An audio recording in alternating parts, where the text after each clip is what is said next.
Right. All right, well, if you don't have anything in particular, let's just do another quick case here. This is actually one that was sent to us for you know, the lab that we do. So the doctor took all the pictures and everything, so I pulled it into that PowerPoint template. Again, all I'm going to do is just pull that in here, and then the template's already set. I'm just going to rotate the picture until I'm right in the flash in his pupils, and then move it left or right until I've got the vertical component going through his midline of his face. And then since this line right here is parallel, I can pull it right up to the incisors, and now we can really pick apart his smile. So not as much of that to do here because this is going to be for a lower arch, but just for the heck of it, what would you do with his upper arch if you were kind of looking at this from a smile design perspective?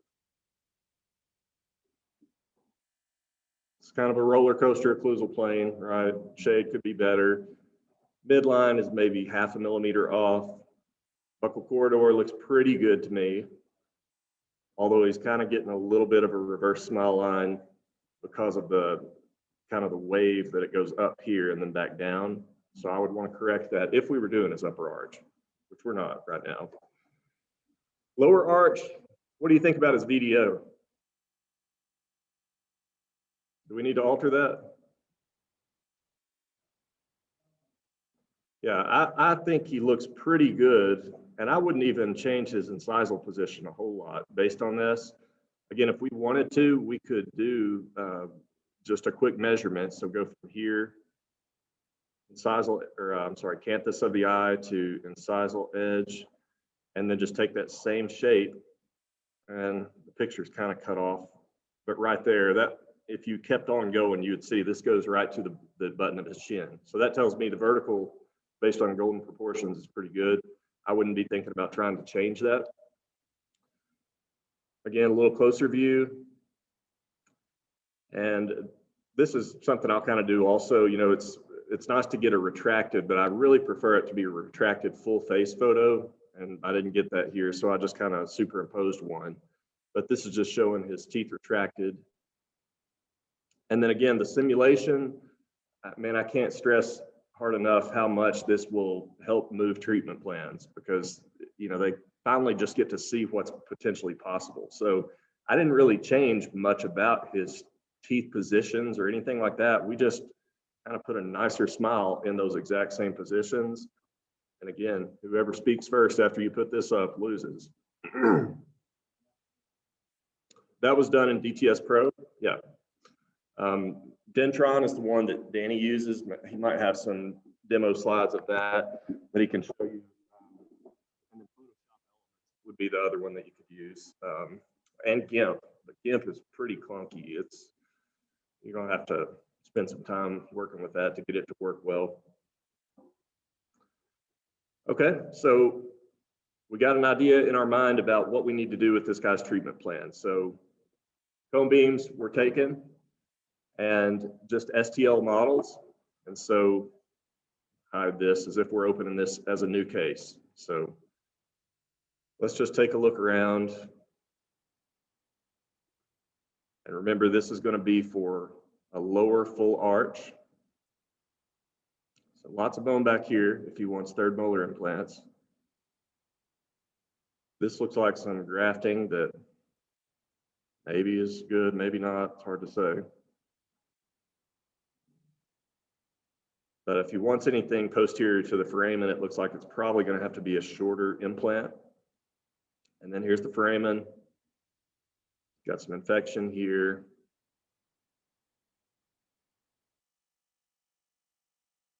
Lots of bone volume.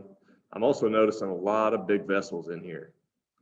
Wouldn't necessarily deter me. It's just something I would be aware of. Probably bleed more than usual. Like that accessory artery coming in right there. See that? Let me ask one other thing here. When I'm looking at this cone beam,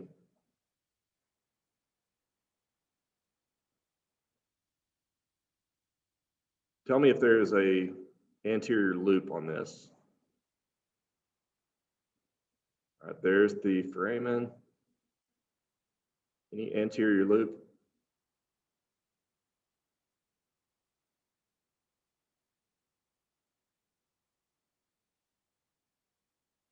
is this anterior loop right here.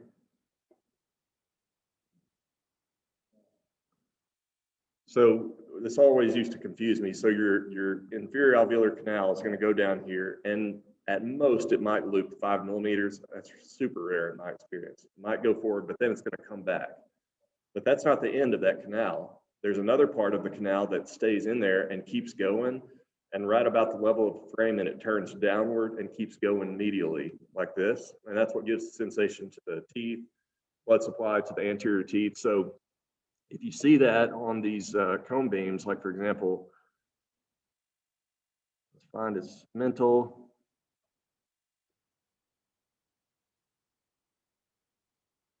Right here, and now I'm going more anterior, and I'm still seeing this big canal. And a lot of people will get confused and they'll think, gosh, he didn't have room for but one midline implant. How am I going to do this? Well, no, that's the incisive canal. You don't have to worry about that one as much. If you violate it, it'll bleed a little. It's not going to be a problem because there's a lot of cross anastomoses in that midline area. So I think we've got enough bone to do this surgery. Map the nerves. I'm going to skip some of the more basic stuff. We would bring in the maxillary cast and mandibular cast. We've got those stitched in here. So just kind of think about what would be your game plan here. We don't need to move teeth, so we could probably drop in some implants. And let's just take a look at one of these that I've already got planned here. Bone reduction case based on that one. I mean, I wouldn't do it based on that implant. Remember though, that one's also down here at this big defect. So let's maybe take a look at one of these others like this. Bone reduction guide based on that one. It's getting borderline, kind of. Let's see, where are the others?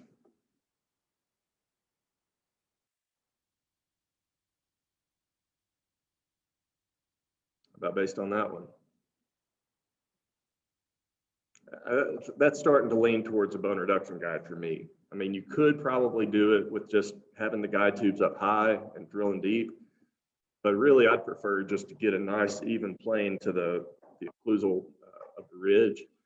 And so the reason I've got this implant down here is I'm just thinking restorative space. He's already got this huge defect if you look in his mandible. It's got this huge defect down here. So start thinking through your prosthetic options. Is FP1 an option where you're doing like just straight up custom abutments and maybe a roundhouse? It's not a good option because you're going to be replacing tons of gingiva. I mean, look at the bone loss he's had here. So that one's out of the question for me right away. So now I'm thinking either bar overdenture, regular locate overdenture, or a FP3 hybrid type thing, right? So hybrid is really what this guy is going to get if he's wanting fixed teeth. So how much space do we need for a hybrid? Yeah, 15, 17, something like that. And I've got a little excess from that because some of these implants I had to sink lower to get them below some infection. Remember, 15 to 17 is the minimum. You can go a little more without any problem. The lab will love you if you go a little more.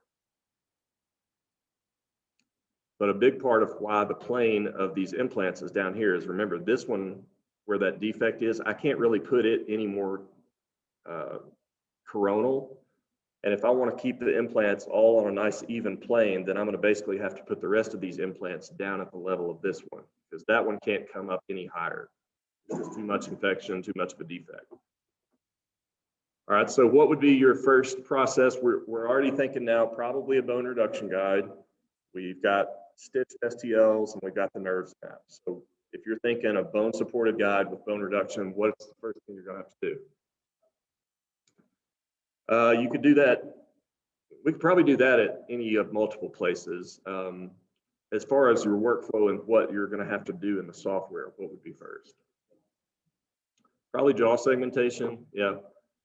Because really, once we know we're doing any kind of a bone supported guide, we really need to go ahead and segment the jaw. So let's pretend I just sent this to India, so it's done. I didn't have to work at it. We did bone segmentation yesterday. I won't make you suffer through that again.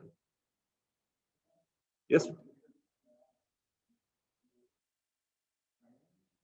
So here's what I prefer to do. I prefer to go ahead and open the CT scan and save it as a Blue Sky plan file. So I may not do a thing in it. I would just open it, save the project, and then send that to them. Because that's going to be a lot easier than trying to send multiple DICOMs and all that kind of stuff. So, no, I'm sorry, just it'll be a .BSB file. So I would basically do this. I would bring it in and imagine that none of those STLs are there. It's just this bone rendering. And I just go File, Save As, call it whatever the patient's name is, and then send it to them and ask if they would open the project and do the bone segmentation within there.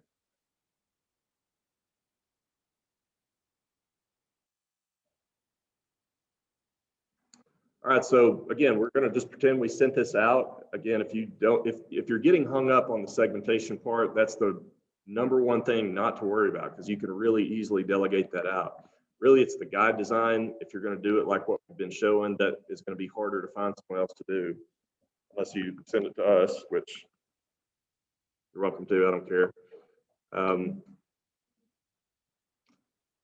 So here's our implant positions. We're trying to think about getting as much AP spread. So back here, I did put a couple of shorties posterior to the framing. Does that implant make anyone else nervous? That's a 5x6. Y'all okay with short implants? Speaking of, I'm going to send this around. This is the new, I think these are the Forte implants.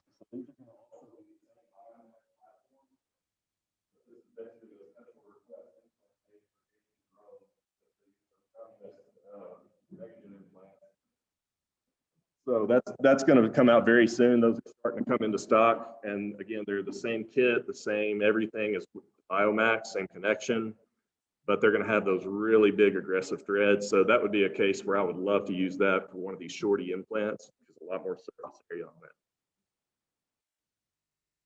All right, so we're going to make a bone reduction guide. So we've got the jaw segmented.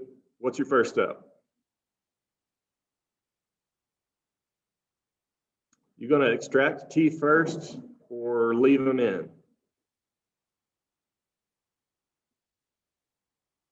Extract. So normally I would have said extract as well. However, well, so here's what I would suggest is, if you want, hang on just a second. What just happened?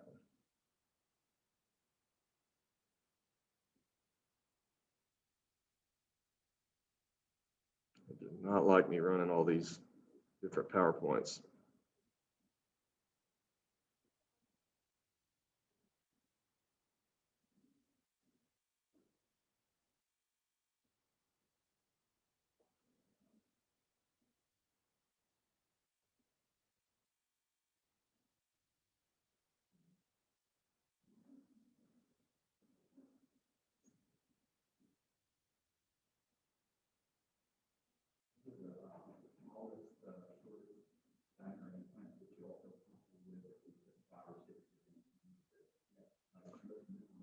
Yeah, I do the 6mm lengths quite a bit. Honestly, I prefer them to be like in a 5mm diameter, but I've even restored a lot of molars with 4 3x6s that really did fine. If it's like the most,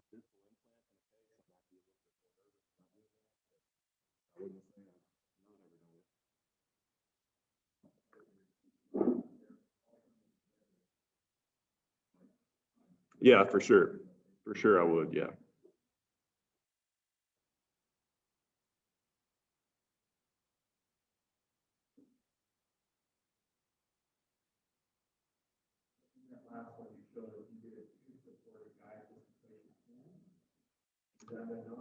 No, that's actually what I would do, but more recently, like the last week, what I've started doing is making the initial pin placement guide and the reduction guide be one and the same.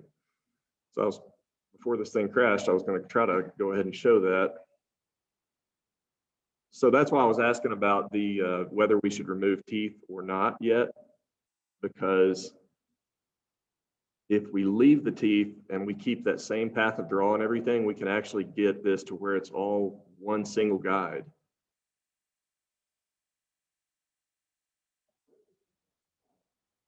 Yeah, mobile teeth are problems. So I would, if you've got any mobile teeth in there, like really mobile, I would just cut them out and just assume you're going to do the same in surgery. So, you know, pull that thing out and leave the solid ones to index stuff off of.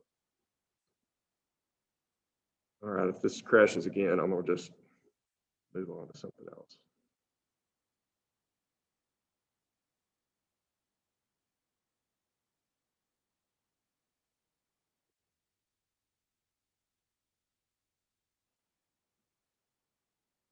All right, so we're back here. Got our implants planned. We can say, let's use the fully guided surgical kit. Turn the tubes on. And for that very initial guide, do we need to have the occlusal pins on, or I'm sorry, the implant tubes on the ridge? You really don't, because right now you can't do anything with that anyways. We've got to make a reduction guide first. So I'm going to go ahead and turn those off.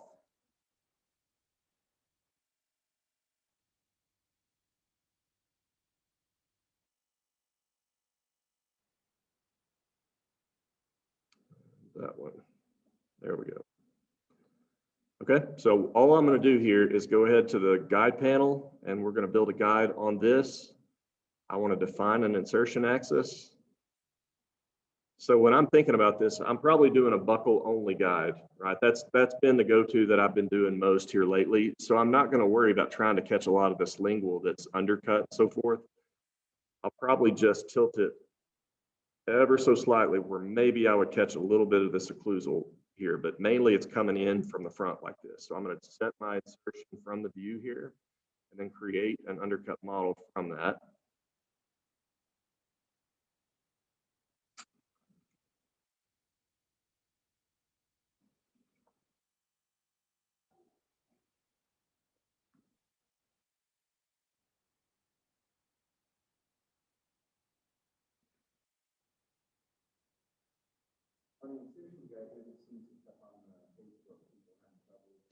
Yeah, they did an update that just blew people's minds. I didn't really see the problem with it, but some people just, their entire soul melted when they saw that. So we've revamped it a little bit.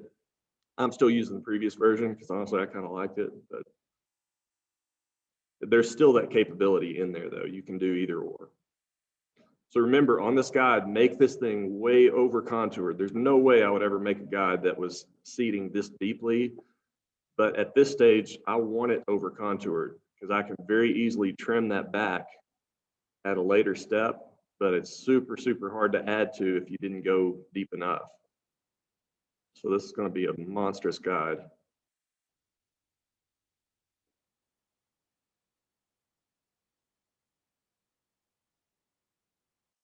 And we'll create the surgical guide. So that will probably take a second to do since it's so big. So while I'm doing that, I'm going to show a couple of slides. You know the bar guide that Danny showed yesterday, the guy that had the flapping teeth in the church choir? So this is a similar case doing that bar guide. This one, Knife Sonata did, who's a prosthodontist in Fayetteville, Arkansas. Really, really talented guy. But this is the patient's dentition. So everything's eaten up with caries. It's got to come out. And the plan was to do, I think it was either 4 or 6 implants, maybe even more, on the mandible and immediate load. And again, this was a little bit prior to the BIGO and the stronger resins that had come out. So we were always trying to think, okay, we love printing, it's cheaper, blah, blah, blah, but how do we keep it from breaking? So this was going to be the initial pin placement guide. You just stick this on, drill your pinholes, and that was going to set the occlusal plane for everything. And I do usually try to print out models so that we can test fit of everything and make sure it's fit before we're in surgery. This was the buckle only reduction guide. And that pins into place. And then this other guide, again, notice how similar this is to the reduction guide shown before. Same thing I've been talking about. They're one and the same, The only difference here is instead of making just directly up to the tubes, what I did is I created this bar design and then a little cradle that it could sit into. And the idea was that you could actually just lute these together with a little, bleb of composite or whatever, so it's all one piece. Do your pinholes, do your drill reduction guide, and then put this on. And now you do your drilling right through this. They're all floating. And then you even put your multi on through this without removing the guide, put your temp cylinder on, pick it up inside this bar, but then you take it out of the mouth and just break the whole zirconia part away from the guide, and it leaves you a substructure. So this is what that bar would look like. And then we would pre-make like a hybrid denture ahead of time that this would just fall right into. So that was the plan. I think this was the first case we ever tried this on. So you gotta kind of flap them down to their liver on these cases. There's the bone reduction that needs to be done, making sure it's seated really well, flush against the buccal bone. And then this is the drill guide going in after he's done reduction. And as you can see, the implants are already in place under here. So with that guide still in place, he's putting in his temp cylinders and fixating everything to this.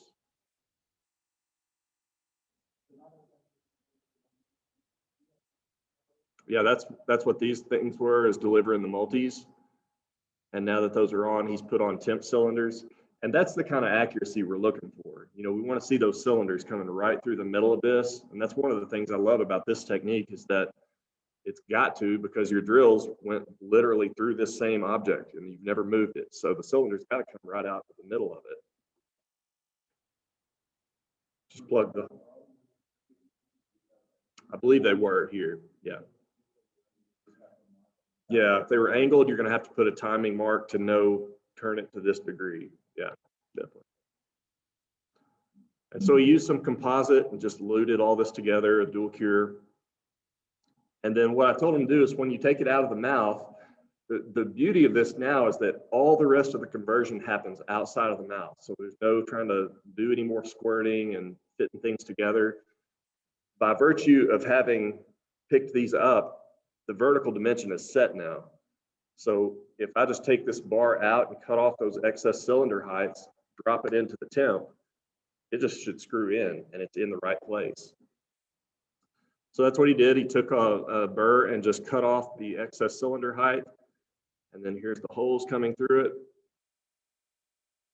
And this just drops right into this. And all he did was take some acrylic and salt and pepper the tiny little gap to hold them together. So now what he's got is a printed restoration. Again, this was at a time when those were a lot weaker and I couldn't depend on them just being printed alone. And it's got this huge zirconia bar in it that's crazy strong. Going to really rigidly fixate all the implants together with cross arch stability. And there's the occlusal aspect of it. And then he did a similar approach where deliver the restoration first and then suture afterwards. I think that's one of the most important takeaways from this course. Is most people I see do it when they sew up, they sew up and then they try to deliver the restoration. Well, now you've pulled in all the gingiva and you're not going to get that excess band that Danny's been talking about. And you've got to conform your restoration now to the shape of that gingiva, because it's not going to seat otherwise. That's the entire opposite way we want to think about this. Think of it more like a full arch healing abutment. You've pre-designed this to be a nice cleansable shape, and you want to force the gingiva to heal to that, not the other way around. Okay, so leave your flap open, preferably PRF, couple layers, and pin it down with your temp, and then lightly suture the tissue to the temp. And it's, again, like a full arch healing abutment. So that was the idea on that case. All right, we should have a guide made over here now. And it's excessively big. That's okay though. Now, if I want to turn this into a reduction guide, what would I do?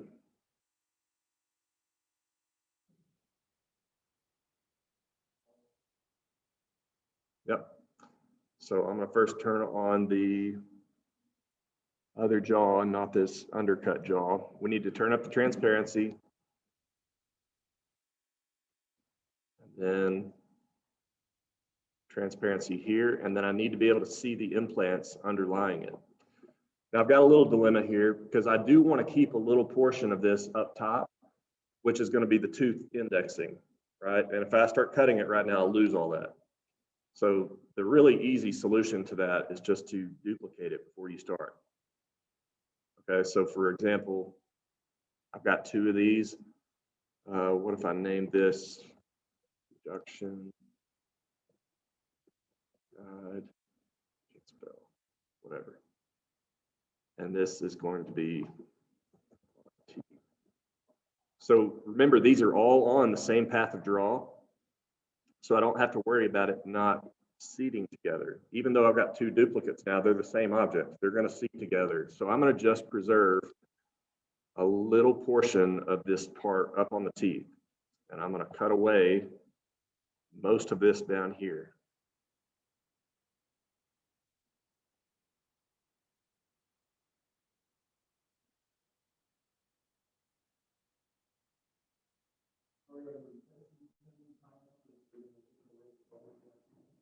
They may, and if they do, and if I end up cutting into those, I'll just re-export the original tubes again with the guide where they got cut up, and it'll kind of restore them.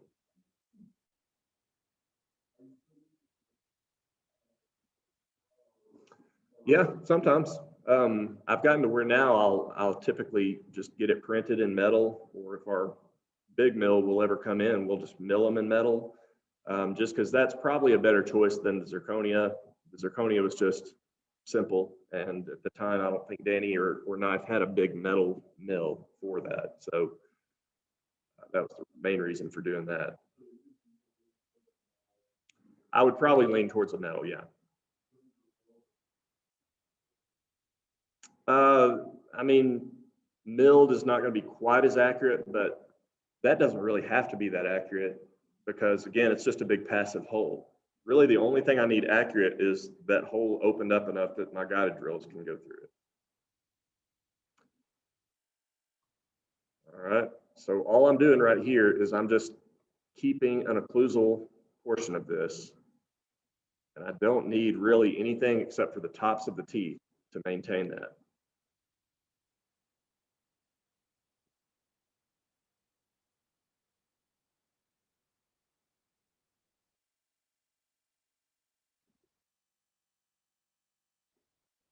All right, so I've got that part, and now I'm just going to turn it off and now work just on the reduction guide. So let's turn the implant tubes on so that I can see those. And now we can start working on these reduction cuts. So again, I would suggest start up here in the anterior and maybe do the front 2 implants. Let's start right there. Okay, I'm looking roughly flat into the occlusal here, and I'm going to just use the cut all tool. So that cut all tool, as opposed to the cut tool, is going to cut all the different objects you've got on the screen. So I can come in now, cut all, and I go right in between the guide tube and the implant. And I don't try to do the whole thing at once because you really won't be able to do the whole thing at once.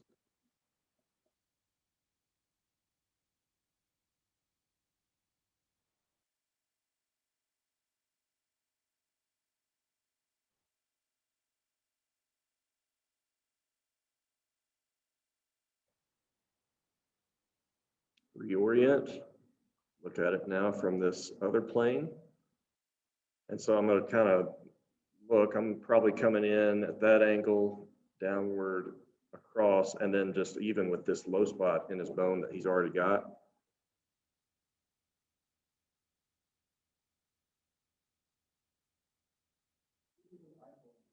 I'm 100% eyeballing it, yeah.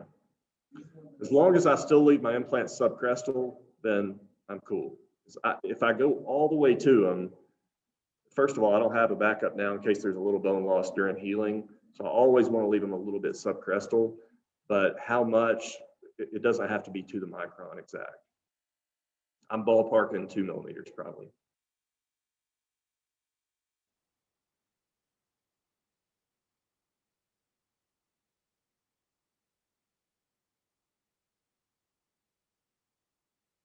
All right, we got that. And then we got to make one last cut. That is over on this kind of shorty implant. So once again, look in it from the same plane. I don't like that little corner I left, so I'm going to nick that off.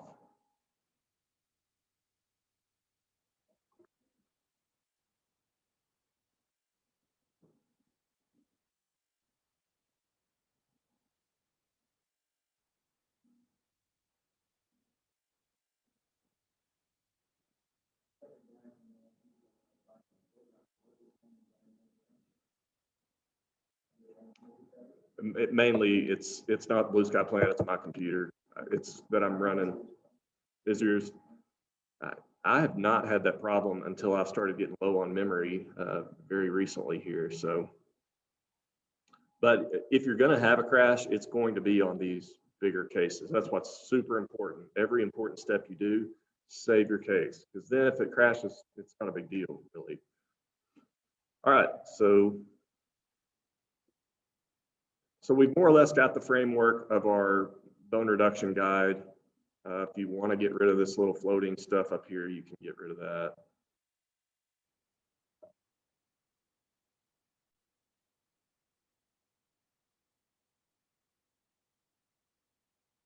Quit cutting stuff. That's one thing I wish it would change, is to make that cut button just turn off so it doesn't still keep trying to cut everything. So this is basically our bone reduction guide now. And just in the interest of being efficient, I'm going to just export all of this stuff together. So think of what files you've got right now. You've got your reduced jaw. I probably don't need to export any of the implants themselves, but I do want all those guide tubes. And I'm probably going to end up cutting off all of that lingual portion, because remember, I way over contoured it intentionally. I could even do that right now. Just come in. I don't need it to go that far back, and I don't even need a lingual extension, so I could maybe cut there.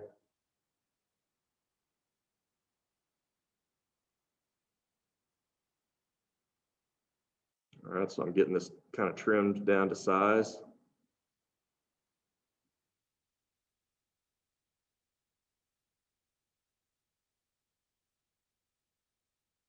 And I could just cut away all of this lingual portion.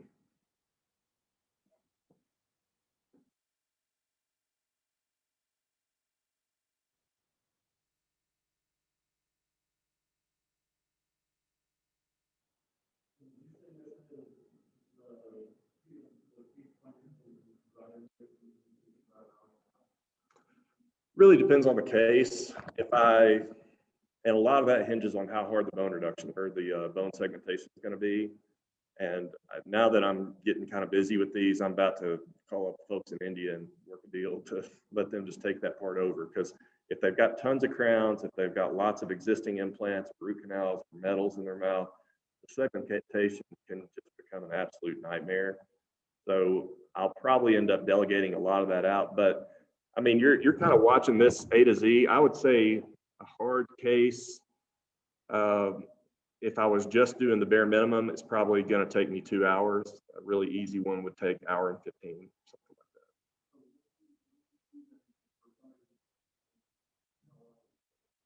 that. Oh, your first one will take you 11 years. Yeah. The second one, 4, and then 2 years from then, you'll be doing them pretty efficiently. Now, I say that half kidding. The first couple will take you forever, because all this stuff that I'm doing intuitively, because I've done it a million times, you're just not going to know that. So you're going to have to think back or reference a video or whatever. So it will be pretty tedious that first couple times around, but that's the only way really to get efficient with it, is to do it a bunch of times, and then that becomes second nature.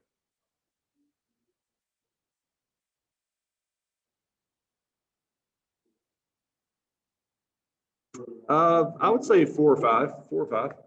Yeah, because it's, again, I'm not doing anything wildly complex as far as I'm planning implants. You know how to do that. You know how to stitch STLs probably. Segmentation can be a pain, but you can delegate it. The rest of this stuff is really just some very basic things like a cut tool, and then just knowing how to export and import files properly. That's really the main thing that kind of trips people up. All right, so last thing I might do is just go ahead and cut away my spot for this mental framing. So I could come up right here and over the mental.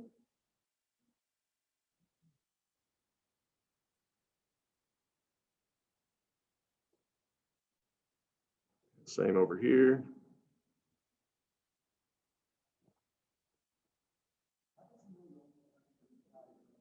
Because I'm using cut and I've selected this reduction guide. If I was doing cut all, it would do all of them. But yeah, good question.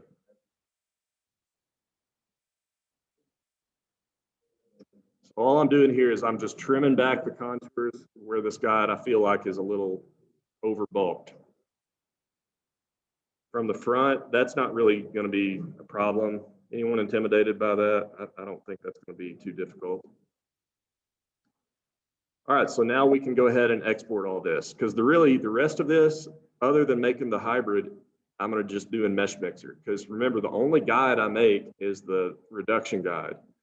Everything else is just different versions of the reduction guide. So I can do all that stuff in Mesh Mixer. So I'm going to export this guy and all those tubes and my reduced jaw, and I'm just going to separate them later on.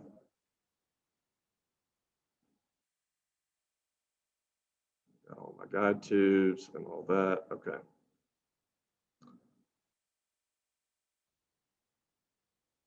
So I'll call this reduction guide, even though it's got a bunch of other stuff in there. And now the rest of this, I'm just going to do in Mesh Mixer. So let's import those files. I just saved this as reduction guide. It's going to pull all this junk in.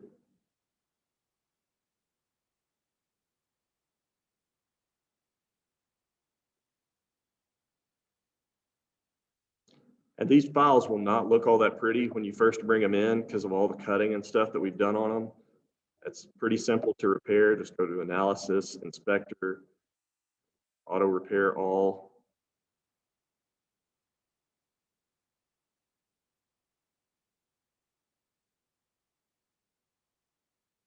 And it fixes basically everything. Okay, so now we're back to good files. So I'm thinking efficiency when I'm doing these, and you're probably wondering, well, why did you export them all into one? Why didn't you export the tubes and then the reduction guide and then the reduced jaw? Because I can really quickly in Mesh Mixer come in and just click each of these tubes, click E, Y, and now it's its own STL. And I can just get that out of the way, okay? E is expand to all. So for example, if I click this, what else is connected to that? Nothing. It's just kind of floating. So I've just clicked on that piece of the mesh. And if I go up here and say expand to connected, well, there's nothing else connected to it. So when I click E, it just selects all that. But that's a pretty useful thing because, for example, if I just click this and then do that, now I can push Y and it separates it. And now this is my reduced jaw file. All right. And now I've got these guys. Couple little hacks, because, for example, you're seeing how these tubes, they don't really extend very far, right? So this is a little Mesh Mixer trick.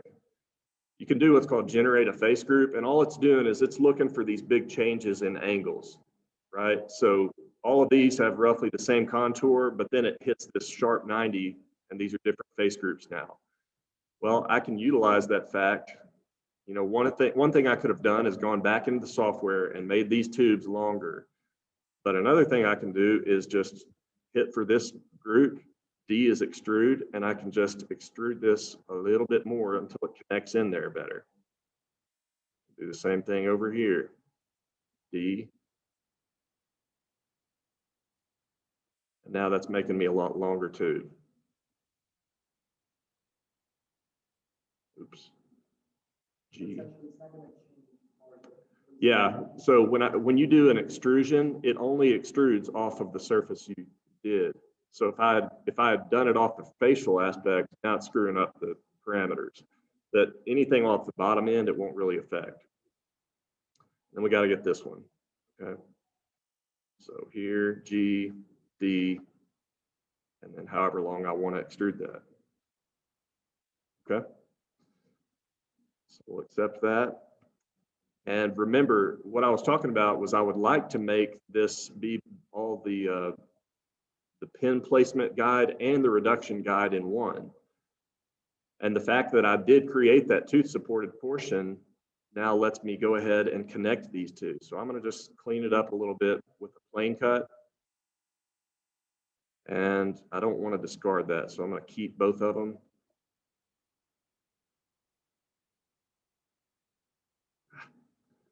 And now I can get rid of this little apical part. So do you kind of get where I'm going with this? We're going to have, this is our reduction guide, but we're going to have this connected just to a little portion that sits on the teeth, and that provides a definitive stop for this thing. So I put it in, it fully seats, and I'm going to know it for sure because I can see right through this thing. And once that's seated, I drill my pinholes, pin it into place, and now I don't have to swap out another guide. I'm just going to cut this little sacrificial tube that we're going to put in here. So let's add a tube, maybe from there to there, accept that. Maybe the seating guide is the reduction guide. This is kind of the very most recent way that I'm doing this, because everything's important is getting that initial pin placement perfectly placed so that you have your reduction right. So if I can do that tooth supported and then not have to swap out, because that's kind of the criticism people have of not stacking, is that you got to swap things out. Well, this completely eliminates one of those swaps. The only thing you're going to have to do is seat this, drill your pinholes, pin it in place, and then you're ready to do your bone reduction. And you'll just buzz right through these things as if they weren't even there. The tooth part falls away, toss it. Mm-hmm.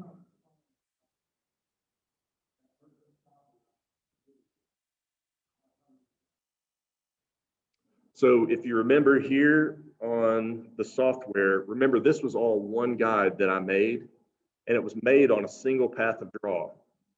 So everything would seat on both the teeth and the bone the way I made it, because we generated this path of draw model. Remember, this is the model that it was actually designed on, and it had all those undercuts blocked out. So as long as we keep these all in the same object, they're going to follow that path of draw. Does that make sense? Yeah. Basically, remember, there's this little part that we didn't even have to reduce because he's reduced it for us. Yeah. So you can get as creative with these guides as you want. If you're worried about stability, you can add more tubes. You can make them stronger, bigger diameter, whatever you want to do. It doesn't matter. Let's do one more off the back here.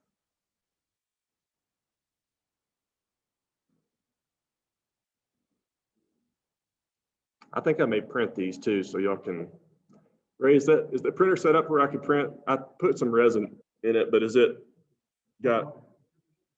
Okay, all right, I'll print these stuff so you can see it and play with it and all that. So I'm going to save this right now, and I'm going to call this course files. And this is the pin and reduction guide.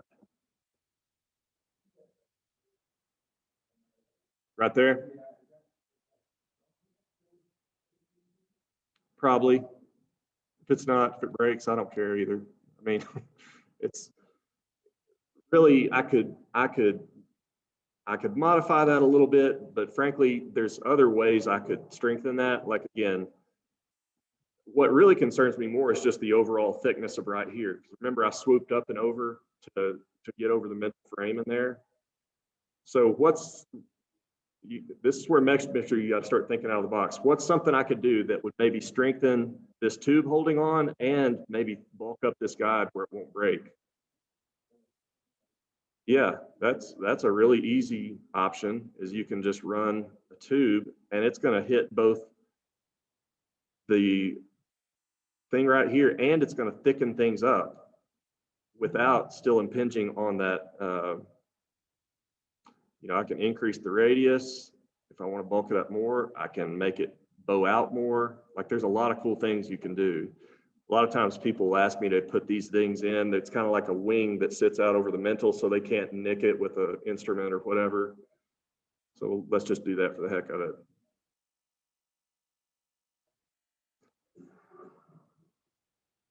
And you've got so many options as far as other things you can do. You've got sculpting tools in Mesh Mixer. So like if I wanted to bump that up even more, I could, not that one. I could connect this up. I don't like doing that, but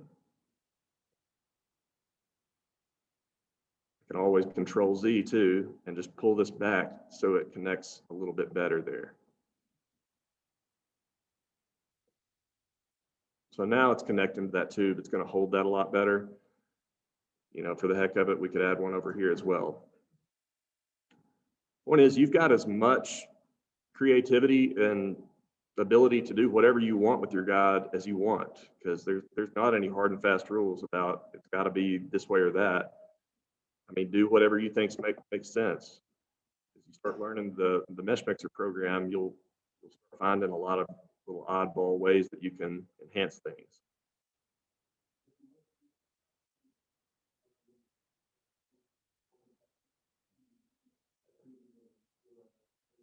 Oh yeah, yeah.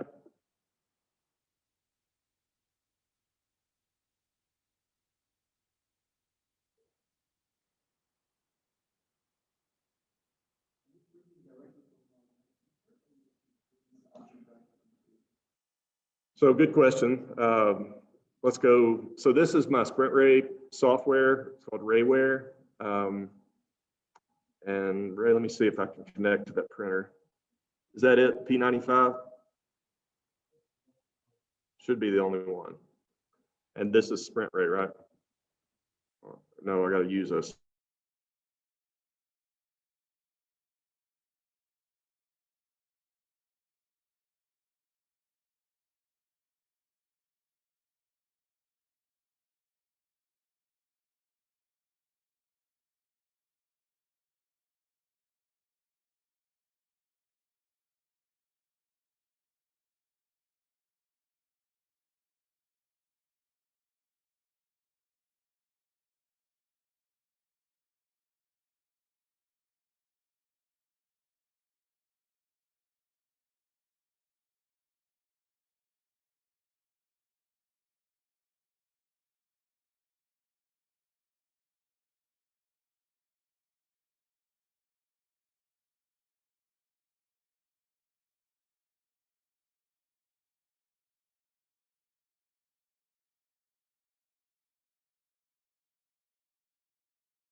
Oh, now can you guys hear me? Sorry.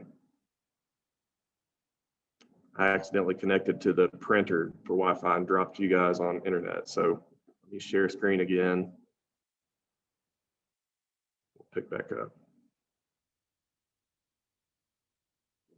All right, good. So I'll hold that. Is this a USB 3? Do you know? Yeah. All right, good. All right, so sorry for that little screw up. Now this is an awkward looking guide, but remember, all that we're going to do with this, it's going to seat on the teeth and has the path of draw that it'll sit on the bone as well. And then as soon as we drill these pinholes and put it into place, then we can just start buzzing these things off and all this upper part falls away. In fact, if you wanted me to print one of those that you could kind of look at and see what it would look like after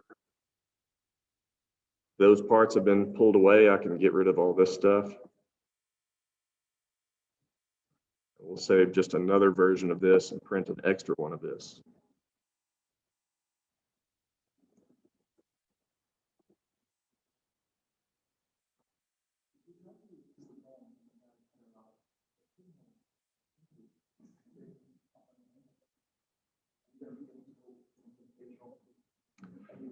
Yeah, with this one, the way that this is going to sit in there, let me get the reduced jaw back up.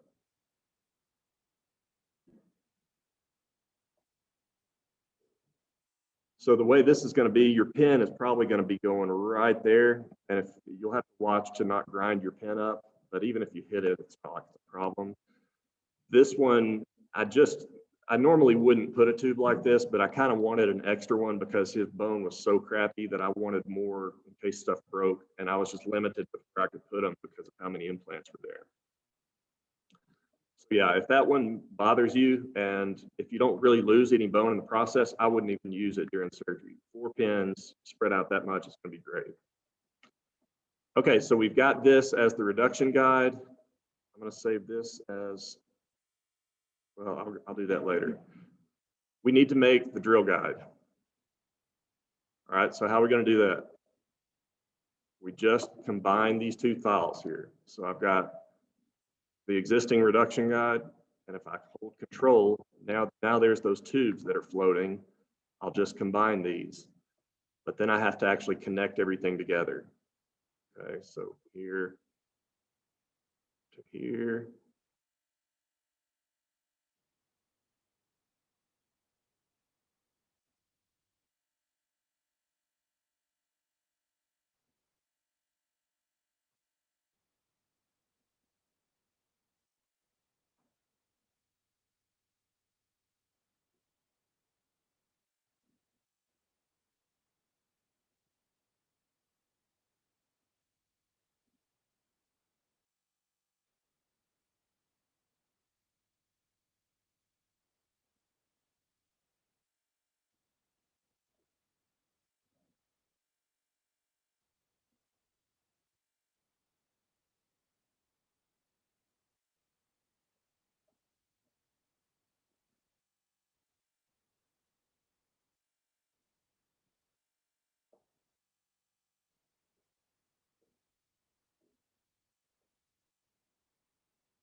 Now, you could do all this within Blue Sky Plan. Like sometimes I've used custom implants and like connecting them like a bar in between them. There's a lot of different ways you could do this, but for me, once I kind of figured out this tube tool, that for me is the most efficient way to do it. I know it feels slow when you're having to sit here watching it, but again, think of the time you'll invest and then compare that to what's going to cost you to get a comparable product, which is probably $5,000 to $7,000. You know, this doesn't seem all that tedious once you start thinking of it in those terms. All right, and then the last tube would be between these two guys.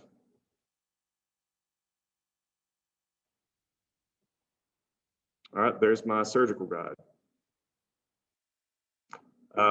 I've got one guy that when I do these, he wants me to modify them so that the tongue stays out of the way. So one way you can do that is just position another tube somewhere, maybe like this, or even farther back, and you can kind of bow it up so that it doesn't allow the tongue to get up into your surgical space. That's optional, you don't have to do that. Let me export this. This is drill guide. So I'm going to just save these on this jump drive so that you can take it back there and print it. But I'll just run through it on the software so that you can see it, what it would look like.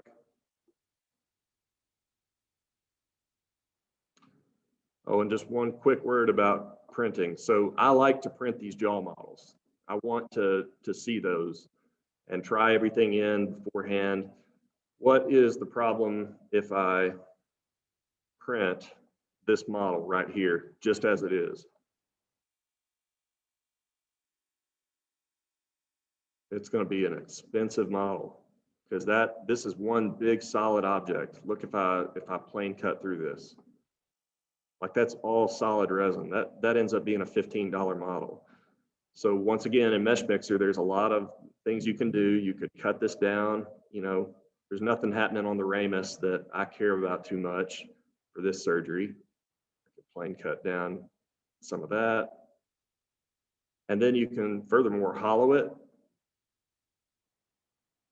And this will save you about 80% on resin. You can make the wall thickness be whatever you want, like 1.5, and then update it.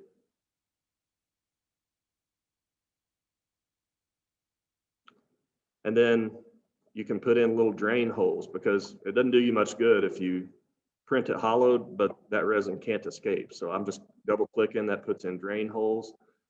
And now I've got a printable original model. Something like that. I'm going to save this as jaw with teeth.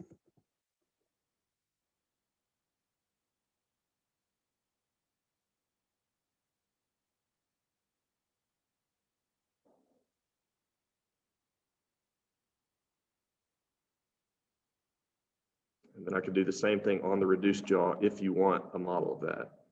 So I'm just going to whittle that down a bit.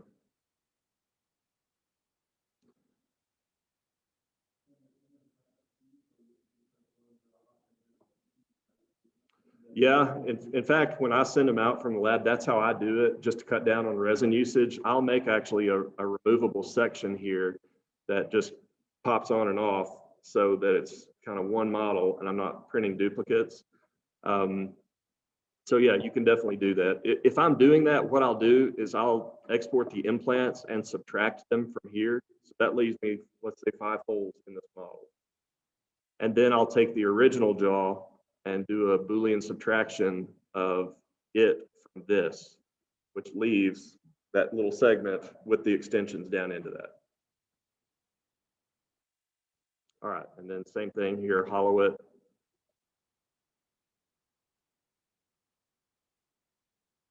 We'll just go with that. So we've got everything we need here. And what I'm going to do is I'm going to just set this up in a print and just save the print file on this jump drive and let one of them go back there and set it up. So if I was going to print this, printing is super, super simple, guys. It's not something that should intimidate you at all. If I have these files that I want to do, here is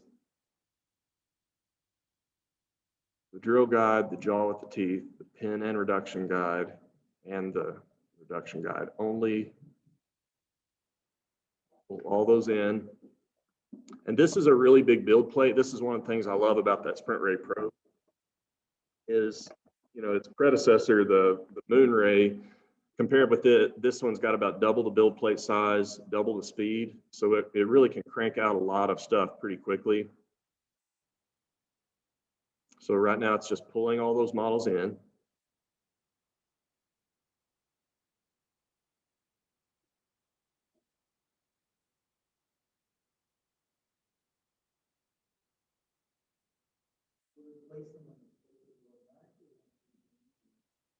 I'll usually alter how they're positioned. So for example, if I'm trying to print fastest possible, remember printing is a vertical process. So the higher up it has to print, the more layers it's got to do. So if I can minimize that by reorienting a little bit and making it shorter, then that's going to help.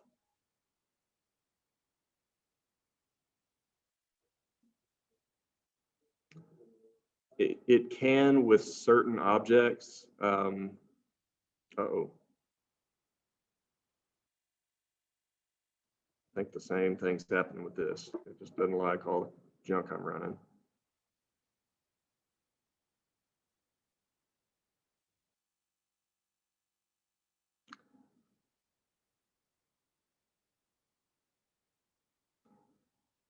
All right, let me do these just one at a time. So you can do the jaw with the teeth.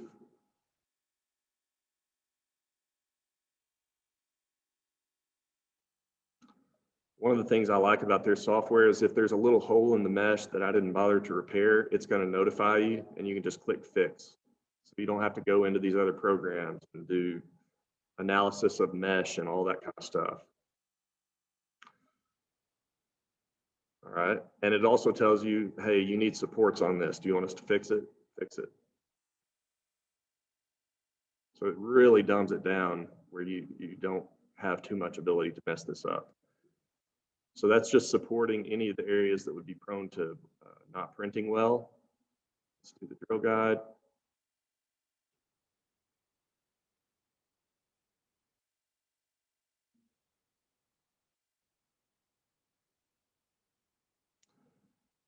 I'm pretty much always going to go in and adjust on things with a handpiece afterwards.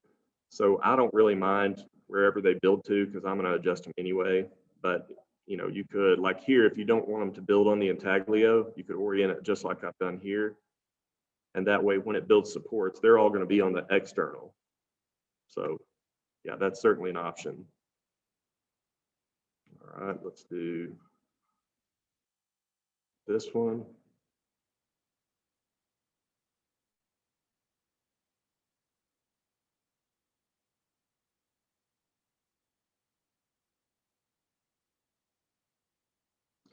Since I don't have a drill here though, that probably is a thing I need to consider. So I'm going to turn everything upside down so that the supports are on the external, because I'd like to be able to try these in and let you guys see them.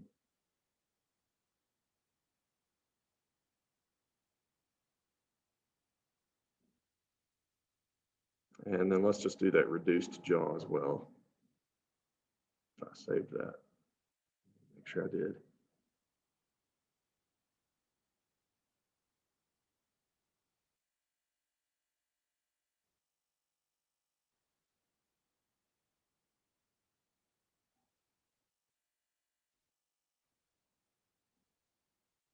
Okay, I already hollowed that.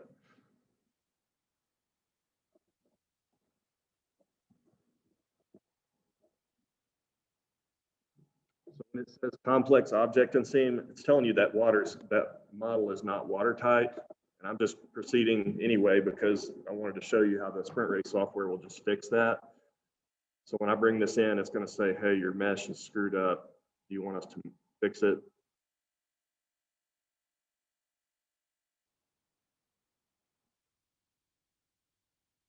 So flat base detected, fix.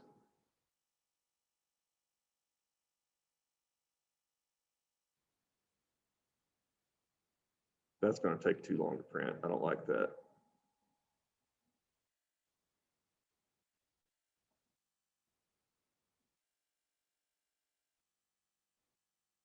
There we go. And I'm going to just print all of this in surgical guide resin because why not? I mean, I don't really care what color those models are. Last thing I would do is the reduction only guide.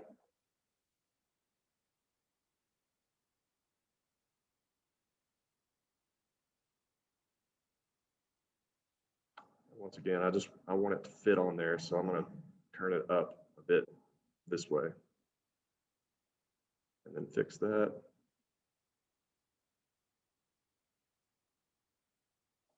All right, so our build plate's ready to go. We just need to tell it we're printing in surgical guide 2. Surgical guide 2.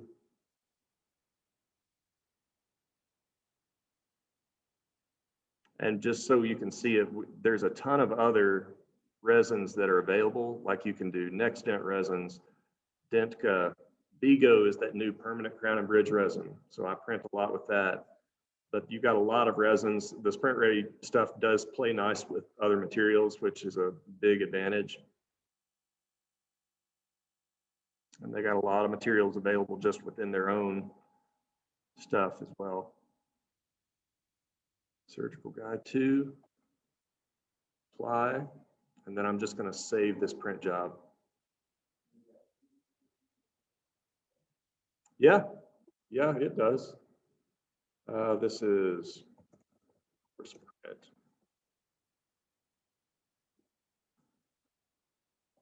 So if I was connected to this, and I don't want to mess up the Zoom again, but if I was connected, I just push print and it's gone. It just does the whole thing. And you know, once this does finish, I'll show you kind of how to do the removing the models and whatnot. But that's really one of those cases A to Z. The only thing we've not done, and that I should probably show since it crashed yesterday and I didn't get to show, is just how to make that immediate load prosthetic. So how far off the bone does that thing need to sit? 3 millimeters, okay? And one thing I could do is just say, offset the top of this ridge by 3 millimeters.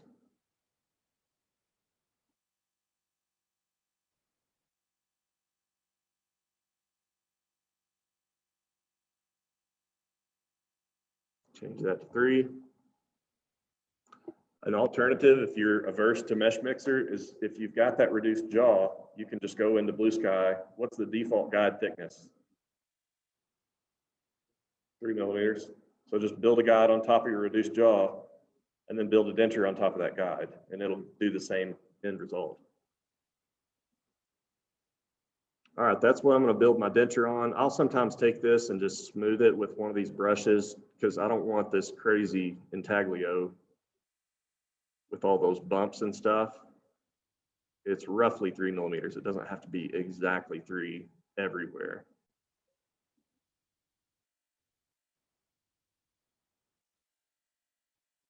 Okay, so I'm just going to save this as the 3 millimeter offset jaw. Don't care.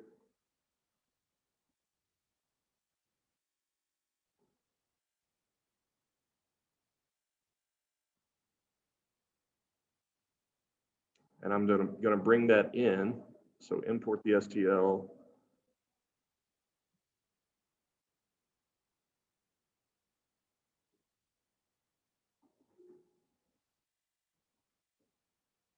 I don't need to stitch it because remember, it's already in the same shape. And thankfully, I've already done the wax up. Remember, his teeth were pretty good. We didn't need to change much about his teeth. And so if you look at them compared to the model, we're not doing much different. We're the same positions, the same arch shape. We just kind of took out some of the roller coaster occlusal plane. So this is not a difficult wax up to do. We just need to now take this over to the denture module.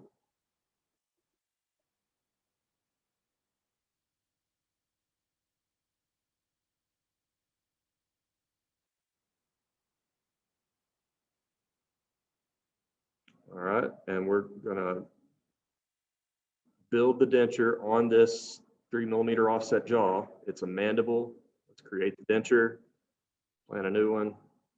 First thing it wants you to do is set a path of draw. I don't really care. Whatever it does is fine. I don't want to allow undercuts. So just click next. It's just making yet another path of draw model.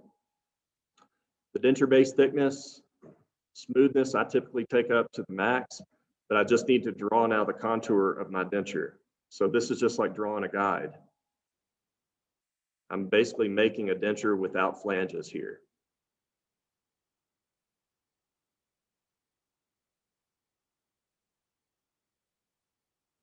And since I'm making it on this 3 millimeter offset jaw, it's going to sit exactly 3 millimeters off the bone.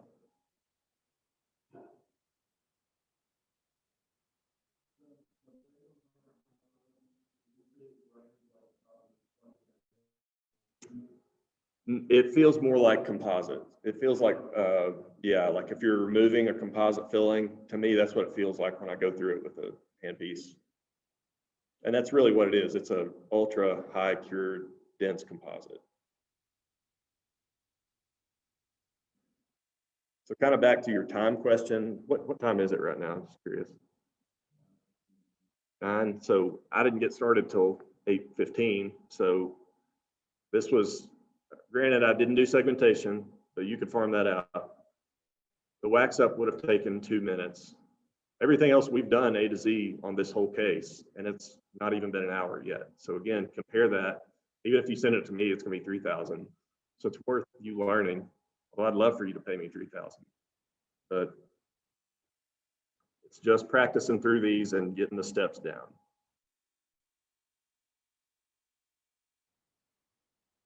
All right. The one thing I don't like about the denture module is right now the gingival proposals, especially when you're trying to do something that's not really shaped like a typical denture, like I'm doing here, is the proposals are just goofy looking. So all I do is come back in and smooth all this stuff down. You could do these things in 2 pieces, but personally, what I think is a lot better is just to do a little cutback on the facial and leave room where you can apply some pink to the front of this. And that way you can print monolithic or mill monolithic, and it's going to be a heck of a lot stronger. And you can make these look really nice.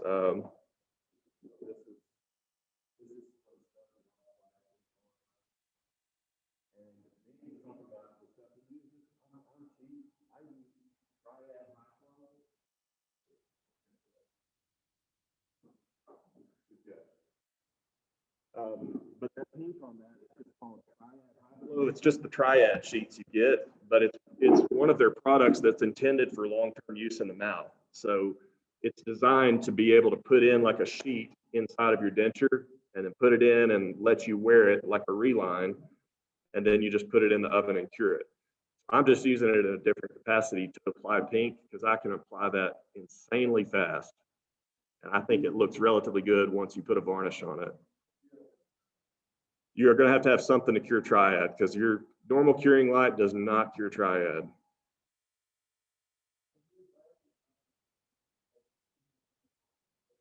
Well, then I'll buy them all out if they start because I love that stuff.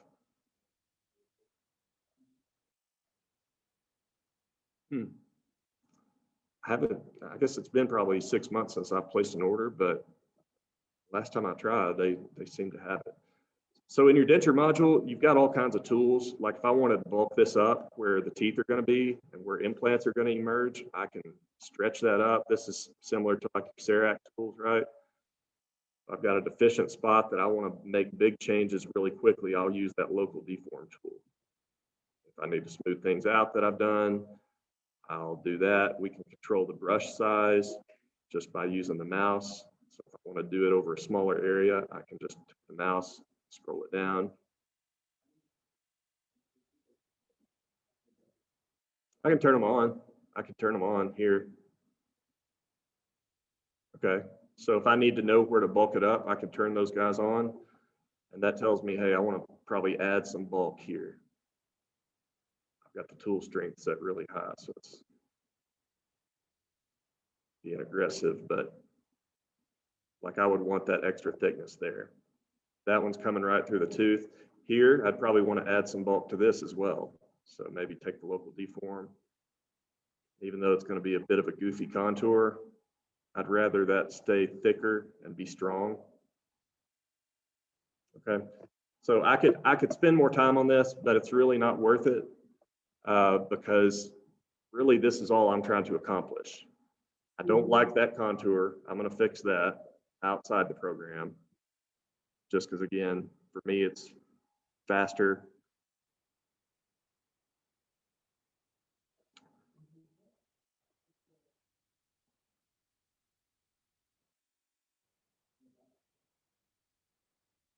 So yeah, I'm going to show you that. So honestly, I don't even have to, the next step, if I put next, push next, all it's going to do is create sockets. I'm not doing sockets. I want this monolithic. So I could just stop right here and export what's on the screen.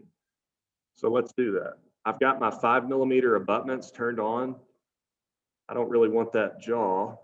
Let's just export everything else that's showing on the screen and call it temp.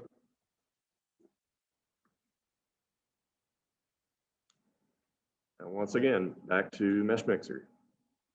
This is probably what confuses people, is trying to have to jump back and forth to Mesh Mixer. And again, you don't absolutely have to, but you'll be a lot more efficient if you do.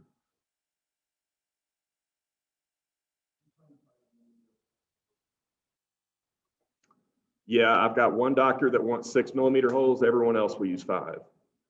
Because generally I've got them on a path of draw where even if they're a little divergent, it'll account for that.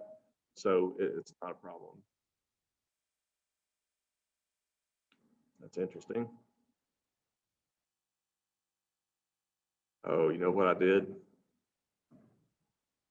All right, so if you ever see that, it meant that I jumped the gun and I was trying to open this before Blue Sky was done exporting it. So it only had partial data in there just yet. So I bet if I try it again, it'll look a lot different, hopefully.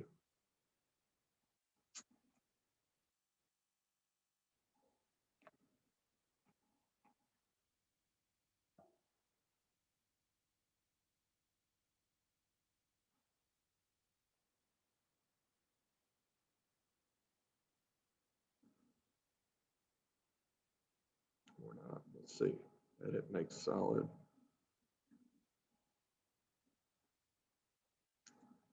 Yeah, it doesn't like something.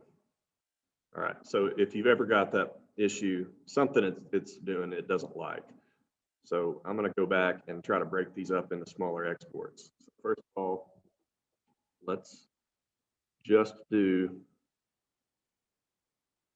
this denture base and these teeth.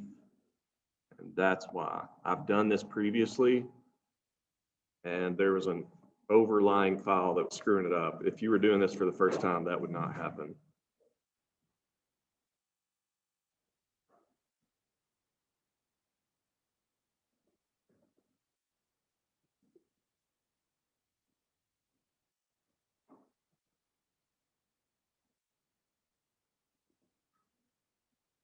And now I'm going to do the abutments separately.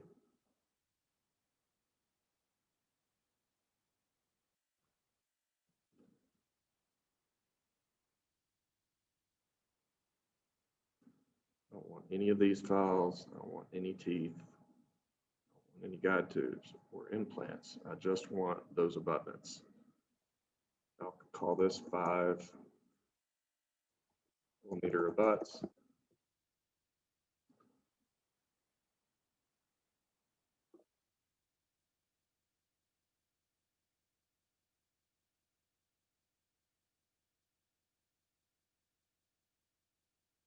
Temp and the 5 millimeter abutments. Pull those in.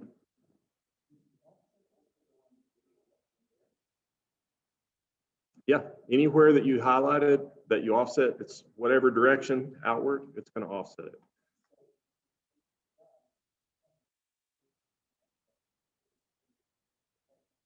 Remember, it's, if I turn this thing off here, this is not even a real surface. Hang on.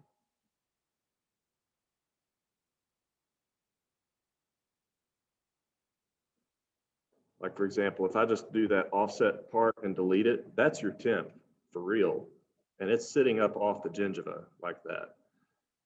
And again, if I have wrinkles and stuff, for me, it's faster just to come in here in Mesh Mixer and just, you know, clean that up a little bit. You might even just do it with a lab handpiece if that's faster for you. But I'm just getting rid of any sharp or abrupt contours.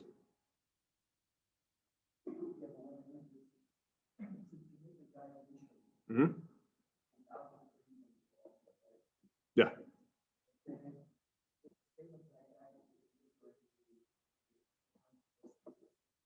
I know what you're saying, but remember, here is the original. That's already been saved. That's off to the side and done. This restoration up here is just going to be floating in place. So I'm just going to connect this guy to that. So,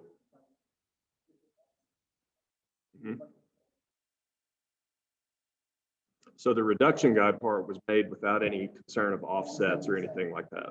Yeah. And it's already saved. So when I go and connect these two together, that's not going to be an issue. Right, right. All right, so the last thing I do here is subtract those abutment holes so that I can do my pickup. So if I was to take that, let's try this and I'm going to see if it fails because I bet it will and I want it to.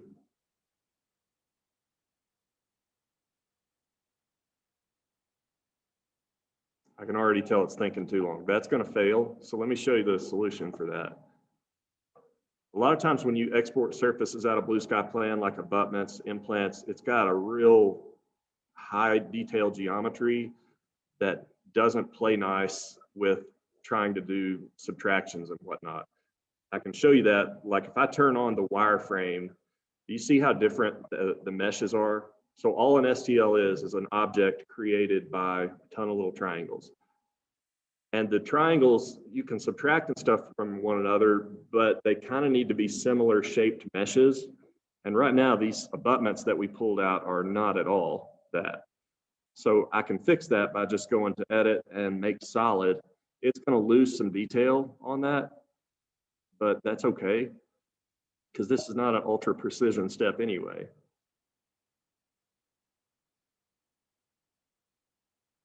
And for some reason, sometimes it'll leave one out. And if it does, you can just come back to the abutments, which you've still got here, and just get rid of those and make just that one a solid. And now you've got them all. So all I'm going to do here is take this and subtract this Boolean difference. There's my pickup holes. Accept it. And then as a last step, it would be connecting this to this. We've already got one little point of contact with that tube. We got another back here. So really the only place I'd need to add a tube is like right here. And accept that. And now this is our bone index temp. So the idea is at the end of this, you've done your tooth supported drill guide, you've drilled pins, you cut away that top section, your reduction guide's in place, you reduce it. Now you do one swap out with a drill guide, your implants are in, you can put on your titanium cylinders and all that kind of stuff. And then your temp here is pre-designed to sit exactly 3 millimeters off the jaw. All you need is a way to index it into place. You've got the holes ready to pick things up. So all I'm doing is taking it and connecting it to the original reduction guide. We'll seat this, pin it so it's at the right vertical, and then just use some acrylic to lock the temp cylinders to this. And as soon as that sets, we can cut these little connections here, and this thing will all fall away, leaving basically a completely finished grade. So that really is that entire arch from A to Z. I know this gets tedious to keep watching, so I'm going to quit for a bit and let Danny talk about fun stuff. But any questions on the nitty gritty here?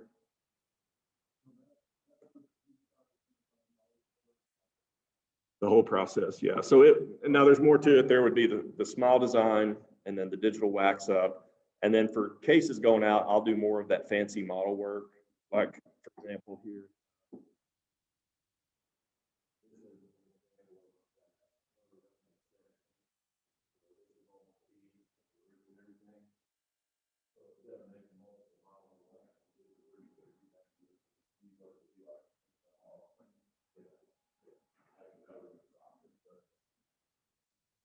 Any other questions on this? That's about as complex a case as you're gonna do. Because existing teeth, you got to plan around them, you got to do your wax up and figure out where the teeth are. And then you got to build a reduction guide, you got to index it, all that stuff. Really, that's as complex as you're going to encounter. So even though, yeah. So for example, back here, if I was to turn on the maxillary model, I know I didn't set the teeth, but I do it just like I'm setting a denture. I'm going to look and I'm going to pull this tooth up to that. You can even do like a color map where it'll show kind of like CEREC, the color closeness. So when I get red, I'm touching. If I'm getting light blue, I'm good. So I played with that previously just because I didn't want to bore you doing this. But yeah, you can absolutely do that.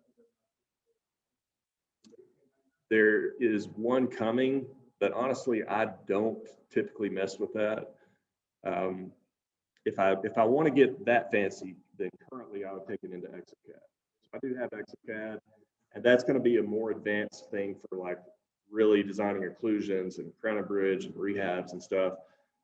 This is better for quick and dirty dentures, hybrids, that kind of stuff. And then I could pull that file in and run it through those motions. But for me, honestly, I'm not looking for that in my temp. I just want everything hitting pretty evenly, and then I'm going to adjust in the mouth.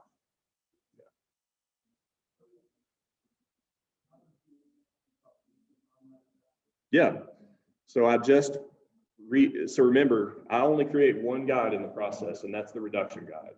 Because everything else is just another version of the reduction guide. So there's a pin placement guide, which is just the reduction guide connected to a little tooth supported portion. And there's the reduction guide itself, which is what you have after you cut that away. And then your drill guide is just the reduction guide with the tube guide. And then your temporary prosthesis is, once again, the reduction guide, and you connect it with some tubes because it's floating. So all I've done is just like I did with the drill guide, I've added some tubes to suspend this so that they're connected. And then just looking at it, there was a couple of spots where it just naturally already connected itself. So I didn't even have to add that here and there. Yep, what you see right here would be what I print, is that object. And that's not an object that you could really mill. That's only going to be printable. And I print that in Vigo, and then I would apply that gingival stuff that you saw on that denture, and that would be it. And those are the ones that I've done 20 plus of with no razor. Yeah, as soon as you pick it up, that's only serving to index it into place so you're in the right video, occlusion, and all that. So as soon as I picked up cylinders, I can just unscrew everything and zip through that, and zip through that, and that bottom portion falls away, leaving just the temp part.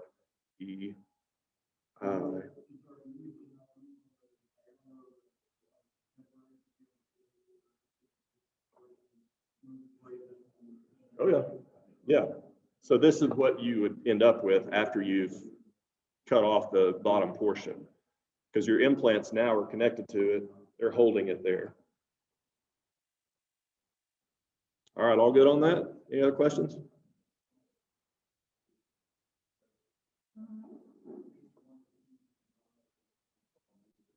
Yeah.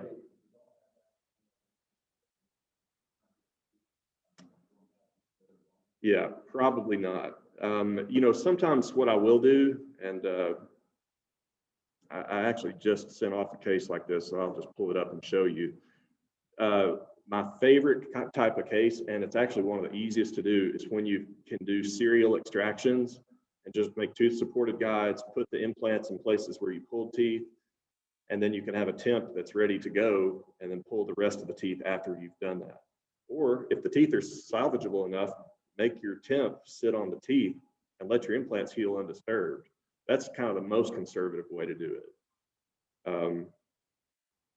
I actually got a case kind of here showing exactly that.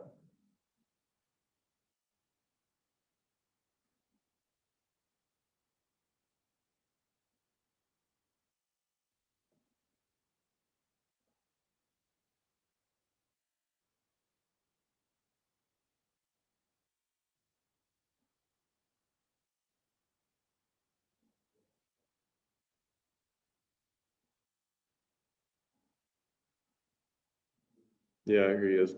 So this is a non-guided old case, but the principle is the same. So think how you would approach this with guided surgeries. This guy, he's a preacher, he was my assistant's preacher, and this 10-unit bridge just went south on him, and the whole thing was mobile. And so it was about to fall out, so he came in and we took it off, see what's going on. So that's what he's got left. So treatment plan wise, what are you thinking? Anyone doing another roundhouse on that? I'm not super excited about that either. So I was already thinking implant rehab, but I didn't really have the balls yet to do immediate load and all that stuff. So what I thought is, man, if I could just keep these teeth around long enough to hold a temp while the implants integrate, and then in one day I'll do an uncovery, make a temp off the implants and pull these roots, and then let that heal for a little while. It's a really conservative way to do it. So he wanted to do one side at a time. So here's one side. These are those bone expanders I was talking about. It's not uncommon at all for me when I was doing surgery that I might use a 2mm pilot and then never pick up another drill. I would just use these bone expanders, crank those in, and you get really good bone quality and density. The other thing is, it terrified me because I had a patient aspirate something during an X-ray once. So when I had those little pins in there, I'm like sweating bullets, and I end up like Danny's uncle, like shooting X-rays with the Nomad right at my gooch. So I just figured that was not great. So the better solution is to use one of these things, because man, you crank those in and it's not going anywhere. Like you can leave the room and go play on Dental Town and come back. Man, they're not going anywhere. They kind of give you a dry run at feeling what your implant's going to go in like. So 3 implants there. Grafted the buckle. This is that fusion bone binder that Danny was talking about. It just comes in 2 syringes, a powder and a liquid. The liquid's gentamicin and carboxymethylcellulose, and the other part is just medical grade plaster, and that's it. So they come in 2 syringes. I don't use them that way. I'll take all the powder, dump it in with a ½ cc of bone, and then half the liquid. I don't like how runny it gets if you use all the liquid, because I like to make it into like this dough ball consistency. And like Danny was saying, once you pack that in about 5 minutes, it's set up. Like you can hit the top of it with your suction and it's not going to come out. All right, so put a little non-resorbable membrane over that. And I had just done some temporary buildups on those teeth. They sucked. They're not going to last forever, but I wanted them just last through integration. So that's all I've done here is just place this temp. A month later, we could remove that non-resorbable membrane, which I use a lot of. The benefit to those is you don't have to get primary closure. So you get osteoid forming underneath. And then at 4 to 6 weeks, you tease the thing out with no anesthetic, and you have this. And so all of this that you would have pulled together if you got in primary closure, all of that is going to turn into additional keratinized gingiva. This is the other side. Now, again, if I'm thinking of doing this guided, I'm going to have an STL of his teeth without the bridge on, and I'm just going to seat a guide, and it'll sit on those roots, and I'll just guide all of these implants in about 3 minutes. It'd be really efficient if I was doing guided back then. All right, here he is. Implants have been in place for 4 months, and now we need to do an uncovery. So there's the uncovery. And I just made a model and shaved the teeth off, and I just made a new temporary out of acrylic that would seat on the implants and not on the teeth. So as a last stage, we come in, pull the remaining teeth, and I've got that temporary ready to deliver and screw in right off the bat. And you kind of want to see that, a little bit of blanching where it's going to create some ovate ponic forms and everything, because this is an FP1.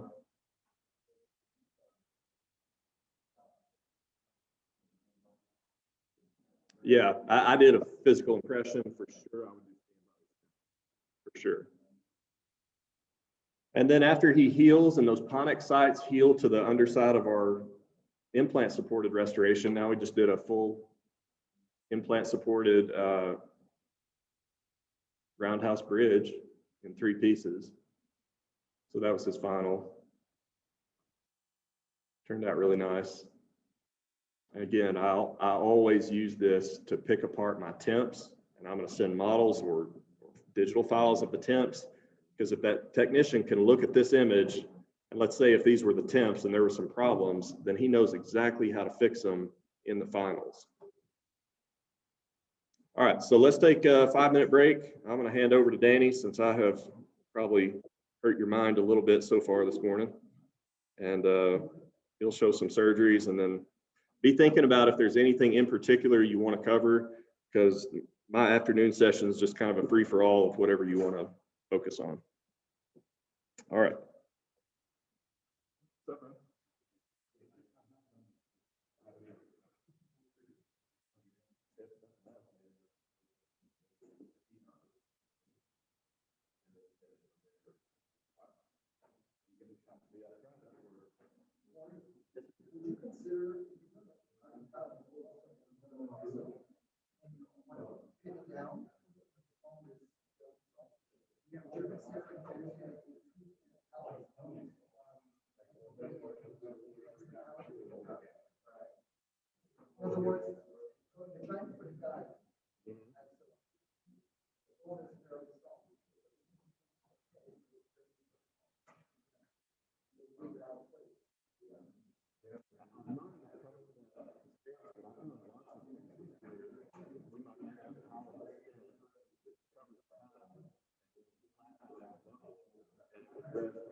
Yeah, it's so me and Danny both used Maxius bone, which is just a really good affordable bone, but the stuff is called Fusion Bone Binder, and you can get it from Woodland Hills Pharmacy out of California. Yep. Yeah, and it's on Woodland Hills.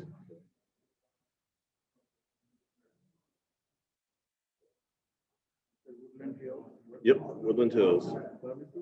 Uh-huh. Yeah, so it's a really easily compounded stuff. So even if you've got a compounding pharmacy in town, they'll give them the formulation. You can just have it compounded locally. It's called Fusion Bone Binder. They also make the best topical anesthetic. I mean, yeah, it's called Tac Gel, but man, you rub it on your belly button, you could get a vasectomy. It's good stuff. Yeah. So this bone binder, you put it in any allograft? Yeah, any kind of bone you want to mix it with. And it adds that little bit of antibiotic, which is a nice peace of mind. Yeah.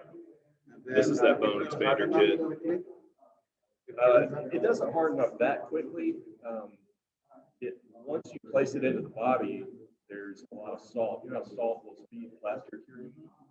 All the salts in the blood will actually speed it up. So once you actually put it in there, then it starts to set up pretty quickly. It will set up. Now that's one of the reasons though I don't use all the liquid, because then it takes too long for my liking. So I use half the liquid, but all the powder. It seems to work really well. Oh yeah. I think that's still Danny and Jerome's main go-to. Yeah. I'm gonna get Danny to show some of this grafting, because that is a big thing that they do. One of the other questions which came up with all of us is you said 3,000 to do planning everything. So what does it include? Can we have it? Yeah. So yeah.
Right now, I'm back to, I would say 3 weeks.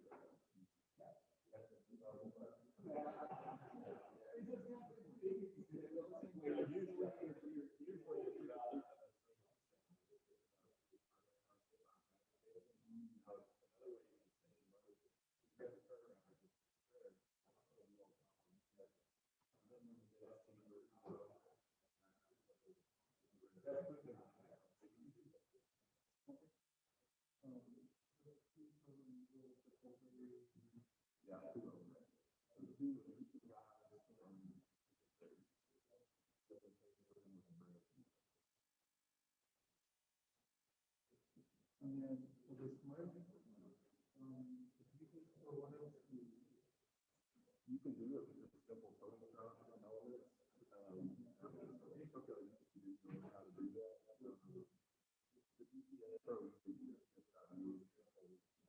I just never bought that. No, that's what it is. It's so easy to drawing. then this video store is for $20.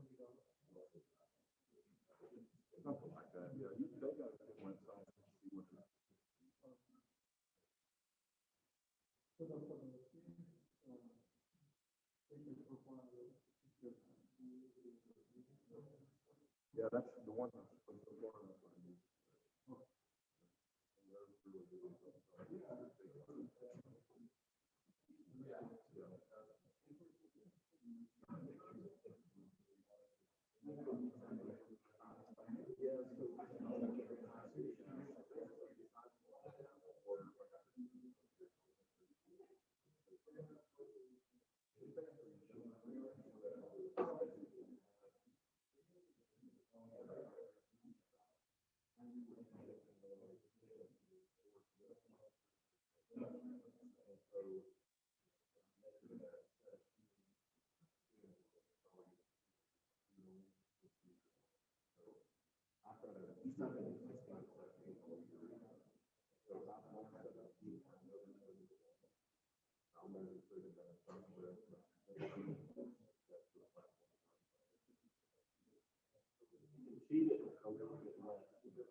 Yeah, so the one I did yesterday was similar to that, was short initial piece in there. So it's not very personalized.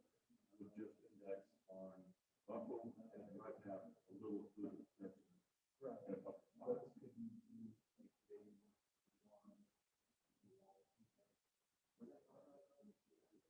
Raise it. Yeah, absolutely. It's just the only difference in the case that is initially is that's the initial piece. So you got one or two options. You can either maintain soft tissue denture guide that's just put on to a soft tissue show, and then you flap incision. I find it easier just to go ahead and flap from the start and make that initial bone reduction guide also has a little fluid extension also through the bone. So there's a spot you can see, and then you drill pinholes in it, and then you'll cut those little pieces.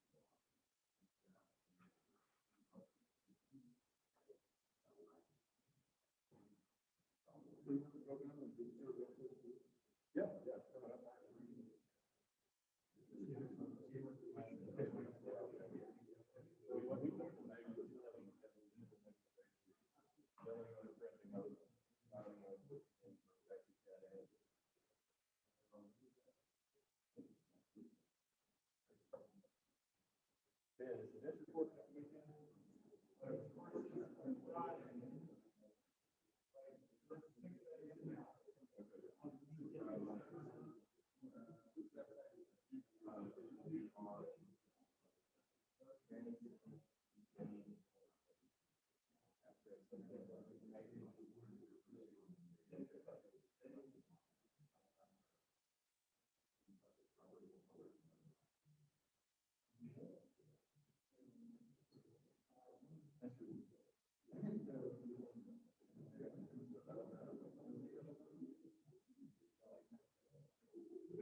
Here's what it looks like.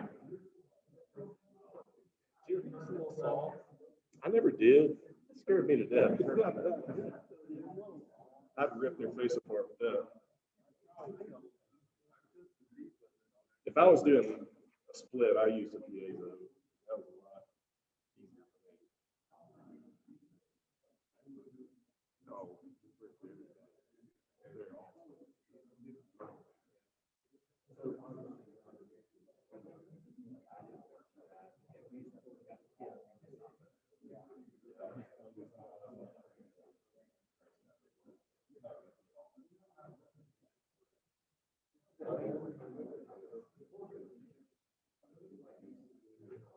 Danny, you about ready? I was gonna show this plasma thing real quick.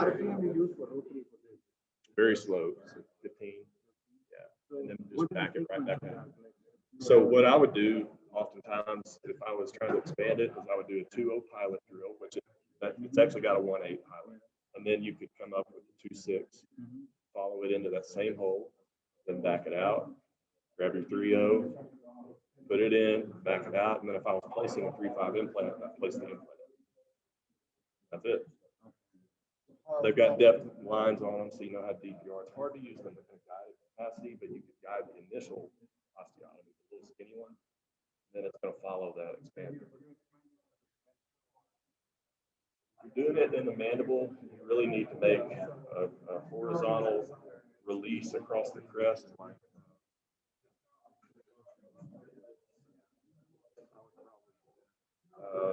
Make a vertical cut to full depth of my implants, and then maybe even a little bony incision this way and that, so that the whole plate. Otherwise, the mandible is prone to just green stick fracture and extrude. Maxilla, you don't typically need that as much.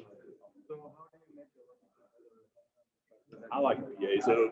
You can use that, but you can even use a tiny little ground burr. But I like the piezo with that.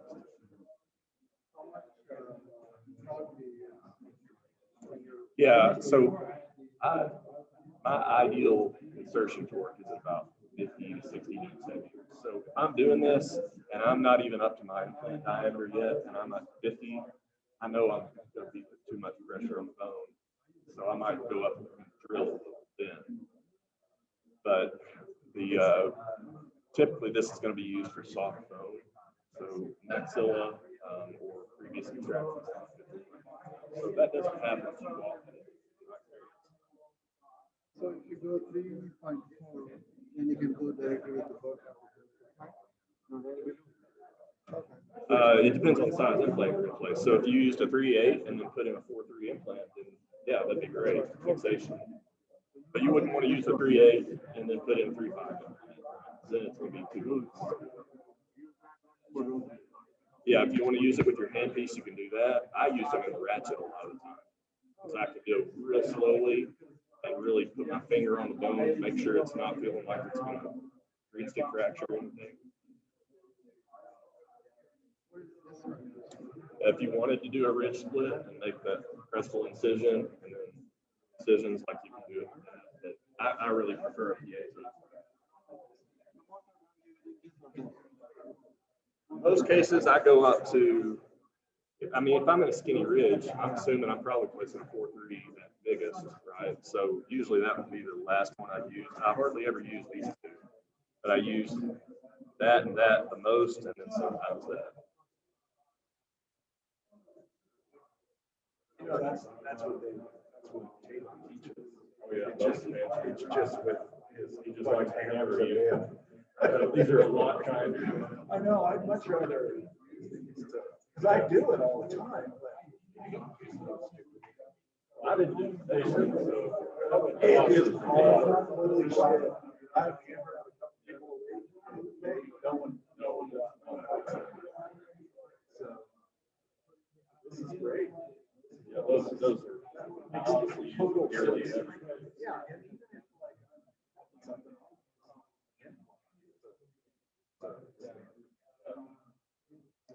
Yeah, that, and you do those, you do design Yeah, you do yeah, lateral. so I do a lot of grafting. They simply show Dennis and send me stuff.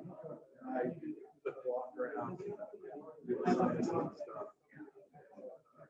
And then I'll send it back to them. Yeah. One thing the guy that's honestly never did. I had a 2 millimeter film, do a 2-stage, but I wouldn't place it at the same time. You just place it all in.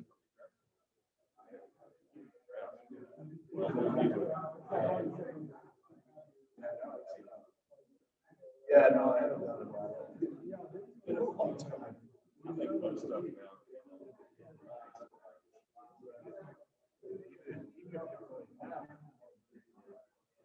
I did want to.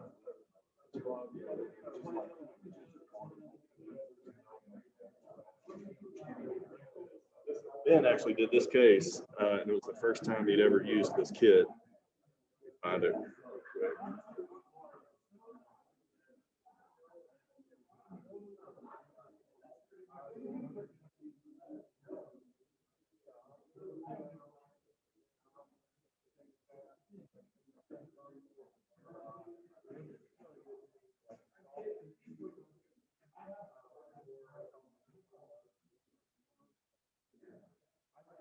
Come on, baby, where is it at? Got a few slides here. No, it's terrible. Honest to goodness, I was.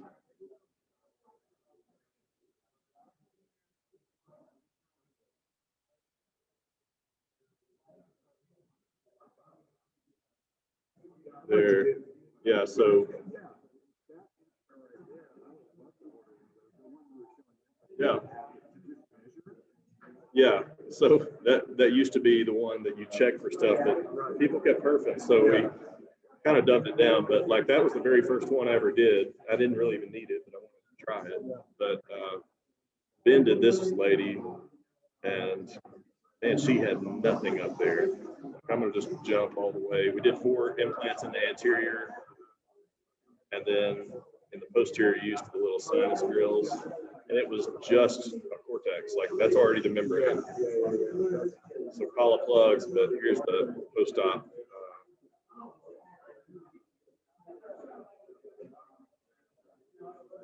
There's implant, and then sinus lift, just through that tiny little cortex. It's pretty cool.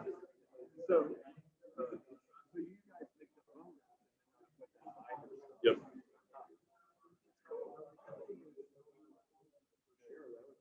Yeah, man, it's.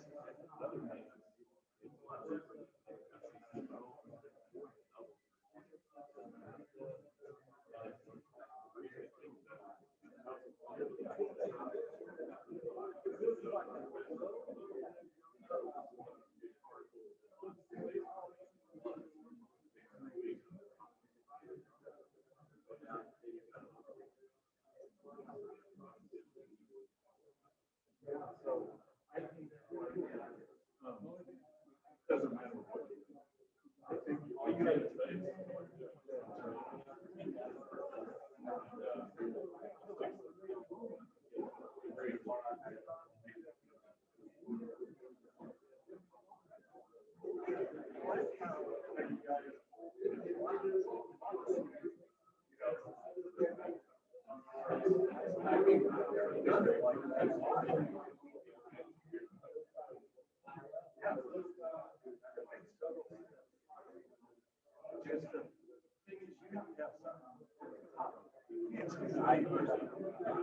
can't just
Still recording, Corey?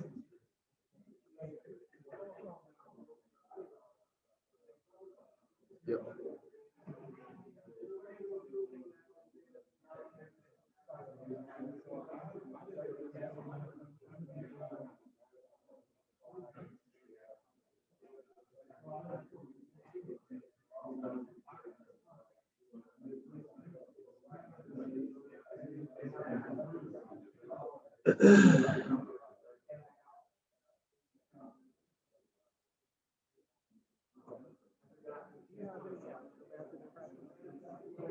No, I have used Nomad before. Really liked it. With the prior office I was with when I moved. I like them. I thought they were great. There's actually a Nomad knockoff.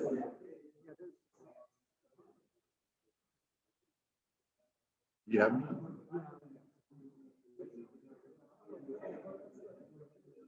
They're great. I like them a lot. You have Texas? Yeah.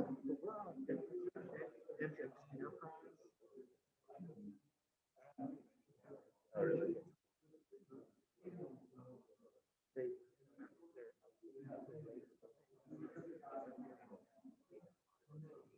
Oh, really?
Oh, yeah. Now we're going.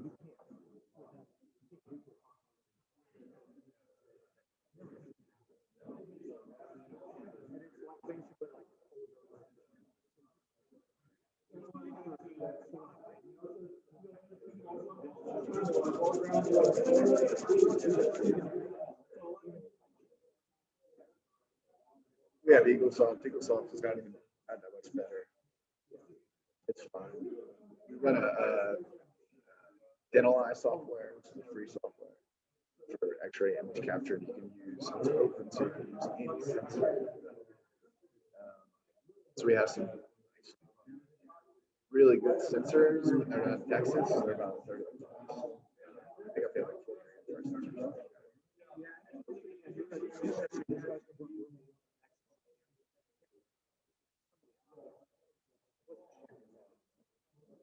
The only thing that Dexys has that I love is those little holders, those green holders for PAs and Bible. Dude, those are awesome. Plus with the Nomad, you can cheap.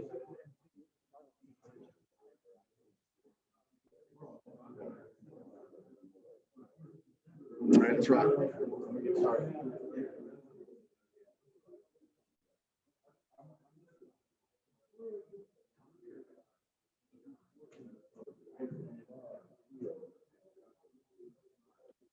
Guys, y'all ready real quick?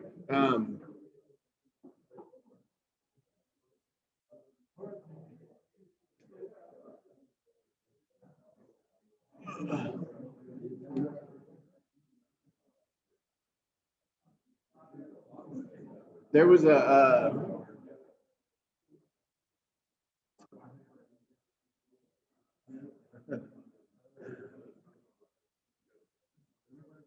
there's a question about PRF and what system to use and what supplies to order and where to source everything. We don't buy PRF centrifuge from companies. We just get ours on eBay. I can show you a link to where we buy ours. But if you want to get really immersed in PRF, there's a guy named Rick Moran, I believe his name is. He's a Canadian dentist, moved to Florida. He's probably the authority right now on PRF. He's got a course at prf-edu.com. It's an 8-hour CE. It's $600, but if you use code GIS, you actually get it for free. And you have to type in all your billing information and all that kind of stuff. But when you go to checkout, the code is GIS. And again, you get to watch it for free. It's really the best information out there. And he really kind of dumbs it down for us and shows the advantages and the pitfalls of things that we've done in the past to where we're at right now. I started using PRP and I used PRGF and I used PRF and now I'm using basically his system and PRF. So this is, I don't have his centrifuge. I don't really think, it's funny because if you buy a medical centrifuge, like a hospital grade centrifuge, it's $500 and a centrifuge has been around for 75 years, and dentists developed their own centrifuge in the past 5 years, but they're $5,000. Makes no sense to me. So I buy the medical grade $500 centrifuge, and it spins blood, surprisingly, just like the dental centrifuge, but I could buy 10 if you buy one. Now, tubes do make a difference, and Rick talks about that. I think I'll buy mine from Southern Anesthesia. So not all, and I didn't know that, but not all tubes are alike. Yes. Yeah. I mean, obviously there's coagulants and anticoagulants that are in the tubes, but if you get a dry vacuum tube, some aren't as well made as others. And then there's plastic versus glass, and the glass sometimes have a silicate inside to help like the wettability of the glass. So this is what I'd recommend. I'll buy our supplies from Southern Anesthesia.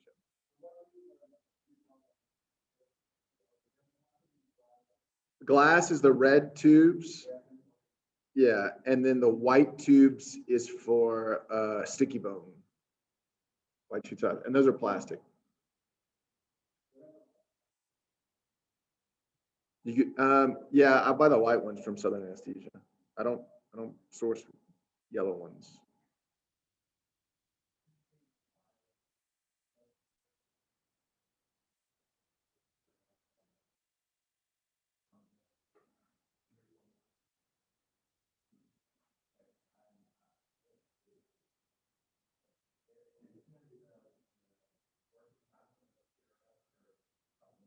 Oh, wow. Well, heating actually, it makes it form a clot faster. It's like your body temperature and ambient temperature are 2 different degrees, or 10 different degrees, right? It's 37 versus 27 Celsius, I think it was, right? And so if you draw blood out, it's going to start coagulating, but not as fast as if it was in the body. So you have a 1 minute working time to be able to get it into your centrifuge and spin it out. And that's the biggest complication in PRF is people will draw 8 tubes at a time, but that takes like 3 or 4 minutes, and then go put it in the centrifuge and not get a lot of plasma. So the biggest complication is just have a centrifuge in the room. As soon as you draw it, put it in the centrifuge. And some people will have 2 centrifuges going at the same time. And as soon as you draw another 2, stop the centrifuge, pop another one in, and then keep it going. All right, what's up? You have any more questions? No. All right, we're gonna jump into some more cases. This is fractured lateral, but there's nothing really wrong with the first molars. We did have some aesthetic concerns. This bridge was redone 3 times in her life. This was done about 2 years ago, and this tooth is the one that's fractured now. So she's gonna wind up losing this anterior bridge. I could even horizontally section this off, but this tooth, so this tooth, 6, 10 are bad. 11's good, so I could keep this 3-unit bridge, place an implant here, place an implant here, place an implant here, and place an implant here. Well, I'll show you that in a second, but obviously aesthetics aren't a big concern because she's got a low smile line, but I would like to correct the soft tissue of the anterior. So my first thought is, how do I correct this soft tissue profile for the final result? If I lack soft tissue in site number 6, and there's an uneven restorative plane, I'm gonna have to do all that with my suture technique, right? And where I place my implants, key sites and sizes. What you also notice is that she's got fractured of a first molar porcelain, and then the anterior is all lingual, so she's probably overclosed and she's not in a good bite pattern, right? So when I'm probably going to open up her bite, get her in a more stable occlusion. Lower arch is fine. There's no issues in the lower arch, but you can see a little bit of wear and tear in the lower anteriors, right? That's why I take photos, because I don't always see these at the initial consultation visit. And I'm kind of thinking about, I'm really just kind of talking about treatment options, and do they want to do fixed? Do they want to do removable? Do they want to keep their teeth? Do they not want to keep their teeth? Et cetera, et cetera. So I put together this PowerPoint presentation for her. This is that Dental Flash software. It used to be a free download. Now you can't download it anymore. Attachments International was bought out by Implant Direct. And then when Implant Direct sold out to Danaher, then they stopped allowing this as a free download. But I have the software. I'll send it to you guys. So I gave it an option to keep the upper left bridge and then just do 4 implants on the upper arch. Or remove 5 and 11 and still put 4 implants, but do upper fixed. And the cost for this versus this was only the difference of taking out tooth number 5 and 11. The issue in the future was, what if 11 goes bad, then we have to place another implant in 11 and 13 and do another 3-unit bridge. So, to me, it just made sense to take out those last 2 teeth. So I recommended this treatment option, but if she really wants to keep her natural teeth, she has to do this. But I did say that we're going to have to open up her occlusion on 3 and 14s to open up her bite to get a better stable occlusion. And I said, if I could remove those 2 teeth, crown 3 and 14, and be able to put implants in these sites in the lower, then I'd be able to open up her bite and correct the soft tissue profile in the anterior. So this is a YouTube video. You can go watch the workup and the treatment plan on the surgical guide design, because I like tooth-borne guides a lot. It's like a serial extraction case. I kept the lateral incisor because I'm going to put implants in 6 and 11. It's my guide, implants going in. Now, what I did in this picture here is pack some PRF around my implants. So, and then I didn't want to do a pickup conversion. This is Tony's milled shell provisionals from Bisacryl provisionals. This is the day of surgery. See the horizontal mattress sutures on both sides, and I'm bringing down this soft tissue on both sides. I'm trying to correct the soft tissue profile. This is just a quick little video of the pilot drills and the implants going in. So I did a pilot drill, and once you get good in Blue Sky Bio, you can do a bunch of different things. You can do a pilot drill guide, take it out, and then put a second drill guide, wider diameter drill guide, put that one in, take that one out. And if it's a tooth borne, you're not removing those lateral pin guides. And so you can make a sequential drill guide essentially all the way up to your final implant placement, then take it out and then just put your implant in. I'll always pack bone around the implants before I put the implants in, right? On the facial aspect for that facial defect. But really what I really want to show you is not that, it's this. It's after, hold on one second, I'm sorry.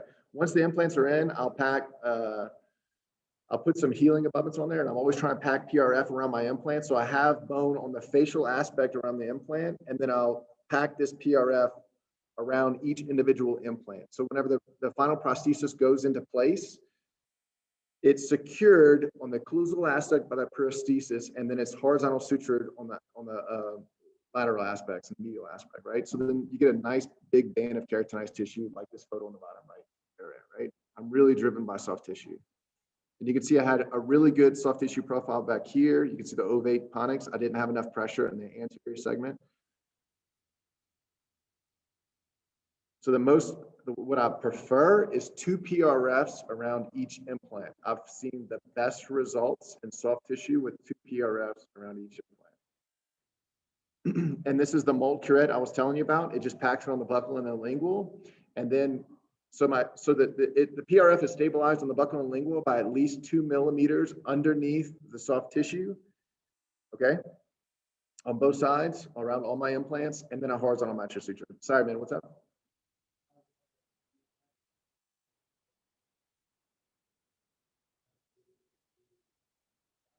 Yeah.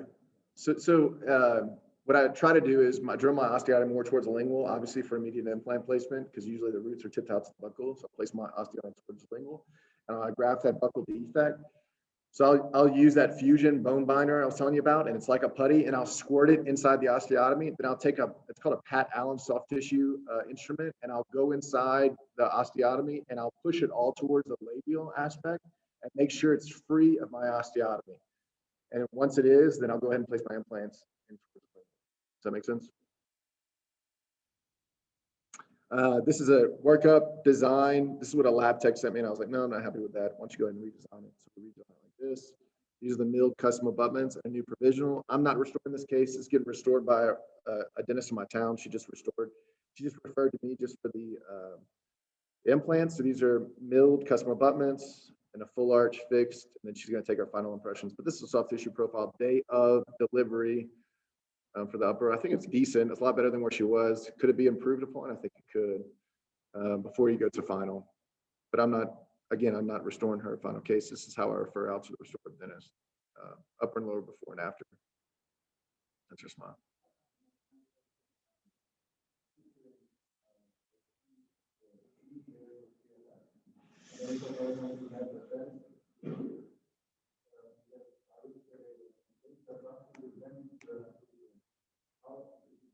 Right. So yeah, we were talking about this earlier. So remember when Corey does the 3 millimeter of expansion of the jaw? Is that what we call it, expansion? Offset? Yeah. And then he creates his provisional prosthesis, right? So, and the offset is for PRF, bone graft, and then your soft tissue to come back in. So once I put my provisional in place, I still have that 3 millimeters. So then I'm looping my suture underneath the prosthesis, right? So, I always go buccal, lingual, and tie off on the facial aspect. You don't want to tie off on the lingual aspect because it rubs their tongue and they just complain about it all the time.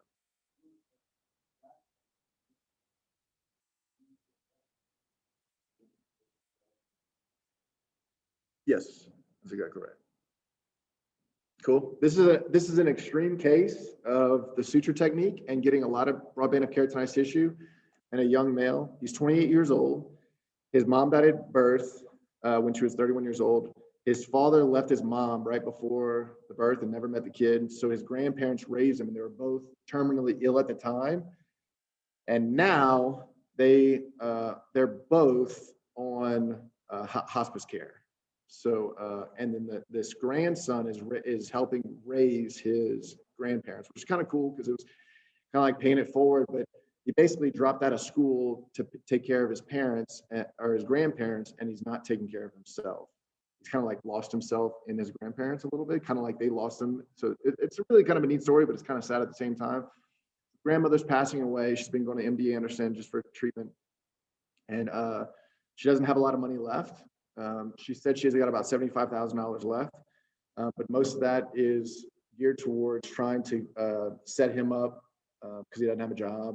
You know, his main job is taking care of him, of them. And I think she didn't want to allocate $60,000 for the total procedure, so I had to do something to save money on my end. So I was just going to design my own provisional, design my own surgical guides, call Corey, see if he could help me out. I would absolutely recommend, if you're a newbie in this, you know, you could obviously, if you're very advanced in computers, then just, you know, design your own guides. If you're not, give Corey like 1 or 2 cases to design for you and just see what it feels like to have the accuracy of the guides. And then I think you'd better understand or better appreciate how incredible it is and how much faster your surgeries are and how much more predictable your results can be, and then take off and start designing your own guides, right? But if you ever have a hard case, call up Corey. He's worth the money. So anyway, he dropped out of school. His grandparents can't afford the full treatment, and the grandmother basically said, "Look, he doesn't take care of his teeth. He doesn't take care of himself. Whenever he puts us to bed at night, he basically eats Cheetos and plays video games with people he meets online till like 3 o'clock in the morning. Because the grandparents sleep until like 9 or 10. And so that's whenever he's waking up to help feed him and take care of him. So he has no social life, or his social life is PlayStation 4, whatever those games are called, where you meet people and you have headsets and you talk to them and your friends. And doesn't brush his teeth, obviously, and he drinks Dr. Pepper all night long until he goes to bed and doesn't brush his teeth. So this is just after years and years of neglect. This is his upper arch. This is his lower arch, failing dentition. This is his smile. I mean, this guy does not care about hygiene. You can tell he's got, you know, some swirly, and then, you know, just nose hairs just waving in the wind. And he hadn't brushed his teeth in, you know, in weeks. And you know, his hair is obviously, he doesn't really care, just doesn't care.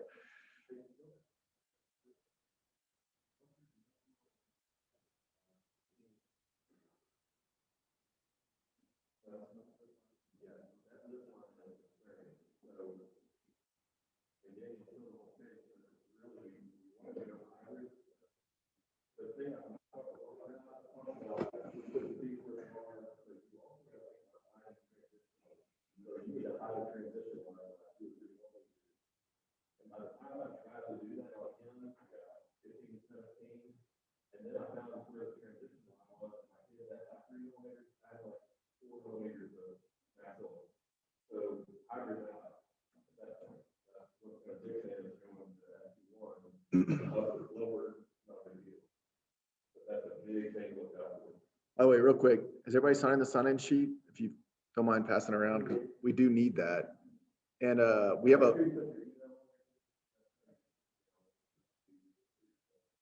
there's a lunch menu that's going around. Please write what you want, because we're about to call it in about 30 minutes. We just need to know what you want to order for lunch. So please write on it. We're going back to the same place. We'll just walk back there. If it was good. All right, this is a gummy smile for this kid, right? And so, you know, you could do FP1, but you might want to reduce the gumminess of his smile. And so, how are you going to do that in Blue Sky Bioplan? How does that look? What does that look like? Are you going to do a bone reduction guide? If you do, and you horizontally cut everything, you might have to think about: am I going to lose the papilla? How do I gain them back? You know, could I do a scalloped bone reduction guide, which Corey's done before? There's a video on YouTube about that. That's really, really cool way to do it. Instead of doing like a horizontal cut like Corey's shown, you can just scallop in between each individual tooth. And so your bone reduction guide is going to have peaks of papilla. Yep. So upper and lower. I talked to the grandmother 3 or 4 times. We talked about doing root canals and taking out several teeth, doing some bridges, trying to maintain his periodontal disease, his gum disease, trying to keep some teeth. referring me out to an endodontist and doing a bunch of different root canals. In the end, the cost for the implants was much more expensive than keeping his teeth. But the concern was he's not going to be able to keep his teeth for very long, so he'd be spending more money. So the grandmother asked me if I would do the implants, but reduce my fee to the crown and bridge cost. And what I'm going to tell, you know, an 80-year-old lady that's on her dying bed, and this is her grandson. So I said, of course I would. So this is tooth number 14, where I really wanted an implant, but it was completely blown out, an infection. And I would like to immediately load this case. The mandible was really good bone volume, but the maxillary was pretty shoddy on bone volume. So I'm going to keep my implants in the first molar and bicuspid, and then the 2 bicuspids here, and try to cantilever off the first molar on that side. So this was pretty much the whack, or the discussion we had. This is how many teeth you should have. You know, your teeth are terrible, but we're going to take them all out and put in implants.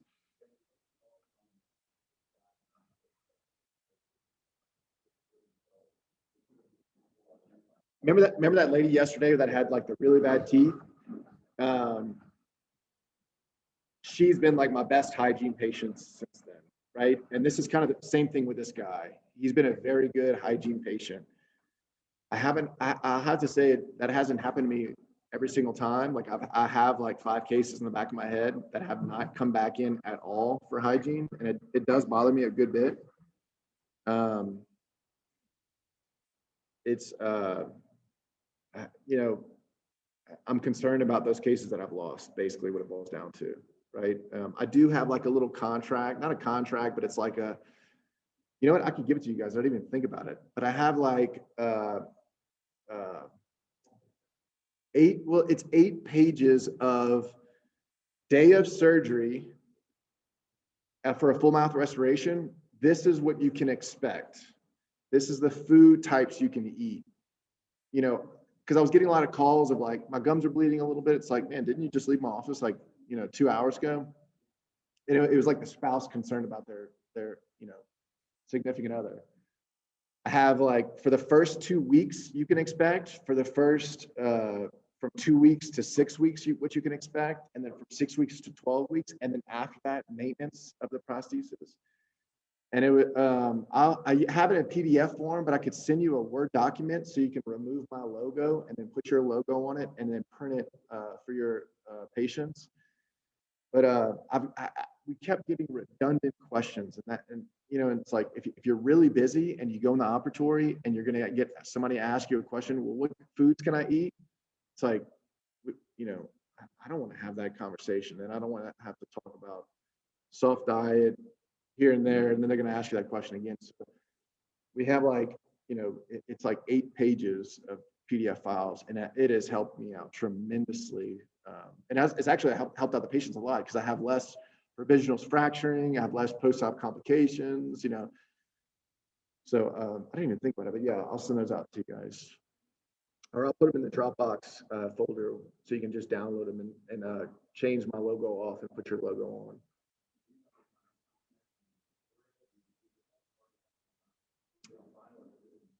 I think on the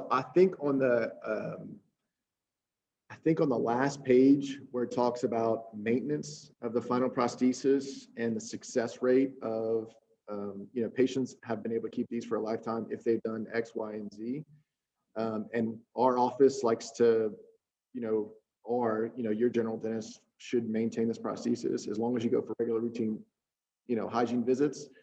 We warranty our work up into X amount of time, and then if things break, we can, you know, help you out cost-wise or whatever we do. But I kind of have like this unwritten rule for the first 5 years: if anything happens, even if it's not the patient's fault, or if it is the patient's fault, I'll just, you know, take care of it, because it's a lot of money, man. There's not a lot of money. And then after that, you know, I try to help them out as best I can. So Corey has a YouTube video on the design workup for this case, because it's a dual arch with teeth on a high smile line, bone reduction guides.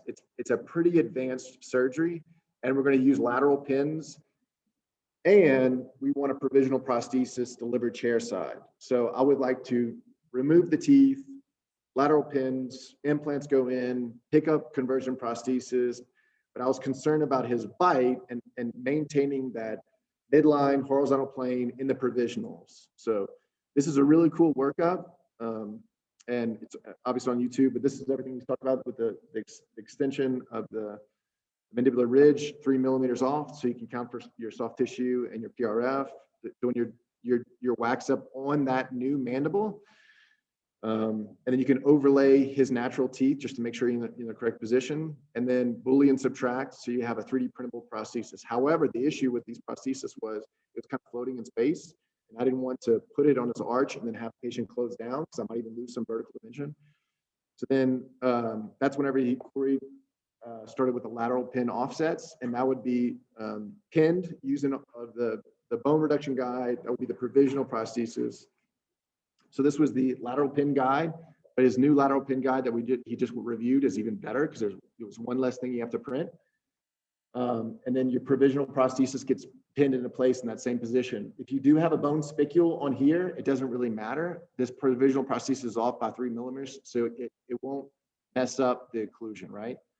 And I 3D printed a backup upper arch in a denture just because I was worried about not being able to immediately load the upper because the bone was just awful.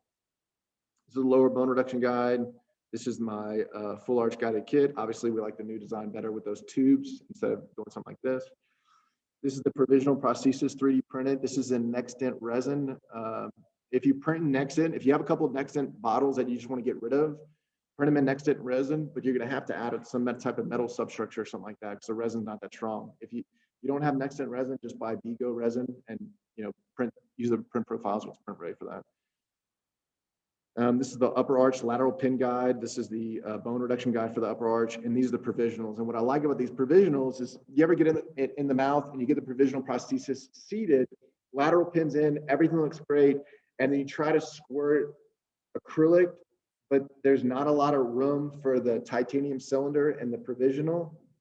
And so you're trying to squirt around that little area, around that little tube, and then it sets and you pull it out and like 1 or 2 titanium cylinders don't get picked up. Does anybody ever have that happen to me or just me?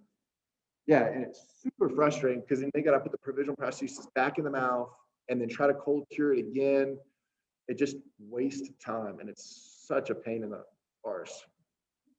So what you could do is in Mesh Mixer, once you've designed your provisional prosthesis, you can hollow shell the provisionals so they look like this. So instead, if you just, once you seat this on the maxillary arch with the lateral pins for the facial aspect, okay, then think about the titanium cylinders going through each one of these. Then you just put a little hole in the facial aspect of say tooth number 3, and you just start injecting acrylic, and it's just going to flow throughout the entire arch and pick up every single one of those titanium cylinders. And then once it sets, you just unscrew it. It's super easy to remove and it's super smart. It was a really cool thing that he did like 2 years ago and still probably one of my favorite provisional designs.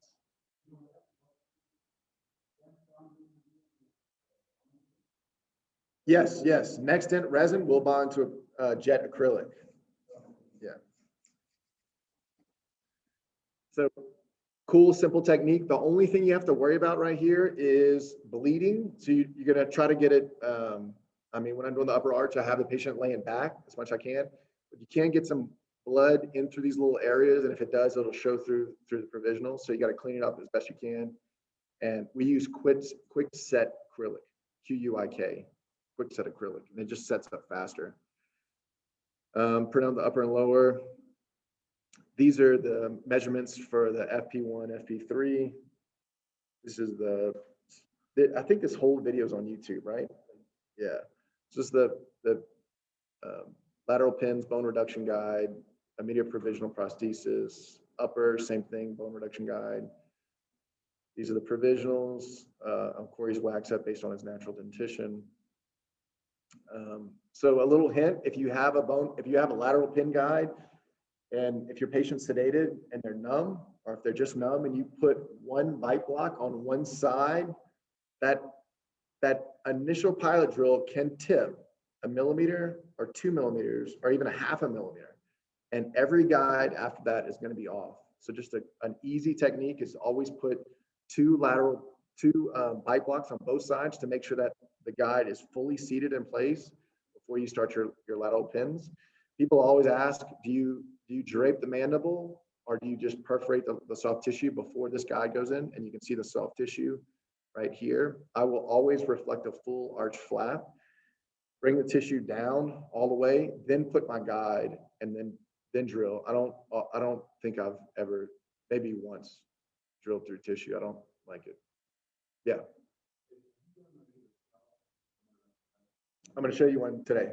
Yeah. You get better scalped. Yeah, you get better scalped bone, and it's a lot easier.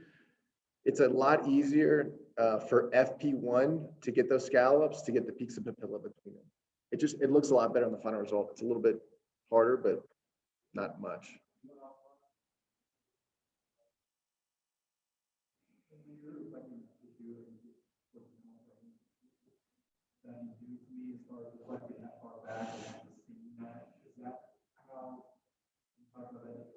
Yeah, so you can reflect to it, and you can reflect around it. It's not a big deal. You just don't want to pull on that flap around the middle nerve, because then you can cause some temporary dysesthesia.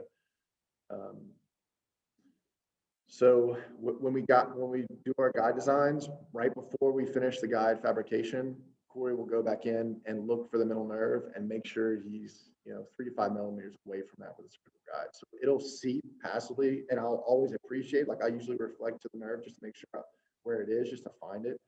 But I don't have any paresthesias from that.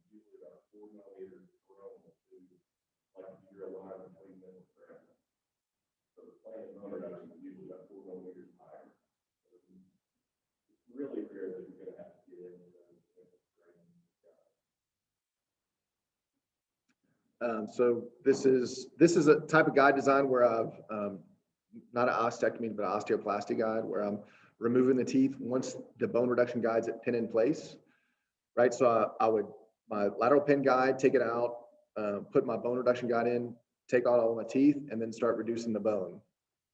So then that's pre-reduction, post-reduction with my surgical guide in. After I'm finished, this is my provisionals in place, cold cure acrylic, lateral pins in. I just had him close down to confirm his bite based on our wax up, and everything's perfect because we took our scans in MIP and took our CT in MIP. This is the 3 millimeters to account for, and then we're going to add some bone and PRF on there, and then have our soft tissue drape inside. These are just the sacrificial supports to cut off afterwards. So I take this out, give it to one of my dental assistants. She goes in the lab and she just trims it. This is a $5 provisional prosthesis. $5, costs you $5 to 3D print. And then while she's in the lab trimming it up, cut off sacrificial supports, polish it, and put in pink acrylic, I'm going to graft PRF and start to close this. And then she'll bring that back to me. I'll screw it in, then suture.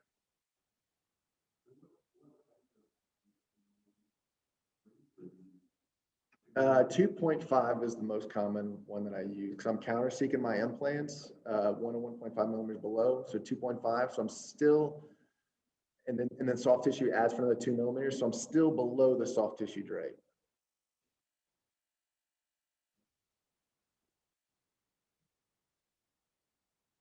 This is what the lateral pin should look like on the facial aspect. And then the video goes dark. So then this is pre-bone reduction, surgical guide in place. This is that pickup I was telling you about, how cool it was to just squirt. I just made a little hole back here, number 3. I started injecting cold cure acrylic. I mean, and you could see it just flow throughout the full upper arch and then go out the back side. So I had a back vent hole where it pushed out all the air. And then once this set, all the peaks were visible. So I just removed them off the peak abutments. Gave this to my dental assistant. She just went to the lab and trimmed them all up, polished it, and then gave it back to me, and I delivered it in his mouth. Then I sutured. So this was literally his bite without any occlusal adjustments. This is what it looked like. You can see I got a little bit of blood on tooth number 9, but this is what you should look, the soft tissue should look like. It doesn't look right here. It looks wrong, but it's right if you want to get good soft tissue. And I did add perf grid into it. I was telling you that it's an Elman product. It's a perforated mesh. It's a little expensive. You go to Walmart and buy some cheaper things. We just had some in stock. So this is upper screw retain prosthesis on peak abutments, lowers on multi-unit abutments. This is, right. He leaves my office and doesn't show up for his 2-week follow-up visit suture removal appointment. And that happens sometimes. People get busy. They usually reschedule. And I usually see him at 3 or 4 weeks or something like that. But then I kind of forgot about him, and I thought about him again around 6 weeks. And I was like, I wonder where he's going. He should be coming in soon for a 6-week Panorex just to make sure all the implants are in. And he no-showed for that visit again. I was like, all right, we'll get on the horn and try to find him. He doesn't answer his phone. Can't find him. 12 weeks go by. And I'm a little concerned now about his grandmother. Maybe, I don't know what's happened, like maybe something happened in their life. So we wanted to reach out to his grandmother. She apologized. She said she's been at MD Anderson. He's been helping her out. He hasn't been checking his phone. When she comes back in, she'll make sure that he arrives for his visit. At this point, the grandfather is, I think he's passed away, but he was, weeks away from passing away. So they were spending a lot of time taking care of him. He came back into the office and he didn't understand why he needed to come in for a follow-up visit because he really liked his temporaries. His only complaint was that he had a little bit of brown spot in the front. Through his gaming software, like where you meet people online, you talk to them, and he met this girl who got I think it's called a Mega Blaster gun. And she got to a certain level and he got a Mega Blaster gun. So they were mega blasting people in this virtual world that they hang out in at 2 o'clock in the morning. And then they met online, but he thought she was a girl and she thought he was a girl. So they wound up meeting and they're dating now. So he's got a girlfriend and he's excited about his life and he's growing out his man beard. And really thought these were his finals and just wanted me to get rid of that dark spot. So I take impressions for the upper arch, lower arch, final impression PBS, take some scans of his face, bring all this stuff and send it off to Burbank for them to, digitize, put all this in their CAD software and give me some provisionals based on the metrics of his face, and then a little DSD for you. So they send me out these provisionals, upper and lower. This is the mill provisionals. Somebody was asking me about the Pala seal. Tony was telling me that Colzer makes this denture lacquer called Pala seal, and that's your favorite one, Tony? Yeah, after a little while.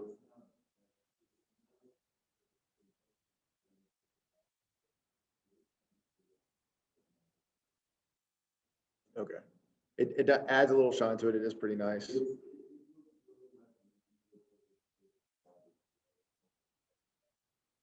Yeah.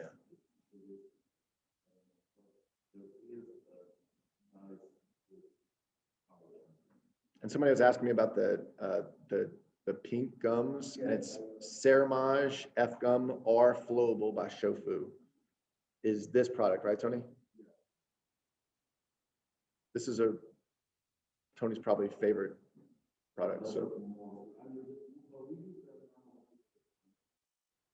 yeah.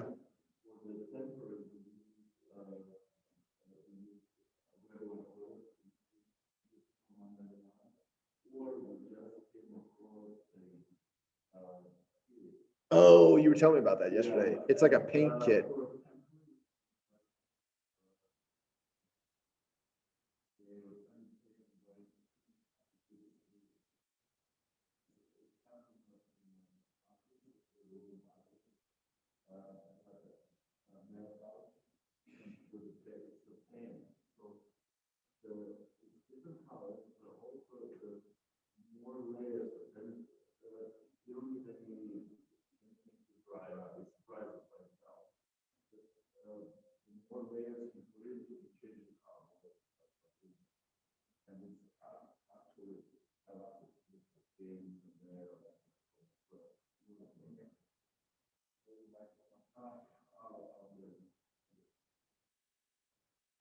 So these are,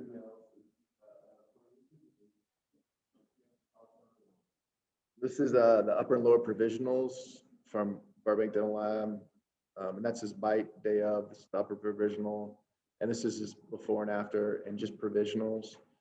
And then he leaves. I don't see him for, we usually see him back in 2 weeks, and we make any types of adjustments to the provisionals, and then scanning those adjustments, send it out to Burbank, and they mill the finals.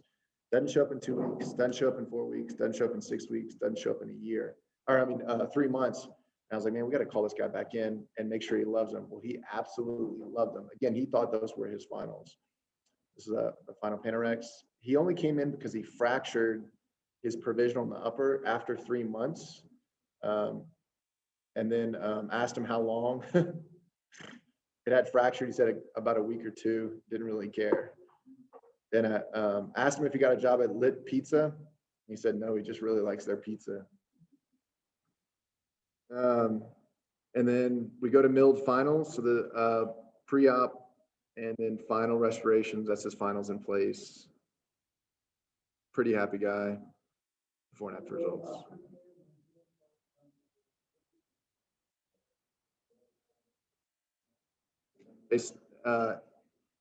If it's a fixed prosthesis, they come in twice a year, like regular maintenance visits. If it's a removable prosthesis, we get them in once a year. Removable typically are easier to maintain. So what we'll do is for the removable patients, we'll get them in twice in 1 year. If they're doing a really good job and we can see that they probably don't need our maintenance twice a year, and they could go once a year because they're taking it out and they're doing a good job, we'll push them out to once a year. If they ever fail or have some issues, we'll bring them back in for twice a year.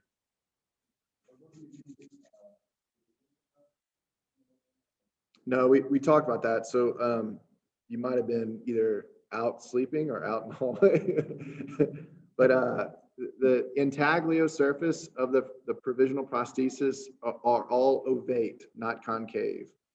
And I've had lots of issues of working with other labs where they continually make them concave. And so I just try to reemphasize whatever lab you're working with, try to make sure that they're always ovate so they're easier to clean. I don't want to remove the prosthesis because it's not something I enjoy doing. And you have to make it hygienic for the patient. So as long as the prosthesis is made hygienic, there's no need to remove the prosthesis at all. In other words, like if you prep a 3-unit bridge from 13 to 15 and you cement it, how often do you remove that bridge? You never, because you made it hygienic, right? So for a full arch, you just have to make the full arch hygienic. That's basically what it boils down to.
This guy, horizontal here and horizontal there. Horizontal here, horizontal there. That's it. if the patient moves their tongue up and back and the lingual flap moves, you have to put a horizontal mattress or a vertical mattress suture in the midline. Yeah, you don't want to keep them open in that area. Right. So I mean, look, this looks terrible day of, but when they come in and they have tissue like this, it's amazing. They were going, yeah. So I use PGCL, which is a resorbable suture. It resorbs in like 4 to 6 weeks. But I always have patients come back in 2 weeks just to make sure that they're doing well and clip the sutures, and I'll pull them out myself. But they usually go clear. So they're purple when you suture, and they're clear by that time. So they're real hard to find, but they don't cause ulcerations on the tissue or anything like that. It's almost like Gore-Tex sutures, but it's a third of the cost of Gore-Tex. Yeah.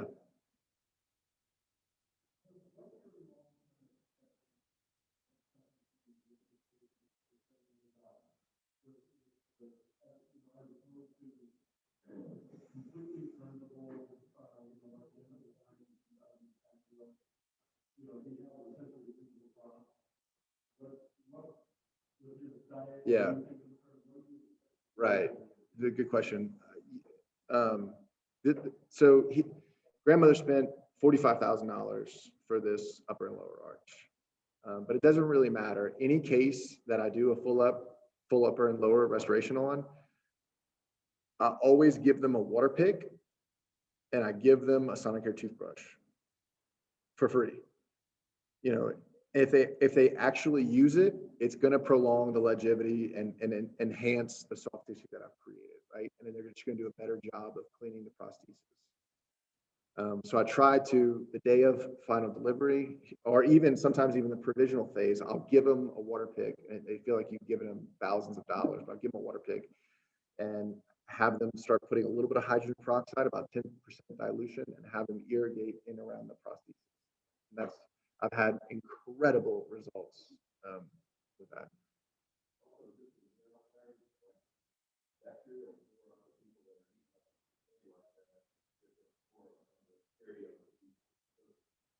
People with the decay bacteria tend to do better in my experience. They didn't really have a good period. I'd be more concerned with this guy.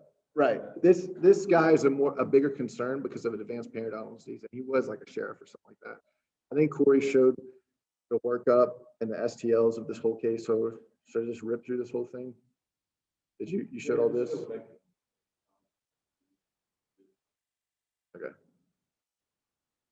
So this is all we've been showing. It's a production guide, tubes suspended up, connected, offset the jaw, make a denture on it, all the same stuff we've been talking about.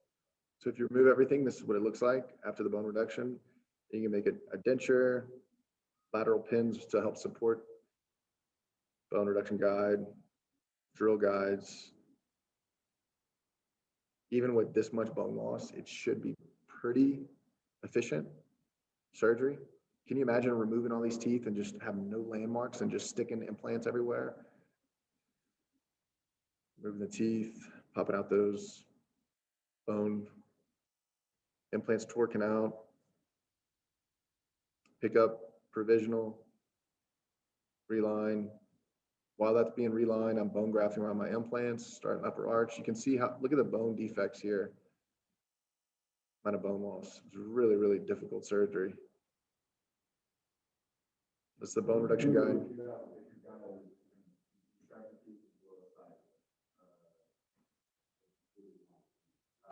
Had that happen before. There's a couple different ways in the software you can account for it. If there's real thin buccal bone, I've actually kept teeth, like I've kept canines in the bone, and I've drilled through the canines and use that as my lateral pins when I'm not placing implants on those sites. Does that make sense? Because I knew as soon as I take them out, I'm gonna lose all the buccal plate. So just to hold the bone reduction guide and stabilize the surgical guide, I'll keep the canines, if that makes sense. I don't plan for room banking. I don't plan for socket shielding, and I don't plan for any of that. I try to take teeth out. if I'm luxating a number 6 and the buccal bone fractures, and I'm gonna have to graft that site, and I'm not gonna be able to place an implant, it's gonna kind of ruin the case for me. At that point, and I'm not talking about completely fracture with a whole buccal plate, but I see I'm not gonna be able to get the tooth out without completely removing the buccal plate. At that point, if I can see a fracture in the buccal, I'll stop and I'll do a PET protocol to try to shield the buccal bone so I can still put the implant on a facial. Right? Those are rare cases, but it does happen. I've done one case where I've had a root submergent case where I've kept, you know, I had an implant in 23 and I was elevating 27. I mean, I put an implant in 26 and I was elevating 27. And then the buccal bone fractured off of 27 and 26. And I was like, well, that really screws me up big time. So I did a root submergence of 27 to try to maintain the bone in that area, graft the facial, put PRF on top of it, and then closed and immediate loaded. And it's restored. You know, it's 6 months out right now. But yeah, I don't plan for PET every single tooth. It's so time consuming. And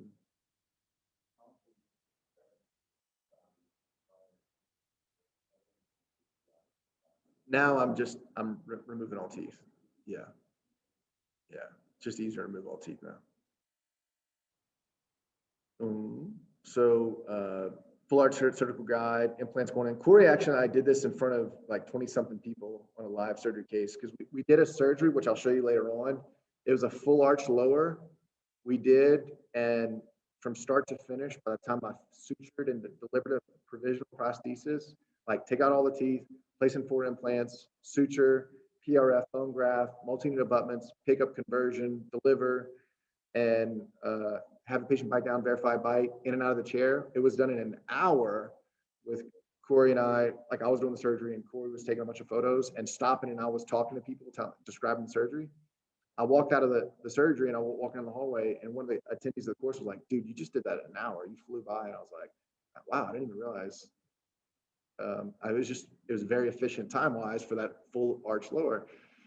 So then the next time we taught the course, we did another full arch lower. And again, it happened again. It was 1 hour of time. I was like, man, I can't believe it's that efficient in time-wise if you have a surgical guide.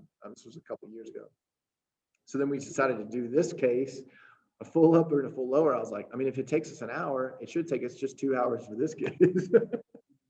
It wound up like being like 3.5 hours.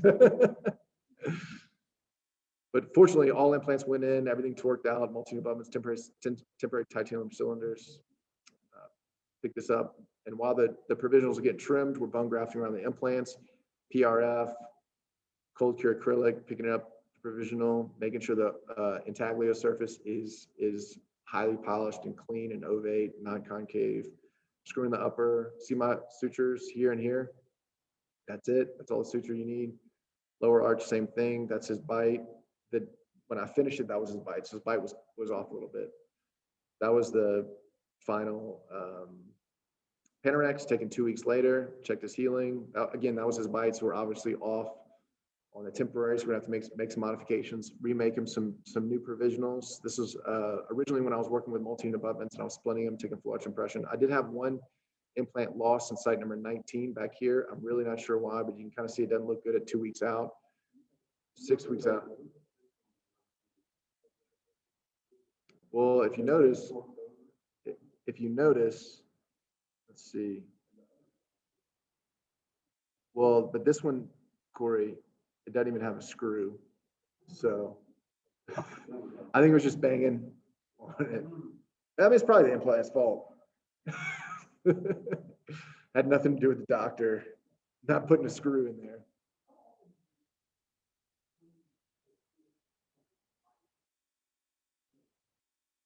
I mean,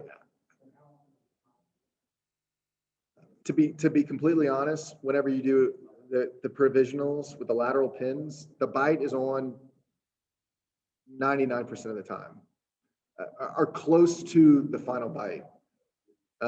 In the Exocad world, if you're milling or 3D printing chairside after you're doing your conversions, It's only off if the patient has a CRCO slide. Does that make sense? What we talked about yesterday.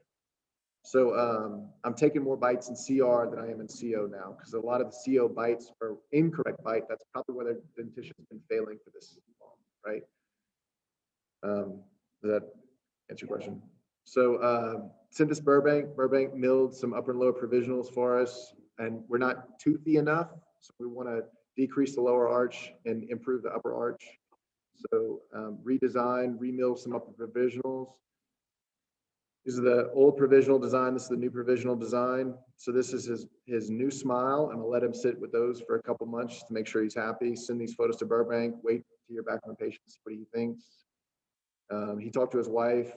They decided they wanted to make some final changes. So scan the final changes, send it back to Burbank. These are the final changes before and after. Full upper PMA is before and after final. Zirconia. This is the Burbank's PMA provisionals, and then this is their zirconia, upper and lower.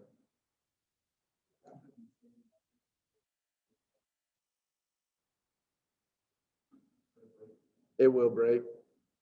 Yeah. The only thing that you can do to, if you want to keep them in a PMA provisional, is you'd have to have some type of metal substructure, like a milled titanium framework on PMMA. That could work long term. Yeah, I mean, the PMMA would wear out on the occlusal surface, but I mean, you could add some acrylic back or have the provisionals remilled, take them out and pop back on the new titanium framework. PMMA is not real expensive. The cool thing about doing this case is if you do get a undesirable provisional like this, you just rescan them, take some photos, send it to Burbank. They'll remill you a new set of provisionals, and it's all within that, right, Tony? So there's like a full arch case fee, and if you're not happy with the provisionals, you don't pay for another set of provisionals. That's part of the full arch fee for the upper arch. So if you want another set of provisionals, or you want another set of provisionals, you don't pay for new PMMAs. Or how many PMAs would you do before you charge?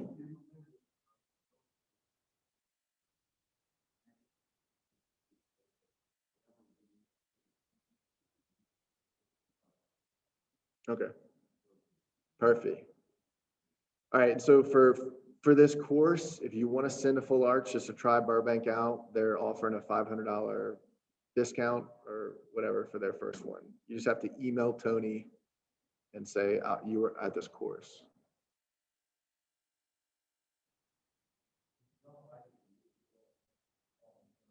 I'll give you a cell phone. Yeah.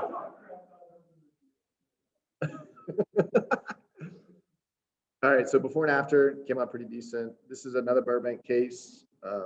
She was referred by the dentist that actually prepped these crowns, and these are maybe 4 years old. She's got recurrent decay, uneven cant on the lower arch. She doesn't have a lot of bone down here. She was going to have to, they were going to place an implant here, remove this tooth, place an implant, crown prep this, place 2 implants down here, place an implant inside number 3. It was gone. This bridge is loose off this canine, tooth number 11.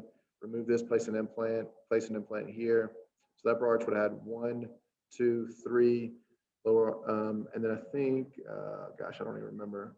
Maybe it was a lateral that was bad. So we're going to cantilever off a tooth on that one.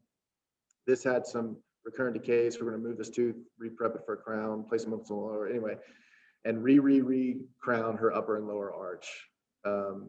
And then, but he referred her, they had treatment planned her for upper and lower, and then he wound up referring her for upper and lower fixed with 6 implants on the top and bottom. And then I went back to him and asked if we could re-crown her upper arch and the lower arch. Anyway, we went back and forth for a while, because I mean, I like to keep teeth. I'm a general dentist. I don't think everything needs to be taken out.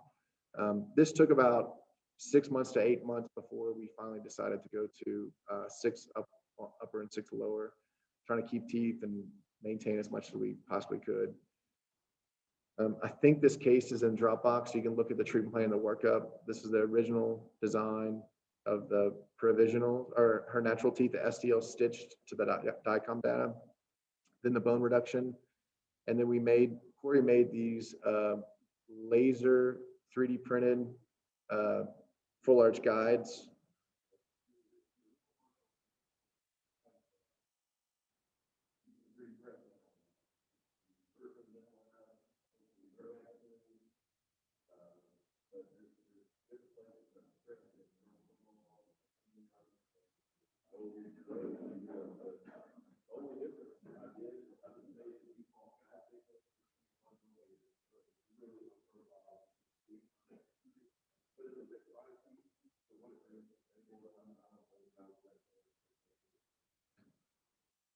And then 3D printed the provisionals.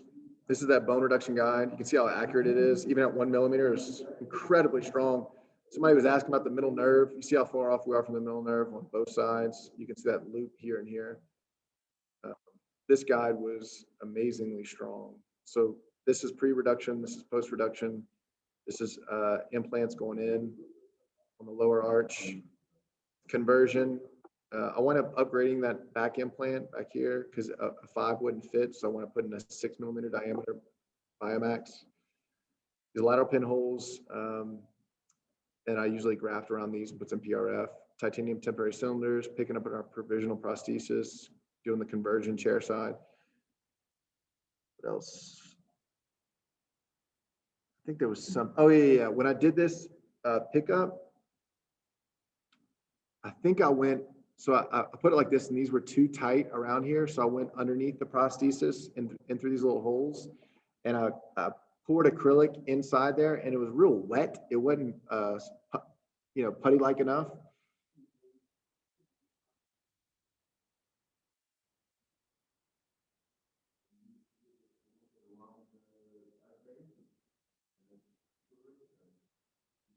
Smart denture conversion? Yeah. Okay, cool.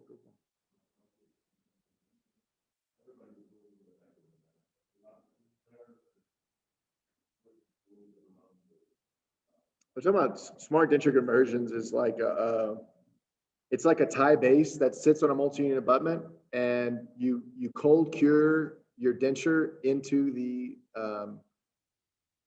locator or into the tie bases. Okay, so let me say this again. Your implants are in, you have your multi-unit abutments torqued out on your implants. You have a tie base that you screw in on top of the multi-unit abutments, right? And that gets fixed by one of those little mini screws, you know what I'm talking about? But the mini screw is half plastic and half titanium. And they're like glued together, I guess. So when you do your denture conversion and you have the patient bite down, or however you do your conversion, instead of, you don't have to drill access holes to remove them. You just pull the prosthesis out, and it cracks at all of those glued in interfaces. And then there's a little tool to remove each one of those plastic pieces from the multi-unit abutments. And then you just reverse drill all of those sites. It looks prettier.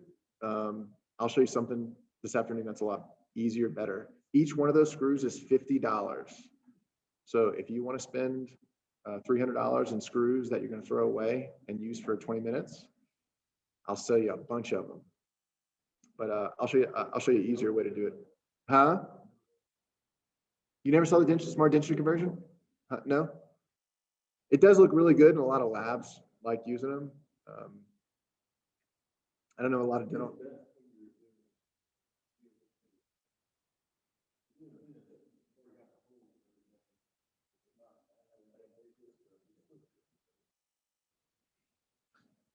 This is a pickup, and then you just have to look. You see all these extensions, all that acrylic that was still putty went into my sockets of my teeth, and the whole prosthesis got locked in.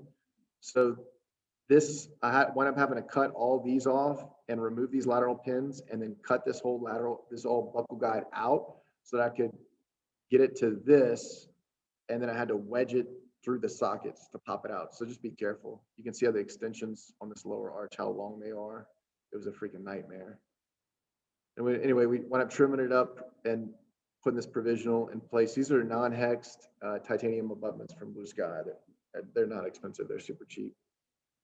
So PRF, while that's working on graft around these areas, deliver the prosthesis, suture, upper arch, pretty much same thing. This was remember I was telling you, it doesn't really look that crazy on the Panorex. It looks like she has got decent teeth, but these are some buccal fenestrations in, this is maybe 7 and 8, and that's 9.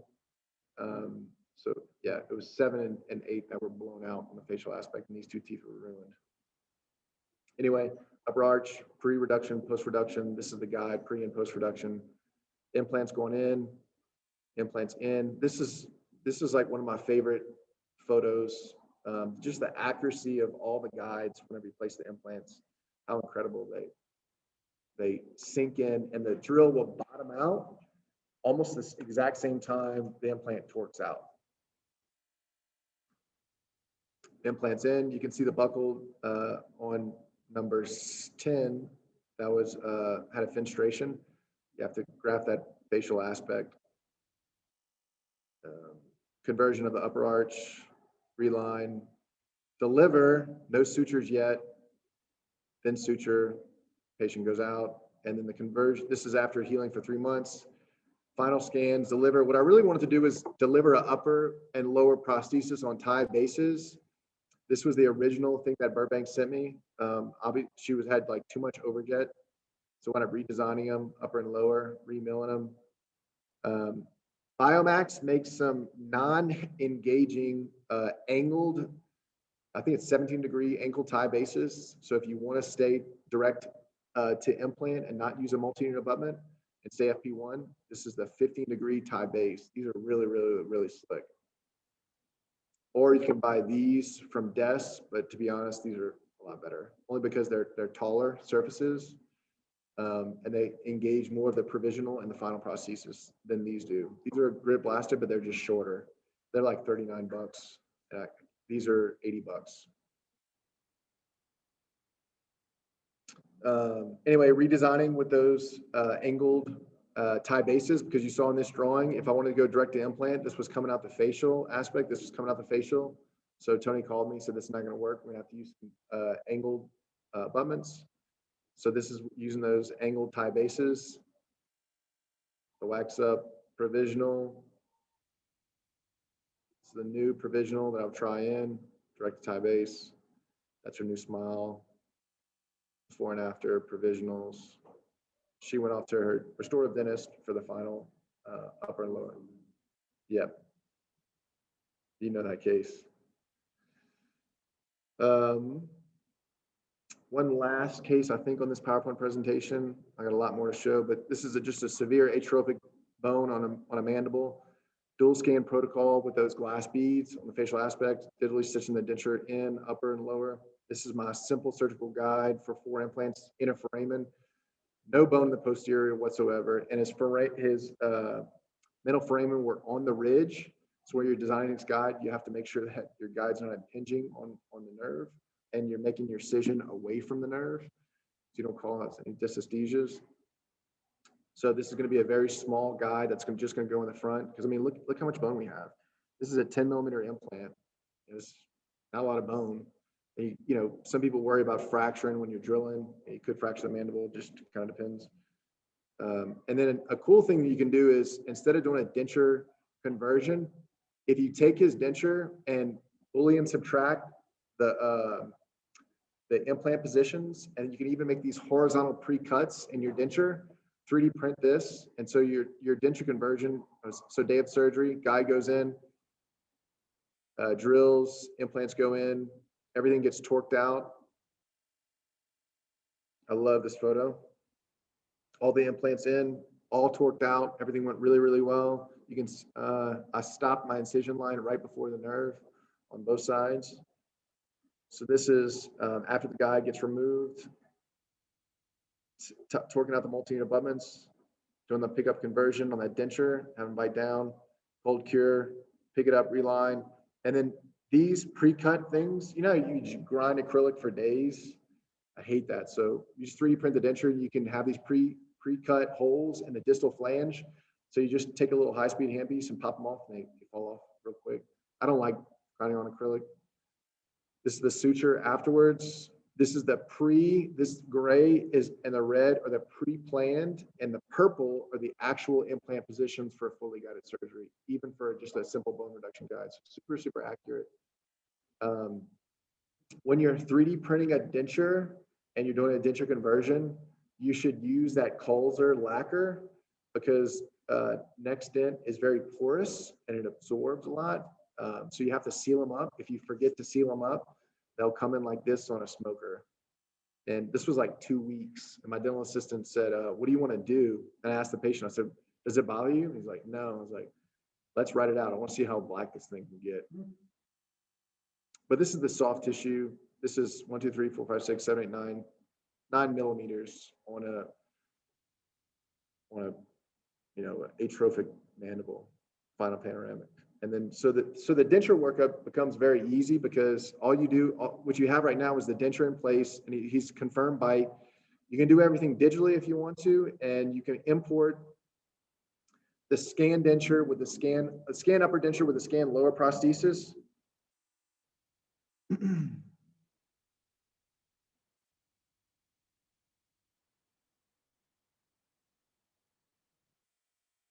And then if you send this off to Burbank, they can wax it up for you. If you're a genius and you want to wax up yourself in Exocad, you can actually just chairside 3D print this if you want to. Try it in the patient's mouth. And what I'll do is, if I have a quick turnaround, I'll 3D print the provisional, put it in the patient's mouth, confirm their bite's correct, confirm everything's correct. If I need to make any changes, I'll equilibrate their bite, rescan that in. And if it's good, we just go to final prosthesis. I think this is this looks like Burbank's, right, Tony? Yeah. This is a scary case in many, many, many ways. See the denture and how much gum she shows when smiling? This is her without the denture smiling. Do you see that? That's her maxilla touching her mandible teeth. Again, this is a close-up photo of the same thing. She shows 7 millimeters of soft tissue smiling without her denture in. So this is her open, this is her close. That's how much maxilla this lady had. And so she's going to need a bone reduction for the maxillary arch. It doesn't look like she's got a lot of bone. We're going to wind up removing some teeth, placing some implants in the posterior. I think we did 2 on both sides, and then placing 6 implants on top because she wants to go fixed. That's the surgical guide designed for the upper arch. So this is the drill guide for the full arch. These are the implants into their planned positions. This is the denture overlay right here. So I'm going to place the implants to depth of where I want the implants to be, but then I'm going to have to go deeper than that to account for the bone reduction, right? For the 7 millimeters, I'm going to reduce in bone. This is my bone reduction guide. This is my surgical guide. Yeah.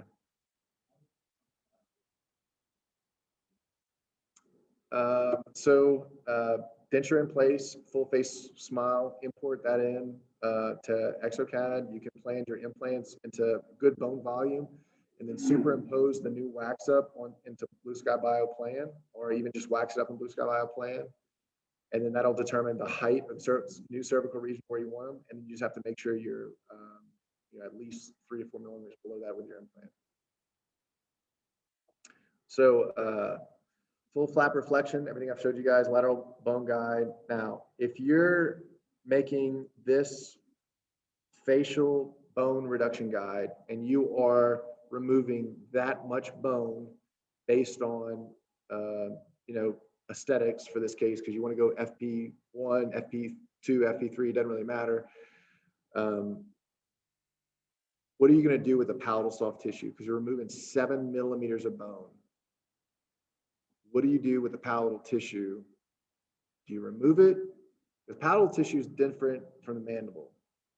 And so what are you going to do with the palatal tissue? Do you cut it off and then drape it around your implants? This is the intimacy of the facial bone guide.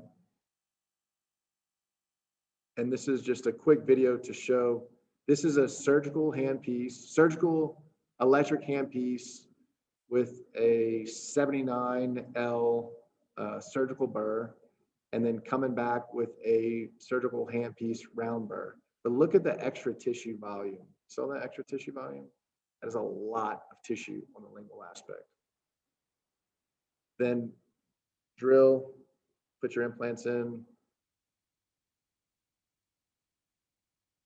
I think everybody after this course should buy a 3D printer, and that if you're going to do full arch guided, you need to buy the full arch guided kit. Look how much tissue I'm left. This is after bone reduction. So a cool little thing to do is after you've removed the bone is, and now you can appreciate how much soft tissue we have. After you've placed your implants in and they're all in, after I took this photo, I fractured this. This was in Surgical Guide 1 resin. Now they have Surgical Guide 2 resin, which is a lot stronger.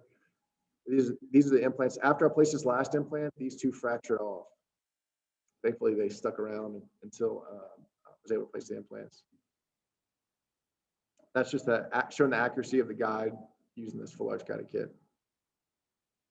So what I did was I put healing abutments around each implant, and I made a vertical incision, and then I draped the soft tissue from the palate over this area. So now you can get primary closure with this case, and you don't have to add PRF to each one of these areas. Now you have a 7 millimeters of tissue on the occlusal aspect around your implants and the facial aspect. That is a ton of tissue, a ton of tissue. That's how it gets sutured, PRF around these areas. I did a denture conversion for her to try to save some money. I want to use it. Thank God I used this metal wire, just cheap old ortho wire. I just routed it around these provisionals or these peak abutments and did a pickup conversion, took it out, hollow grind it out, and then delivered this in the mouth. And then on the lower arch, I placed 1, 2, 3, 4 implants, and then 6 implants on top. But we had an issue. This is my pre-op CT scan. I want you to look at her bone volume in the mandible. Does anybody notice anything on this mandible? See where my arrow is? Does anybody notice anything?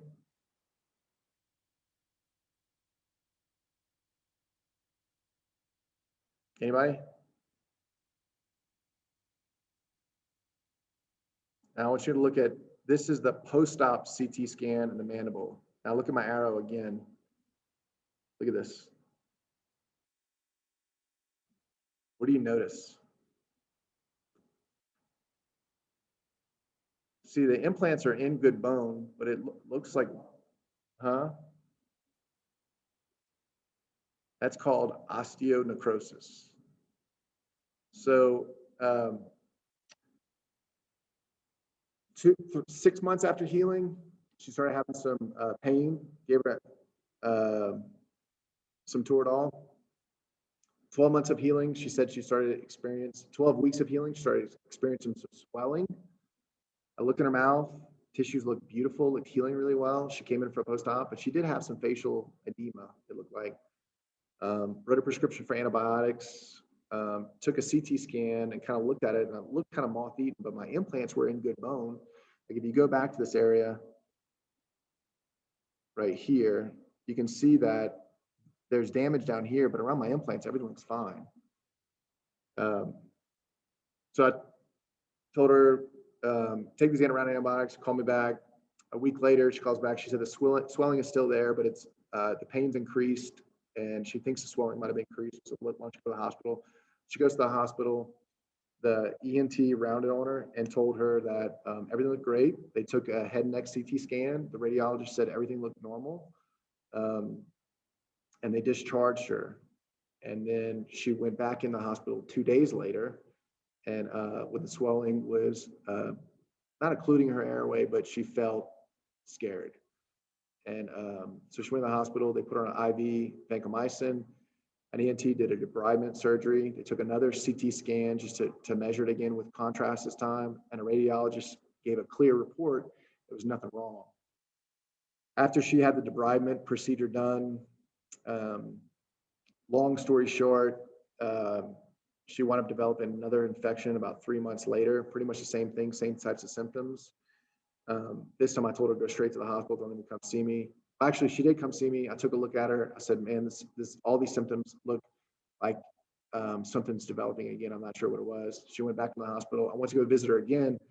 So I went to visit her the first time in the hospital, and the physician thought it was a hair follicle that got infected because she had some like sparse hairs around here and she would pick them. He thought it was a hair follicle got infected, and that was where the infection came from.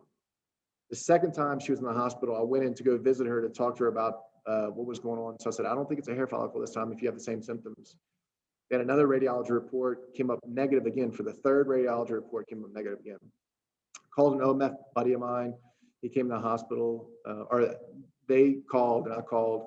He came and take a look at her. He said, I think it's osteonecrosis and we're gonna have to remove 1 or 2 implants. And then we're sitting in the chair and we're visiting, and she's a super sweet lady. And she said, do you think this has anything to do with the Prolia that I've been taking for decades? And I told her, I said, well, it's funny you mentioned that, because if you look at your medical history, you don't mention Prolia. Well, she said, well, I hadn't taken it for 6 months before I saw you, so I wasn't currently on Prolia. I said, well, how long before that were you taking Prolia? She said about 8 years. So she had been on IV Prolia for a bisphosphonate for 8 years, stopped 6 months before the procedure, and I took teeth out and put implants in the lower arch and then placed implants on the upper arch. She never told me that until the second time she was in the hospital. And she apologized because she said, I think that had, don't apologize to me. I feel really bad about this whole incident. You know, you spent 2 nights in the hospital and she wound up having 2 surgeries because of it. Long story short, we waited a year before I touched her again. And what I did learn from this case, because I think it's important to learn from all your, and I'm not going to show you everything that, this is a complication I've had. It's a really bad complication. But bisphosphonates inhibit osteoclast activity, right? They don't inhibit osteoblasts. So the thought is, if you inhibit osteoclast activity, you can still build bone, right? It'll still promote bone formation. But y'all remember, osteoblast always follow osteoclast, right? So if you're putting an implant into a virgin area, so her upper arch went unscathed. Her upper arch was fine. We didn't lose any implants in the upper arch, and there was no damage and no infection, because all we did was create these osteotomies and place implants in, so the osteoblast could build bone around those. But where we took teeth out on the mandible, you need the osteoclast to break down that bone and rebuild the bone, right? And if you're inhibiting osteoblast formation in a tooth extraction site, it's not going to be able to promote osteoblastic activity. Does that make sense? So extraction of a patient that's on bisphosphonates is much more serious than placing an implant in a virgin site. So there's a new drug that's out now, and it's because the bisphosphonates are so bad. There's an amide. It's an amide group for patients that have post-operative breast cancer or osteoporosis. Let me look at the name. I always forget.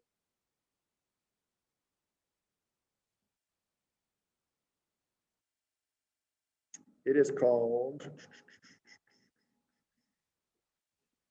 TYMLOS.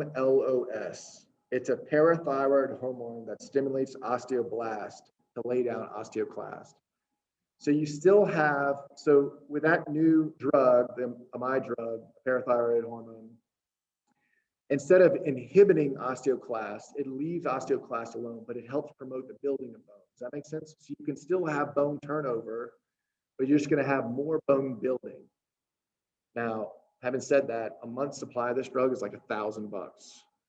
So medical insurance, I have 3 patients on it right now that we're not going to do implants until they've recovered, and we have better bone density, and they're all female. They just happen to be female. But this drug with medical insurance, I think it comes down to like $100 a month, which is doable for most people from $1,000. This was the final upper milled, upper and lower, final photos. came up pretty good. I think it's my last case for the slide presentation, but this is another case Corey and I did. This is that turnaround for 1 hour case. I had to remove this blade that was loose. This tooth was fractured and he had 3 teeth left. So we're just going to plan for 4 implants, lower fixed, upper opposing denture, advanced bone segmentation, lateral pins in place, the whole workup, everything Corey's talked about. This is the new surgical guide design that I like so much. 3D printed my surgical guides for $5 a piece. This is removing that blade. That took the most time out of the surgery. That's the defect. I want to put a bunch of bone in PRF. Guide goes in, bone reduction here, take it out, sacrificial supports. Now you can see I don't look like I'm fully seated right here on this aspect back here. And I'm not even fully seated right here. But I don't really care because this surgical guide is independent of that guide. So if I can't get it down right, or if it's too tight, I'm going to reduce my bone as best as I can, but this guide is independent of that guide. And the implant's going to go all the way. Pinholes are the same. Again, this is not resting on the occlusal aspect. So if I have like a 0.5 millimeter more bone up here, these pinholes are the same. And so these implants are going to sink the same depth. Got it? Implants go in, they get torqued out. These are all 4 implants. I love these photos. Just the accuracy. These are all 3.5 Blue Sky Bio Biomax. If you're gonna place an implant in the Blue Sky Bio world, just place the Biomax brand. These are the multi abutments torqued out. He had a denture. We just want to do a typical denture conversion, chair side, let him heal. Corey did all the. I don't use distal cantilevers past one tooth, 3-line, highly polished. While that's being done in the lab, PRF bone graft for my implants, deliver the prosthesis, then suture. That's the final suture, what it looks like. It's the overall view of the whole case, final. And then after that, it's really simple. All you have to do is, you can use 3Shape, you can use Medit. I'm just using Medit now. You can scan the soft tissue. You can scan the patient's denture, and you can 3D print this denture chair side, right? So you have the patient's denture in your hand, the converted denture. You can scan it, 3D print it, and chair side, you can verify that that's exactly, remember I just talked about this just a second ago? Right? You can try it in. If there's ever off, it's been off underneath this prosthesis where it's not touching the tissue enough. So it's super simple. All you have to do is put a little bit of flowable PVS, pick it up, and then scan the intaglio of this, change it in Exocad, mill out your denture or the final zirconia. This is Mio that I've used in our office for these. This is my first full arch that I made for a patient. That's just before and after final. I did make this on tie bases, which I don't recommend because there's not a very good bond strength of zirconia to titanium, and you have to cement those. And really, it's the tie bases that have such a angled degree of. There's not a lot of parallelism in the tie bases, and so that's the biggest issue with delaminating of the zirconia interface, right? So labs are having some issues with that. I've seen some issues with that. So I stopped using the tie bases and I'm going direct to multi-abutment with zirconia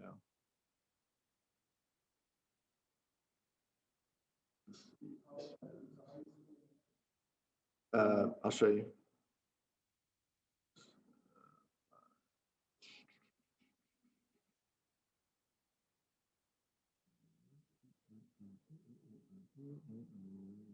I'm gonna fly through these cases because I'm a little behind right now. So upper arch, failing dentition, lower arch, it's got some bad teeth in the posterior. We're gonna, this is that flash software I show patients all the time. These 4 teeth need endo. Bye, Tony, thank you so much, buddy. We're gonna do 6 implants on the top, 1 implant on the lower arch. This is kind of like the aesthetic wax up of. But the problem with her was we had no posterior maxilla, and the maxilla that we did have was really crappy maxilla. So I'm gonna place some implants, but she wants fixed provisionals. So This is implants in 7 and 10. This is implants in 2, 4, 13, 15. This is a 5mm diameter custom implant, 5mm length custom implant. Same thing on this side. So not a lot of good bone for immediate load, immediate conversion prosthesis. Wouldn't you agree? I would agree. Even site 7 and 10, it looked like I had a real thin bone on the buckle. So I was concerned about maybe fracturing that bone. So if you want to 3D print some provisionals or have these milled, you can send it off to a lab. They can mill it for like $300, or you can go there's a video of this in Corey's YouTube of just duplicating her teeth in mesh mixer and 3D printing some shell provisionals for yourself, chair side and MFH resin. So what I'm gonna wind up doing is serial extraction. So these are her printed provisionals. This is the upper cervical guide. So take out a couple teeth, place implants in 7 and 10, implants with internal sinus lifts in 2, 4, 13, 15. This is the drills. This is that buccal bone graft I was telling you guys about. And then I'll place my implants in the osteotomy. So this is after the procedure is done. This is the suture technique. Now I'm gonna prep these teeth and reline the shell provisionals chair side. I'd like to show this video just to show you this kit.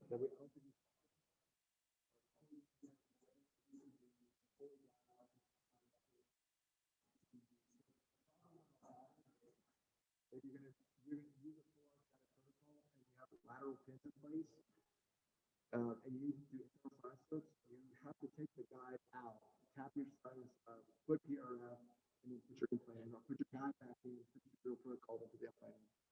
So then Sheldon came up with this kit that would do an internal sinus lift for you through the guided surgical kit. And then you could use the instruments to tap your PRF and tap your bone through the. So this is that, see that black? That's the internal sinus lift in 2, what is that, 4, 13, and 15. And they have drill stops on all of them. So if you know the depth, like you have 5 millimeters until the sinus, so you use a 4 millimeter and you stop 1 millimeter close to it. And then this is the PRF packing through the surgical guide. And then you can use these instruments to deliver the PRF into the osteotomy. And then once you perforate the cortex of the sinus, you can feel it, the PRF pull up the Schneiderian membrane, then you can start packing your bone. And I think I packed bone through this also.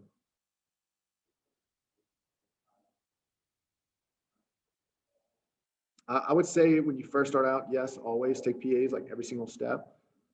After a while, you kind of get a feel for it and you kind of know if you're in the right position or not. I used to think this is like the hardest procedure in dentistry, internal sinus lift. You just have to do a shit ton of them to get comfortable with it. So it looks like I took my guide out to put the bone in.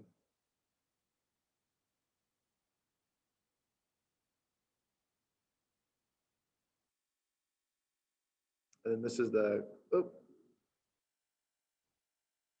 video of the implants going in through the surgical kit or surgical guide.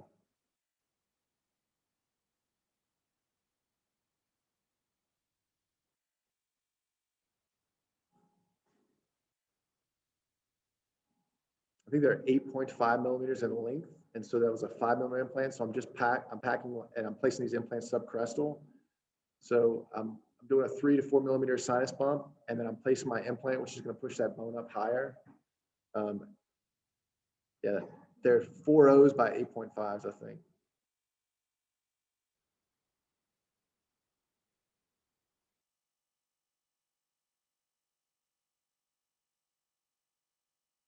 And then this is the provisionals that Corey designed that we tried in. This is the initial try-in for the provisionals, chair side. That's how amazing they are. First time trying them in. That's after me prepping. This is the reline.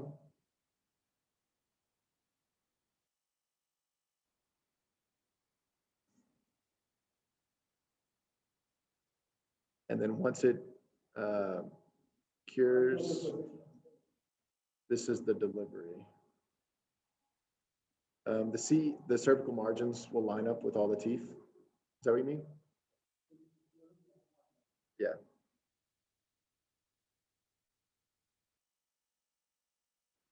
That's the initial delivery of the provisionals that I 3D printed for $4 or something like that.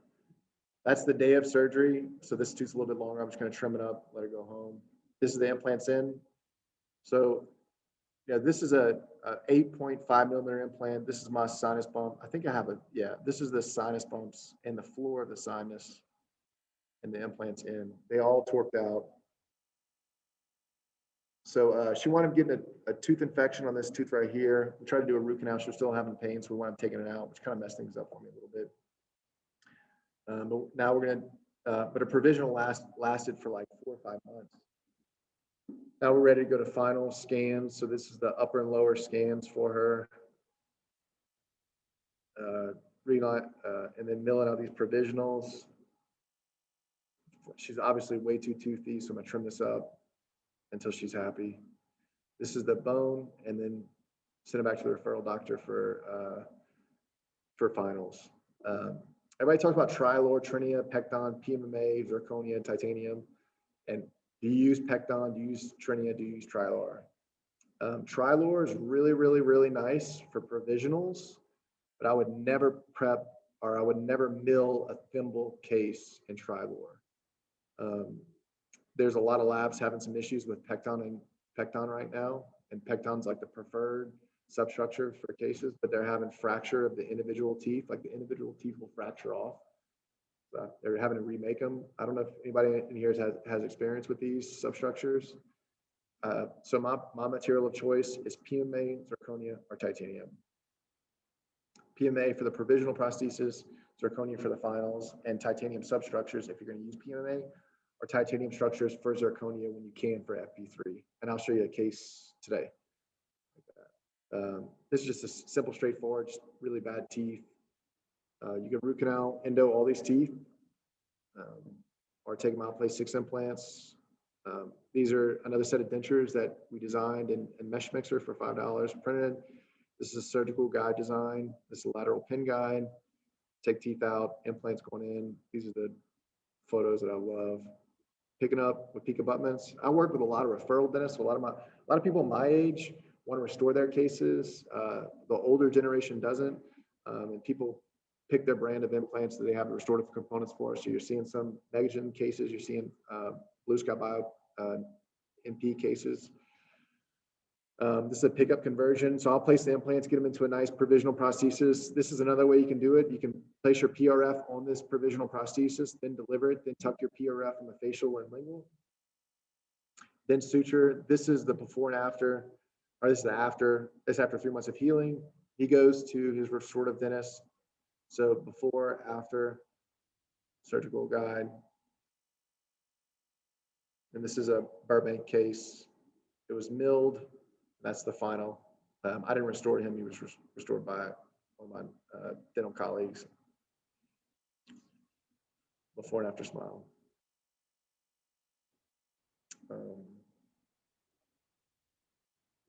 This 8-9 was restored about 3 months ago by a really good dentist. I don't know what happened in this case, but this is 8-9 restored. So periodontally is stable. Biomechanically, she's unstable. She's got a high rate of decay. Functionally, she's unstable. She's got a collapsed bite, no posterior teeth. Dental facially, she's obviously unstable. I don't know if anybody's taken Coice, never heard of this. And medically, she is healthy. She's got really ugly upper teeth, really, failing bridge on the lower arch. This tooth's failing, needs a root canal. This bridge is a nightmare. She doesn't like the aesthetics. This tooth's cracked on this side. So this is the pre-op Panorex. She's on X upper and lower. I don't think so. Upper teeth have no decay. It's the lower that has all the issues. So her upper teeth were fine. I'm not going to take them out just because I can and place 4 implants in the back. The lower arch was a mess. So we want to take out these teeth and restoring the upper arch. So my digital wax up from start. This is their pre-op. This is my wax up. This is my implant plan positions. You can see how much bone volume she has in 30, 28, 26, 23, 21, 19. It's real tight bone, and these are 3.5 millimeter implants. In the posterior, they're 4.5 millimeter diameter implants. This is a video of the workup that's on YouTube. This is a digital wax up.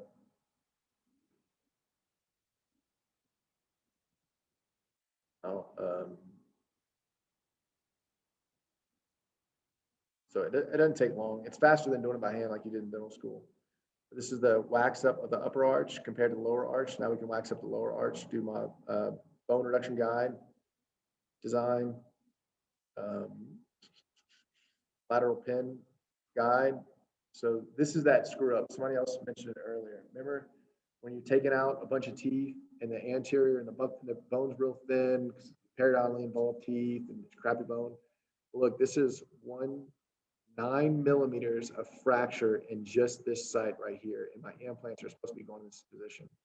See this pinhole and that pinhole? Well, my buccal plate is missing right here, so I don't have a buccal pinhole. So this can happen, and it is a big complication in surgery. Fortunately, we saw that, and we planned for 5 pins. So these 2 pins are just engaging the lingual, and these 3 pins are engaging the buccal and lingual. So if you do have an area that has real thin buccal bone, you have to account for crappy bone. Implants go in, bone graft, PRF, denture reline. That's her bite after I prepped the upper arch, lower arch, real crappy bite, so I have to equilibrate her top and bottom. I wound up losing this implant early on, so I had to replace this implant. All the other implants healed pretty well. And I think it was because this prosthesis stopped here. I don't remember, but I remember this being a nightmare and failing.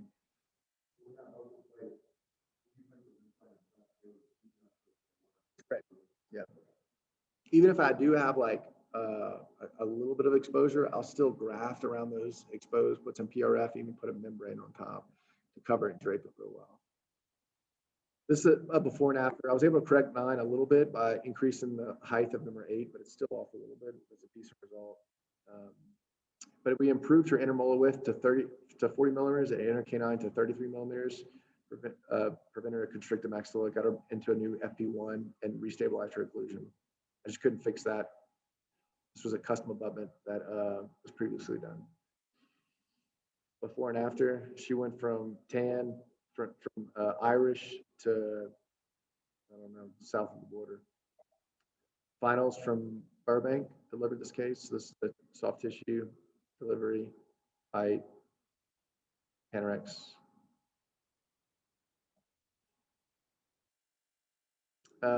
Upper bar, lower posing failing dentition. We're going to focus on the upper arch because he hates his denture and he's got a lot of bone loss. So this implants 3, 7, 10, 13.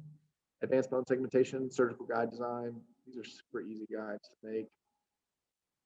Lateral pin drill guide, then full arch fully guided. Full thickness flap, but I don't know if you remember from the CT cross section, he doesn't have really good bone in the maxillary. Guide goes in. This is my lateral pin guide, but on my lateral pin guide, I kept these guide tubes open just to make sure I was in the correct orientation. So when this surgical guide went into place, you see how thin that ridge is?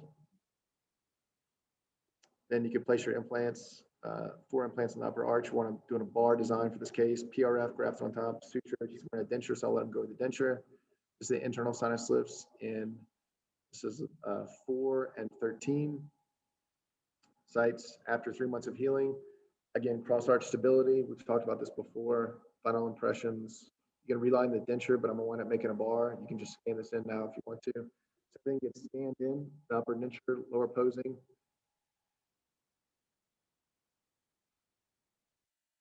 And then dual arch scanning is a little bit more difficult than single arch scanning. So now I'm going to make him a bar, upper splendid overdenture. So this is the bar design wax up. And then you can even make an overlay. So if you wax up your bar in Exocad, you can 3D print this overlay. And when you deliver your bar with attachments, so then you'll torque in those locator attachments right here and right here.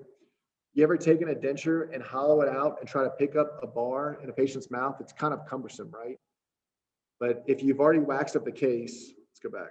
If you've already waxed up the case, you can 3D print this and use this as your pickup and reline this in the patient's mouth and take it out with PVS material, reline with PVS, take it out, send it to the lab, have it make a metal reinforced overdenture. everybody okay with that? What's that? So if a patient has a denture and you're going to deliver a bar on the maxillary arch, you have to grind out a lot of acrylic to reline it onto that bar. And then once you do that, you take it out, you send it to the lab. So you don't want to do that because you're going to have to duplicate that denture and send the duplicate to the lab so the patient can wear that. So it's a lot of relining chair side. So instead, you can 3D print this that seats passively on the bar and use this as your pickup impression, right? Send it to lab and have another one 3D printed and just pop it in his mouth. So you don't have to cold cure any acrylic chair side. Everybody okay? Just a better AP spread as opposed to this. Locators are in, and this is the scallop guide that Corey was talking about. I know I'm going fast right now, but I need to zoom through to get to a certain point. This is the pre-op planned. I told him that he was going to lose this bridge. He only wanted to do the right side, but look at his unstable occlusion. We have to open up his bite, and he wanted fraction off this opposite side. So he presented like this. Wait, I don't even have a picture of it. He presented with one side fractured, and I told him to do the whole upper arch because the other side's going to fracture, and he told me no, he just wants to focus on one side. So he scheduled his surgery in 2 weeks, and in a week he came back in the office, and the other side fractured off. So I had to replan the case for implants on both sides. So we're going to design 6 implants in the upper arch. This is his scans, his wax up. This is that scallop guide design. This is the wax up and blue sky bioplan and denture module. There's a whole video on this. On the wax up, I'll bore you to death, but if you don't want to do 3D printed dentures and you want something stronger than 3D printed, you can actually design this in Exocad and mill it in PMMA. If you don't have a mill, you can outsource it to your lab, you can outsource it to anybody, and they could just mill these. But how do you reference this mill? Like if we're doing our wax up, having a bone reduction guide, how would you reference that mill provisional? Because you can't mill with lateral pinholes, right? Everybody okay with that? You can 3D print with lateral pinholes, but you can't mill with. So how would you reference that mill PMMA without having to seat it on the maxilla? And how do you keep the horizontal plane? Well, it's quite simple. You just build a cage for it. So you can build a cage that will hold the provisionals and it's like a carrier basically, but it's supported by the lateral pin guides. See these scalloped guide? So that the provisional that you're going to mill gets held in by this cage. So you have stronger provisionals. It's an easier pickup, and you have, the patient can go with those provisionals for 3 to 4 months. You don't have to worry about them at all. And quite frankly, they look a lot better than 3D printed MFH resin. So this is a scallop guide. So the implants in, these are the Biomax. This is those milled provisionals seated on this cage. It's got to come down on this side. So right before I cold cure chair side, I'll just bring this side down. This is what it looks like from the closal aspect. This implant didn't torque out all the way, so I'm gonna let it rest and then cut off this distal extension right here. So just it's immediate load on 5, but eventually restore on 6. This is the pickup conversion. That's how it came out like. Bum graft, PRF, delivery, then suture. See, I cut it off right here. That's how he left. You can see the sling suture. This is what he looked like 2 weeks post-op after I moved the sutures. Everything looks good. He's healing really well. This is the implant that didn't engage. Before and after. Now I just scan it, send it off to, I think Burbank restored this case.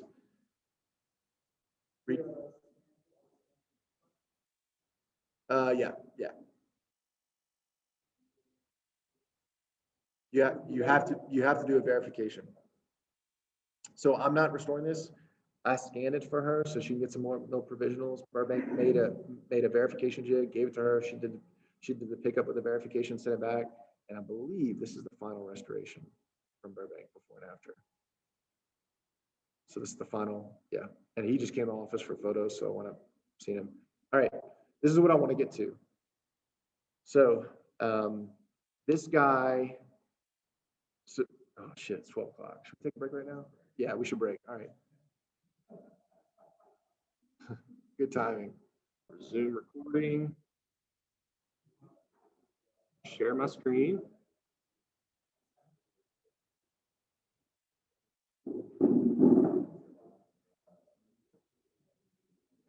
Actually, let me, before y'all do that, let me show you these guys. All right, Ben. Yep, here we go. All right, so the guides that we printed that I made this morning, you know, they were just made. And so if you see what's happening here, and then for everyone in here, I'll pass it around. But this is now a single guide that you would seat onto the teeth. And as you do that, it registers the bone reduction guide into place. So now you can drill your pinholes. There we go, drill your pinholes.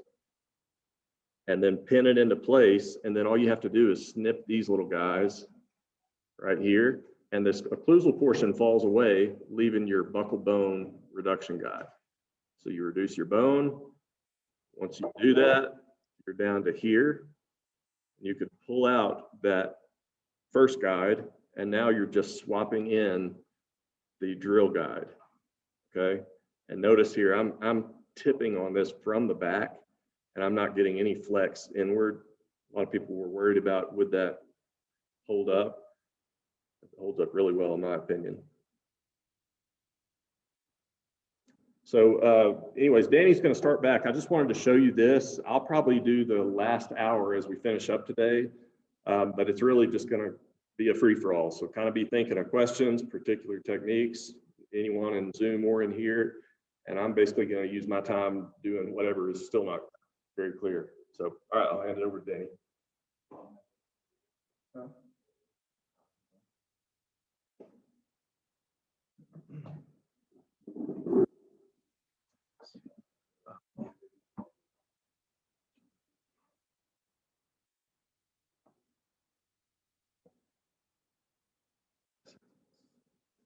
Hey, Corey, how do I get this to sync? No, I just uploaded some photos into Full Arch Guided Course.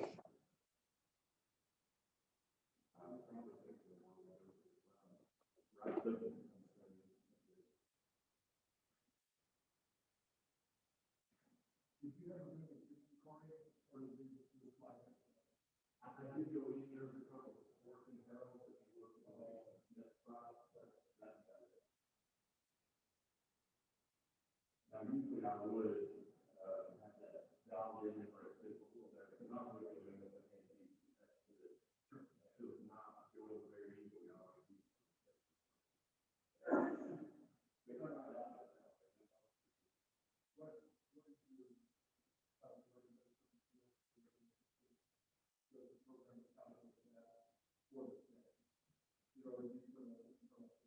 Oh, yeah, so it's going to build in a 2 millimeter offset.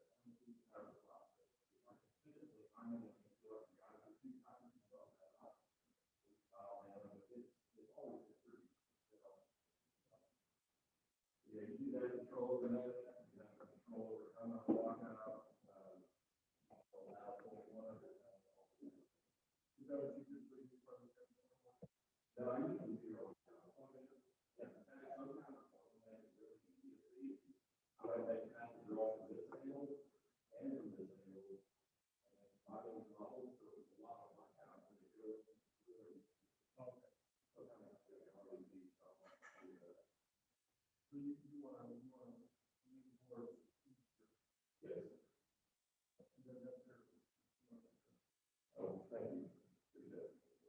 This is those birds I was telling you about from on eBay. If you want to buy them, are you recording right now, Corey?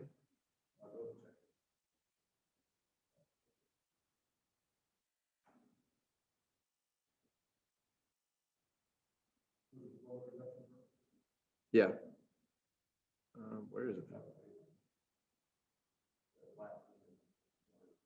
Oh, all right.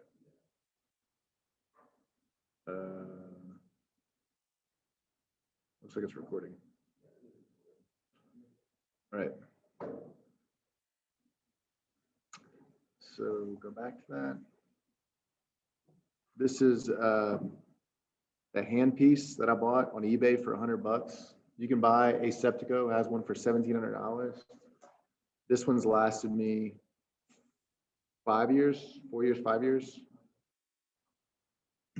And then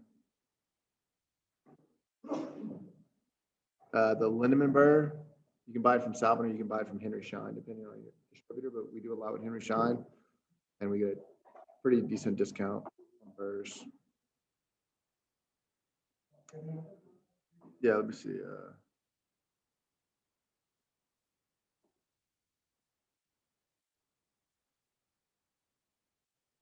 got it? Just a little bit of surgical armamentarium. All right, I apologize for going so fast right before the break. I'm just trying to jam in as much as possible, so I can get to the real cool, fun stuff. All right, you good? Let's see. All right, here we go. All right. So this guy had, he had a routine colonoscopy done at the age of 47 years old. And he went into the hospital 2 days later because he was describing excruciating pain. They gave him some antibiotics and some pain meds and discharged him. He went back a week later, still in pain, but the pain had gotten worse. Went back into the ER, and it was like a Saturday, so they said, follow up with your colonoscopy doctor. He went back in on Monday, full septic, and had to go straight to the ICU. They accidentally perforated his colon. So he was in ICU for 3 months, something like that, on a vent.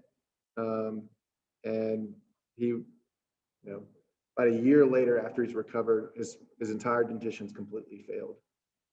I think he tried to get some money from the hospital, the physician, but they wanted a lawsuit, and I don't think he wanted to fight. So we talked about doing upper and lower fixed and full mouth extractions in this guy.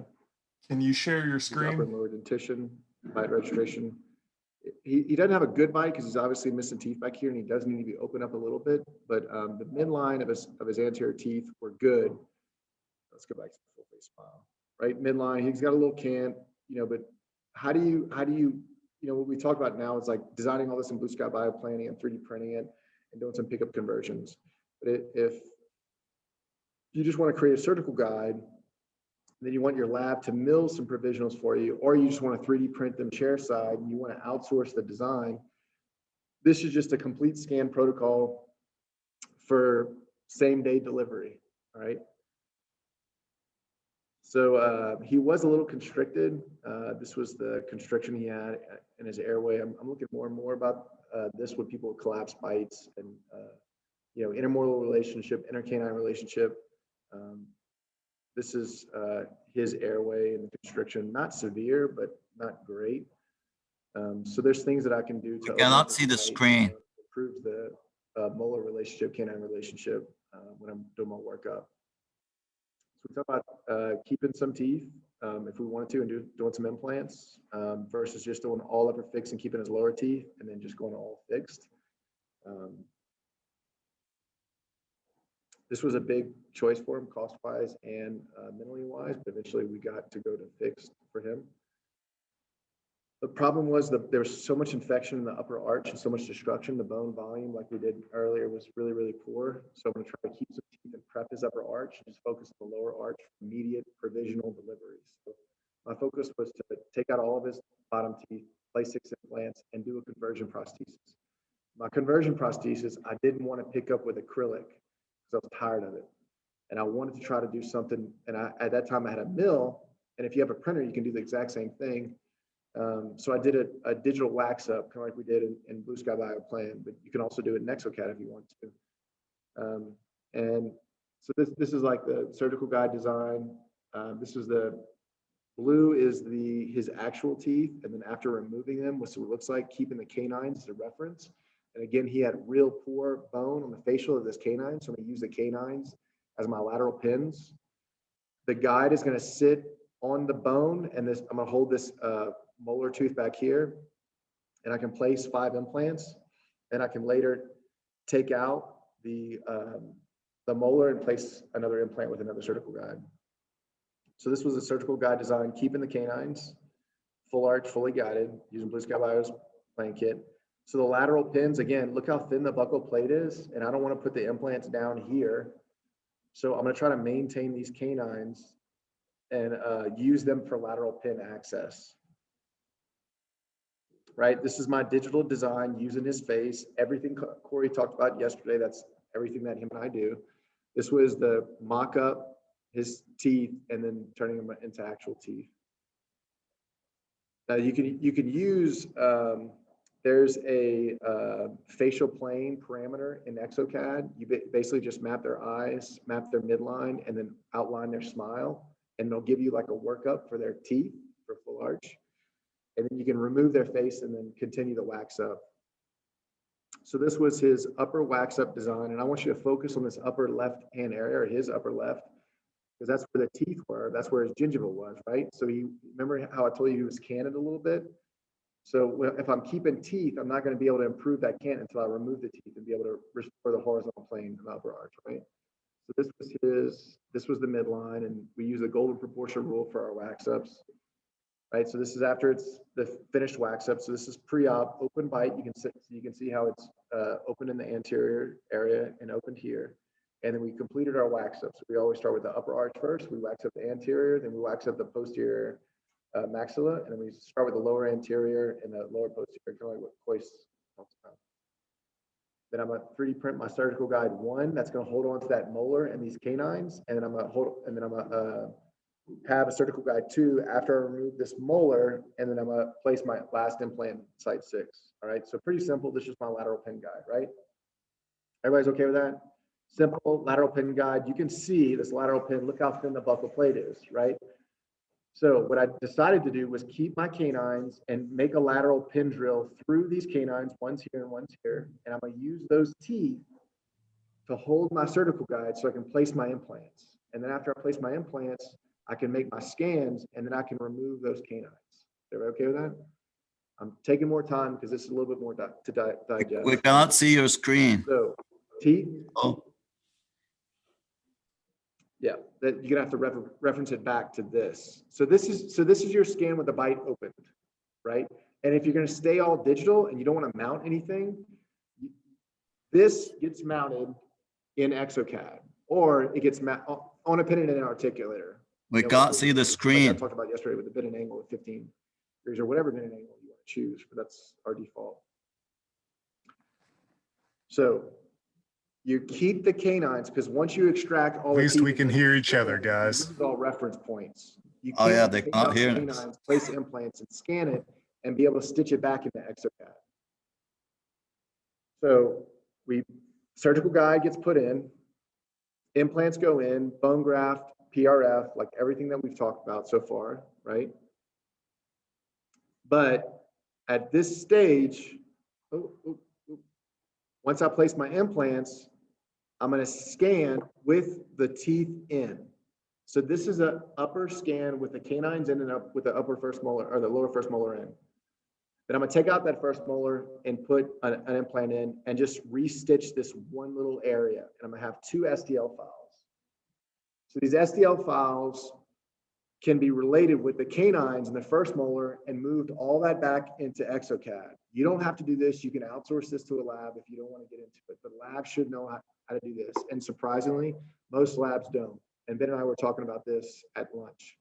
There's not a lot of labs out there that know the workflow for this. So if you understand the workflow, just find a lab that can communicate with you properly. So in Exocad, you can just digitally extract these canines by highlighting, click and highlight and removing. Your lab would do this for you. And then you have your original wax up. This was our original wax up that you saw earlier in this screen right here. And it wax up in Exocad looks green. And you literally, so this was your original wax up. And you were able to stitch this using the canines. So once you remove your canines that look like this, you still have your superimposed wax up from the original file. So there's layers on this photo on the bottom left is layers of scans. So it's the scan of pre-op of all the teeth. It's the second scan of this top left corner. It's also your wax up scan, and it's also this scan, all layered on top of each other. it's kind of like Photoshop where you have layers upon layers. So you just, then you deselect the layers that you don't want to mess with, and you just highlight the layers you want to work with. So I want to work with my wax up, and I also want to work up with this arch. And I literally tell the software, this is a wax up converted to this mesh direct to multi-unit abutment. That's it. That's a 10-minute process for you and the computer to compute this final 3D printable or millable prosthesis. That's it. And I bought the True Mill 250. It's made by Aram. This is a $30,000 machine. This can mill titanium from Blue Sky Bio. It can mill any Emax or Amber Mill or what's the other mill out there? Amber Mill, Lissy Press. It can mill PMMA and it can mill zirconia for $30,000, or you can spend $120,000 and just mill Emax.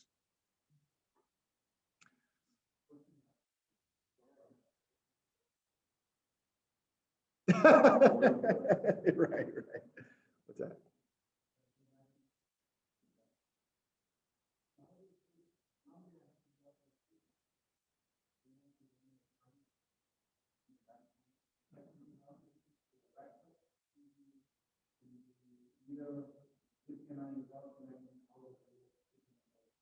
Okay, so 3 points is the most ideal stitch. It'd be best to have a stitch in the front and a stitch in the back. So then your horizontal plane is corrected, right? I will say that if you're stuck and you only have 2 teeth to work off of, you can stitch the labial and the lingual of both teeth. So you can have 4 points of reference for buccal and lingual, and you get a very, very, very good stitch. It's a little bit better to have 3 stitch. That's why I kept the posterior molar. And this was my first case ever doing this. This was like a year and a half ago. This was right before COVID hit. Ooh.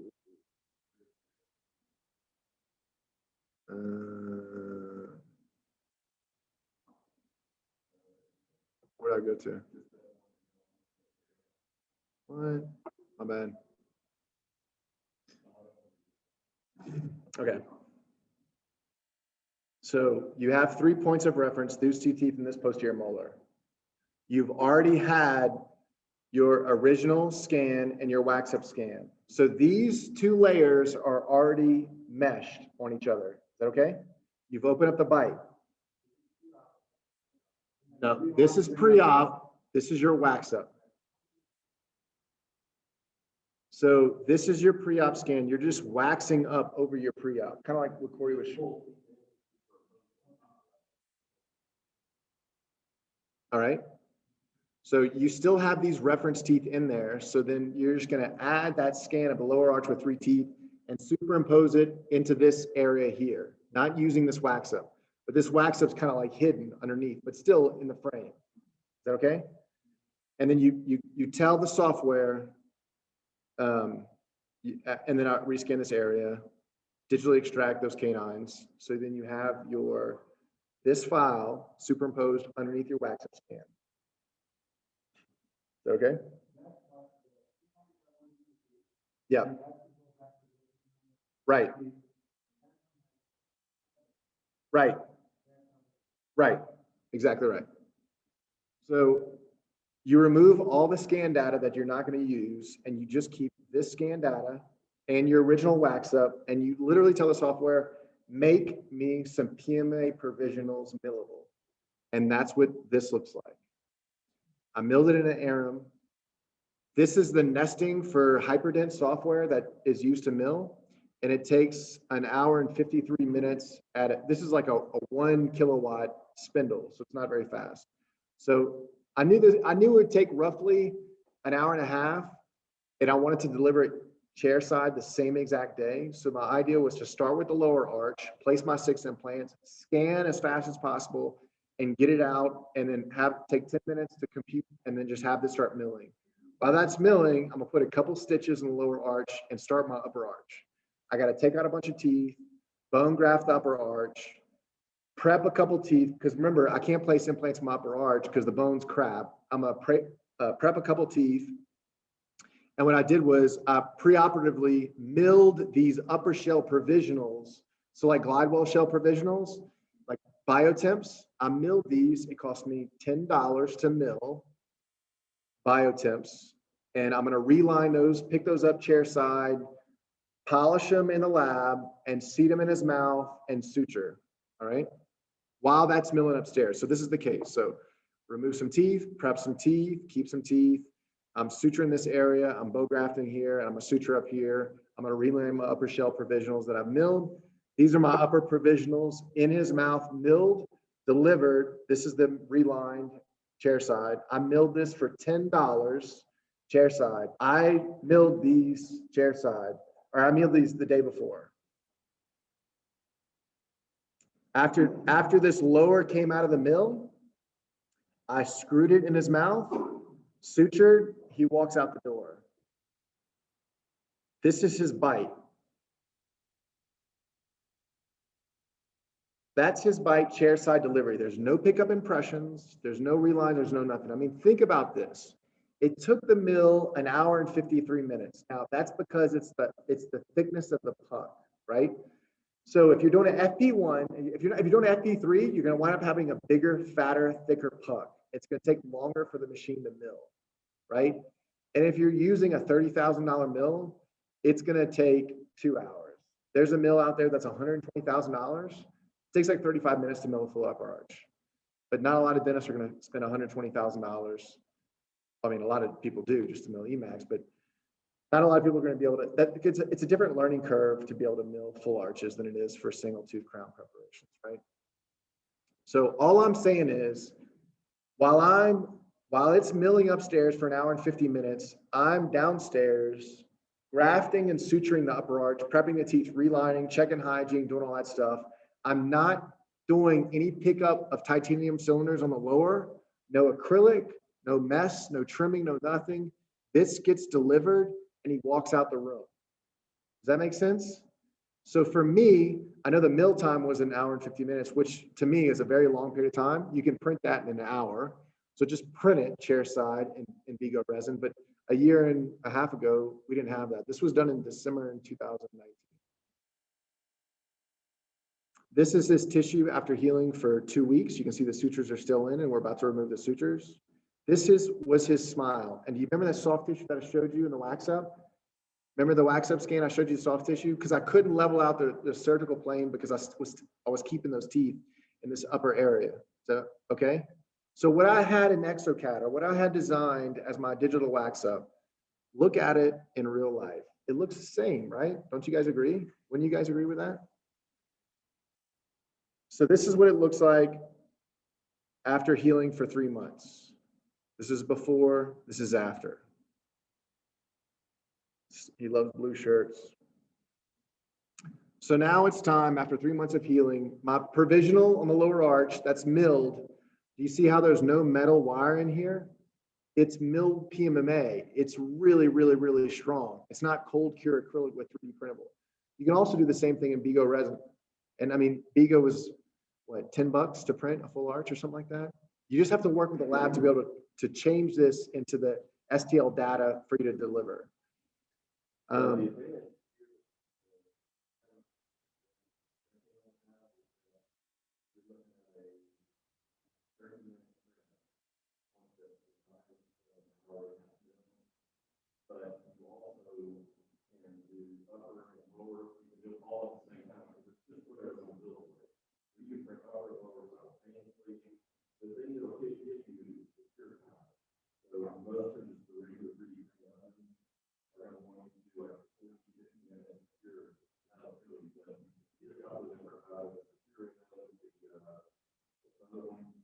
Your box.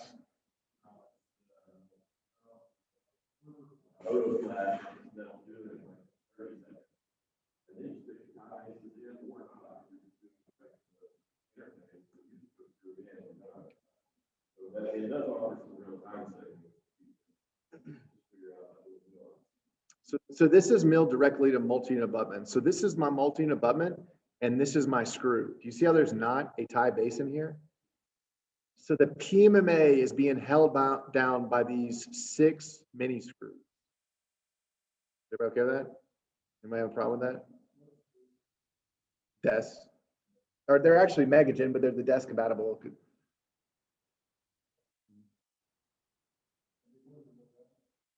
Huh? It's the I mean, every multi abutment top, I'm not saying everyone. 80% of the market, the multi abutment interface, exact same across. And it was original Noble BioCare design. So now I have to do the same thing for the upper arch. So what are you going to use to re-stitch and re-reference? Well, we have a couple teeth and we also have the palate. So the maxillary arch, you can keep the palate and that'll index. It'll index until you give local anesthetic, then you'll distend the tissues, then it'll be harder to stitch, right? So if you don't have any reference points for an edentulous patient, you can put a mini screw in the palate. And there's little mini implants. You can just scan that and incorporate that, and that's your reference point. You had a question? They're engaged in the PMMA. So these parts of the PMMA are being bound down by those mini screws. Yeah. So I am in zirconia.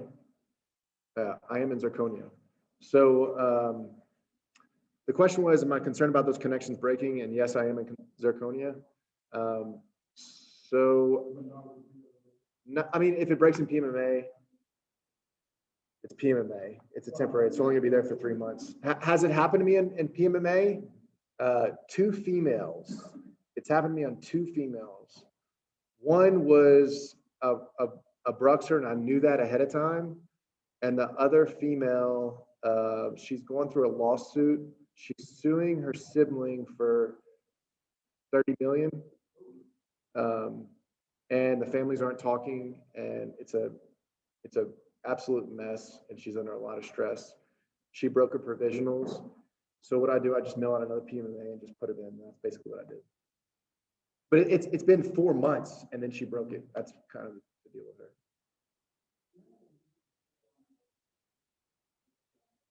So yeah, on Digital Dentist Masters, after this course is over with, we're gonna send you guys a video of all of this. So you can just rewatch all these videos.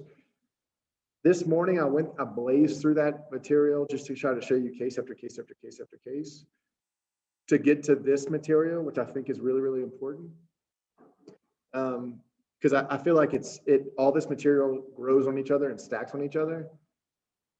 In future courses, what I'll probably do is just send them a recorded version of me going through all those cases just to get them out the way and talk about advanced stuff like this, right? And then we're just gonna have to limit it to people that have already taken our course in the past or people that have placed a lot of implants and not newbies. That's kind of like the good and bad of the whole thing. In the Digital Dentist Masters, I'm gonna send you this video so you can run through all of it. Whenever you sign in, you have to create a membership account in Digital Dentist Masters to be able to log in to watch the video. That's just how the software is. Once you create a membership, I'm uploading videos on crown design, abutment crown design, split file parameters, full arch wax ups, all kind of different videos. I know Ben and Corey are doing the same thing. They're gonna send that we're just gonna have like a library of videos just in the website. You can just log in and just start watching whatever you want to watch. Yeah, that's the one that you sign up for as a dental assistant.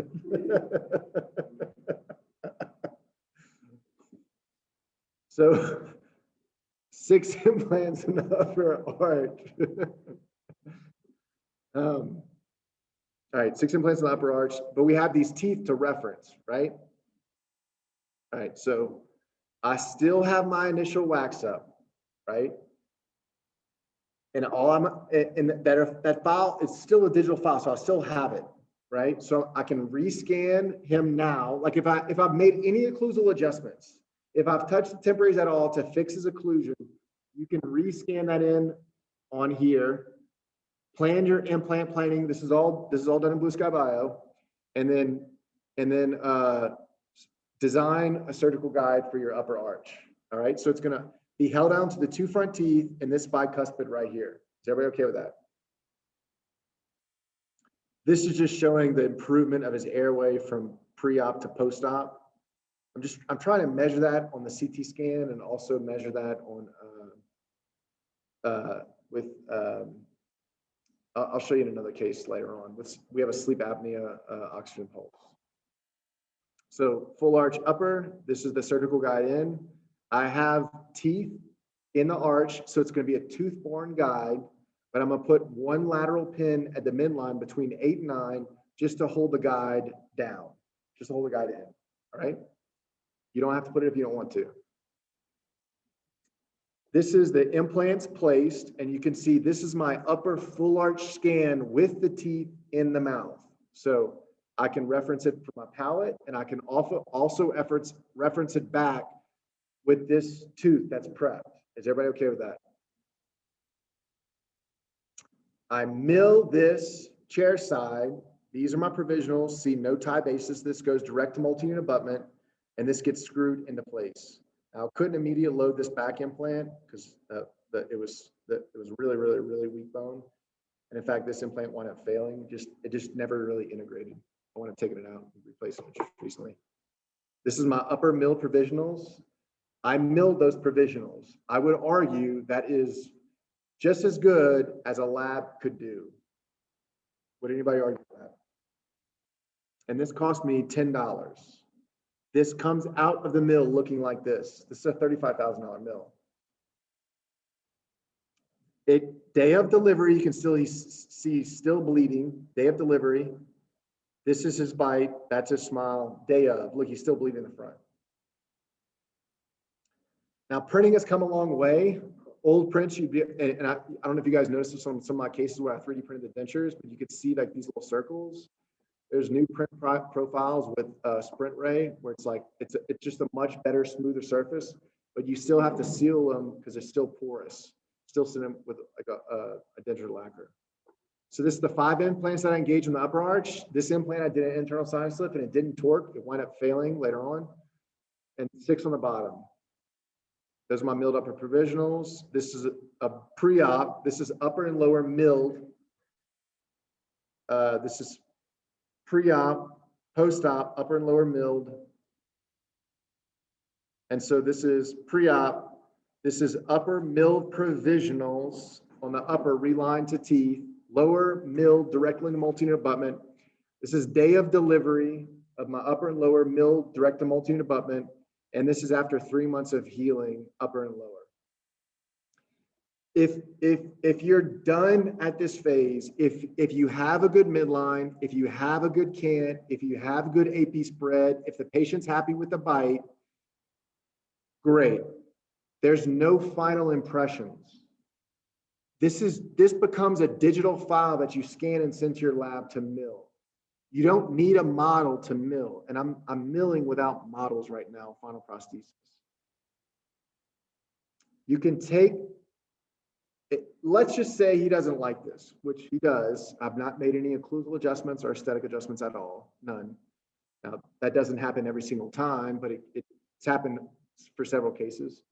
You make any aesthetic changes in the anterior teeth and equilibrate the bite until they're happy.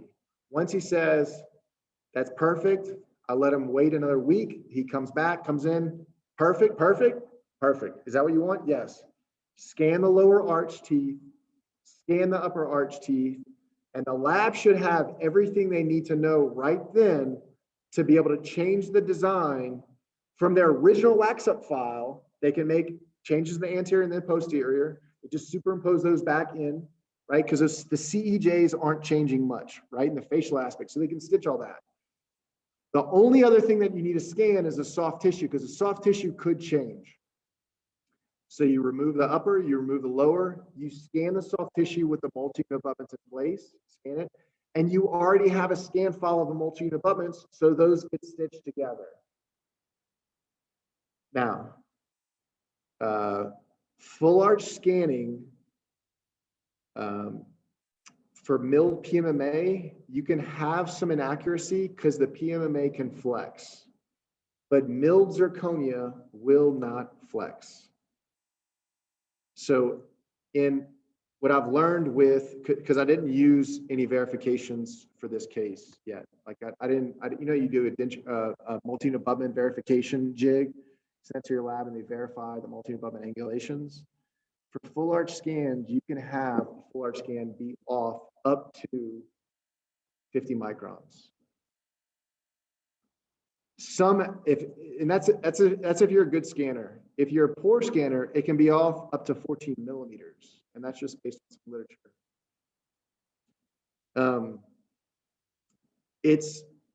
It's not as, so you're milling at 5 microns, but if you're a good scanner and you just get a bad scan, you can be off by 60 microns. That's not accurate enough for this type of prosthesis. And if you want it fully passive, it's got to be within less, it's got to be less than 5 microns of accuracy for your scans. So that's why photogrammetry has become so popular, because all it really is a verified, very expensive verification jig. That's it. You're verifying the implant positions. Now, everybody doesn't have that. So there's 2 different ways you can handle this. 3 different ways. 1, buy a photogrammetry for $35,000. If you buy it, I'll teach you how to use it. 2, you can place, there's these scan body posts, or let's just say they're multi-unit abutment scan posts that are very short. And they're about 5 millimeters in height, and some are 7 millimeters in height. You can screw those posts onto the multi-unit abutments and just take a PVS impression of those, and then the lab knows all the information for the depth of the multi-unit abutment as compared to the soft tissue. All right, and that's really accurate, but not as accurate as photogrammetry. Or option 3 would be just as accurate as photogrammetry, still do your verified pickup impression thing, where you can just make like the multi-unit abutment temporary titanium cylinders, lute them together like we've done in the past, and you can just take them out like that. You don't have to do a pickup impression if you don't want to. You can just take them out when they're all luted together. And then the lab has the technology to be able to put in multi-unit abutment analogs and scan those analogs in a stone model and set the verification for you because they have lab scanners. Is everybody okay with that? So there's 3 ways to handle that case. Option 1 and option 3 being the most accurate right now. Option 2 is probably going to be the next best thing in the very near future. It's really just waiting for the Exocad libraries to catch up to what we can offer. Is everybody okay with that? Any questions? So this is a video of 1950 Indianapolis 500.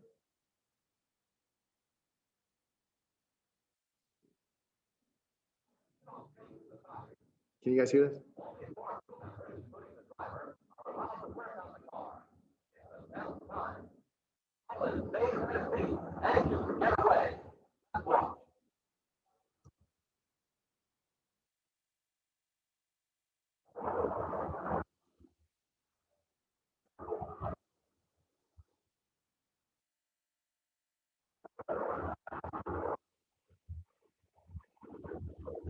One guy changes his tire, another guy changes his tire. They fill up with the gas, wipe down his windshield.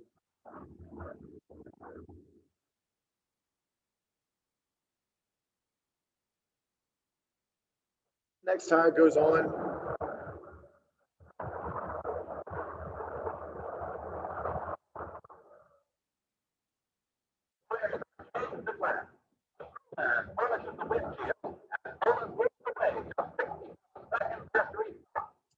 That was 67 seconds. And to me, it was like really hard to watch because it seemed slow, even at 67 seconds to change tires and fill it up. This is a year ago, this record was broken, but in 2013 in Melbourne Speedway, this was the fastest recorded pit stop ever in the history of the world. And the guys go to school to learn how to change a tire. They go to school to learn how to fill up a gas tank. They go to school to learn how to take off bolts, set new bolts, depending on what's broken on the machine. And it's all about getting the car in and out as fast as possible. So this is in 2013. This was just recently broken about 6 months ago or a year ago by the Red Bull team in Australia again. So it's a Formula One pit stop. Wait. Here we go.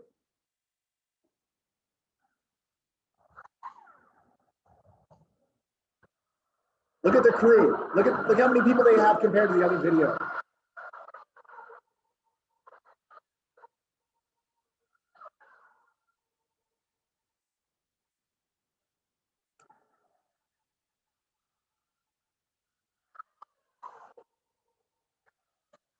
Four tires, 40 tires.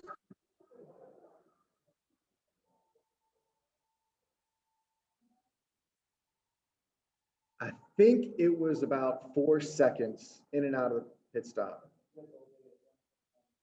1.93, 2019. Yeah, that's what I heard. Not when I showed this video, somebody knew that statistic. 1.9 seconds. So, you know, we were talking at the break about how do you manage your schedule and efficiency and time. My schedule in our office is if I'm doing a big full upper arch case like that, I will spend an extra time or go to school to learn how to make a surgical guide so that the surgery time is cut down in half. My lab bills are cut in a third. I am efficient when I operate in my operatory room because I have to be. I'm one of two dentists in a small practice in Lafayette, Louisiana. If I'm charging the fees that I need to charge to cover my overhead expenses at the, you know, my patient demographics, I have to be efficient in the operatory.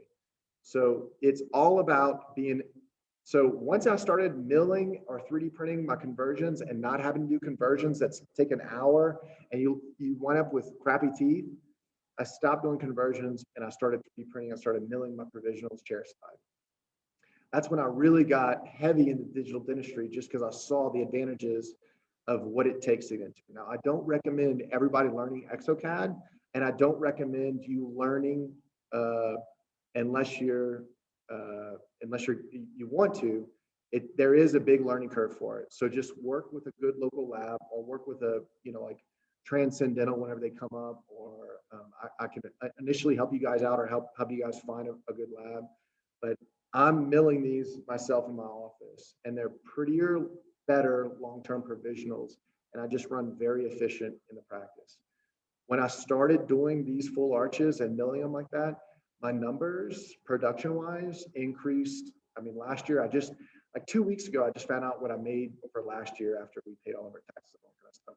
It's that, I mean, I can't imagine anybody needing to make more money in their life and just practicing 1 year of dentistry. And I say that humble, not bragging about it, but it's just because we're super efficient in our practice. And my clinical hours are from 7:30 to 4 o'clock on Mondays and Tuesdays with a 30-minute lunch break.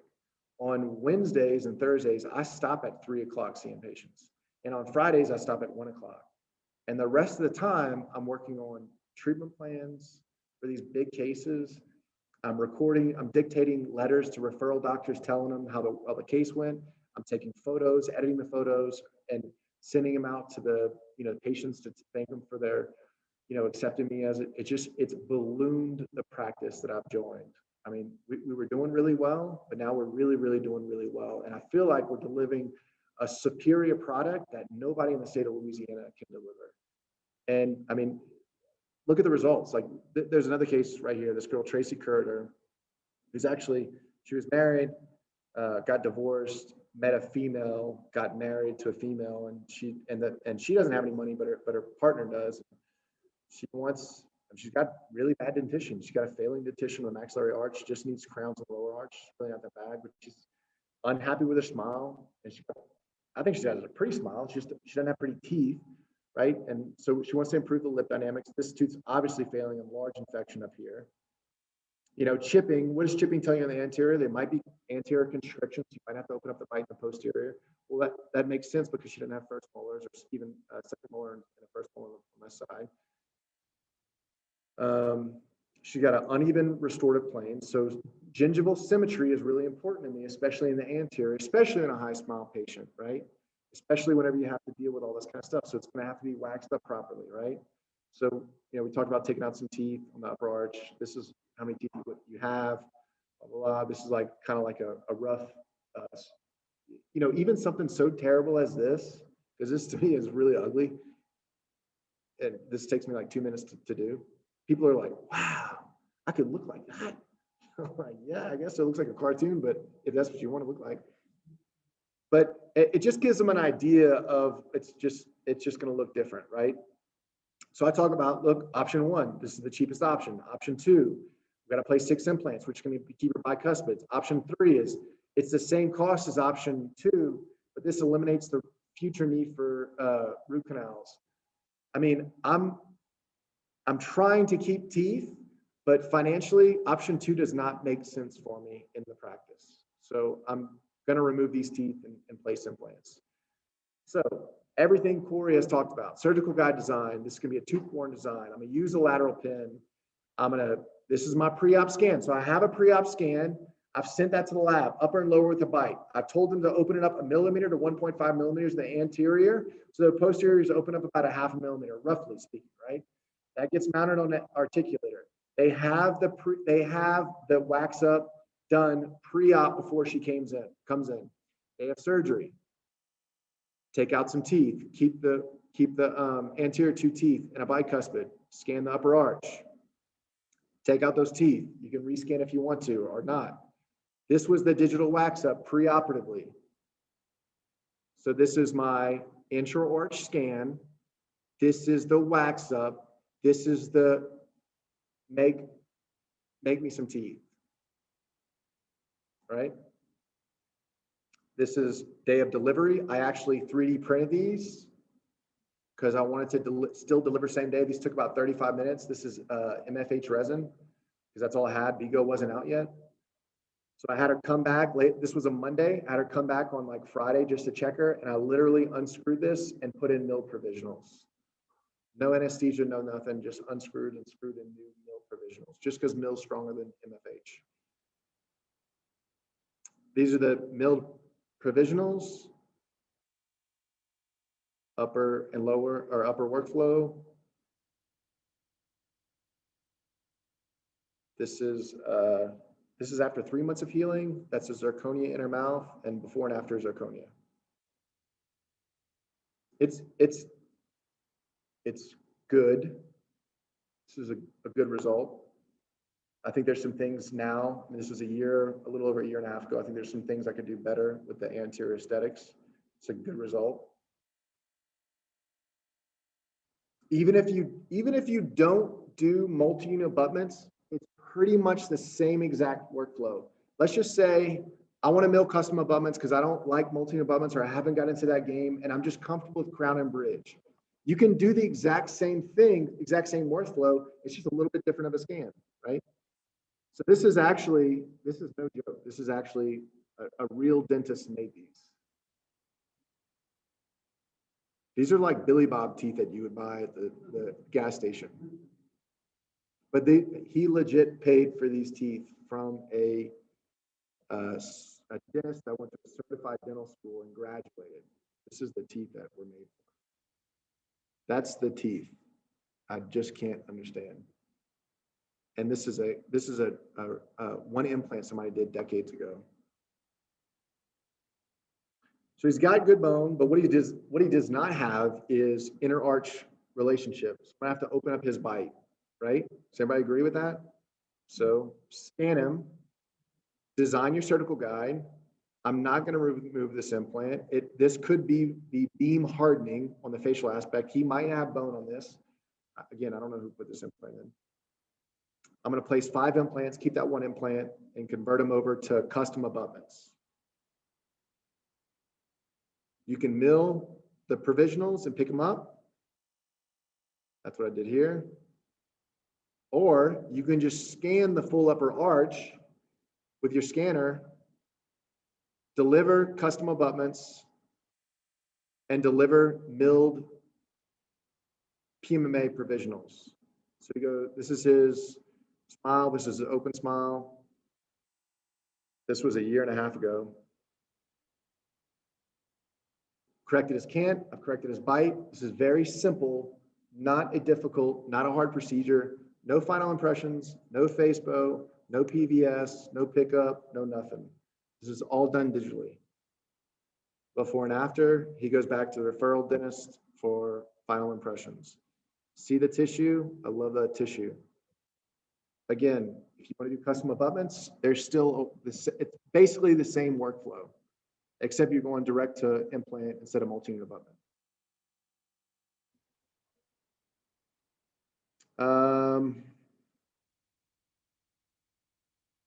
It's easier direct to multi-unit abutment. Yeah, it's easier.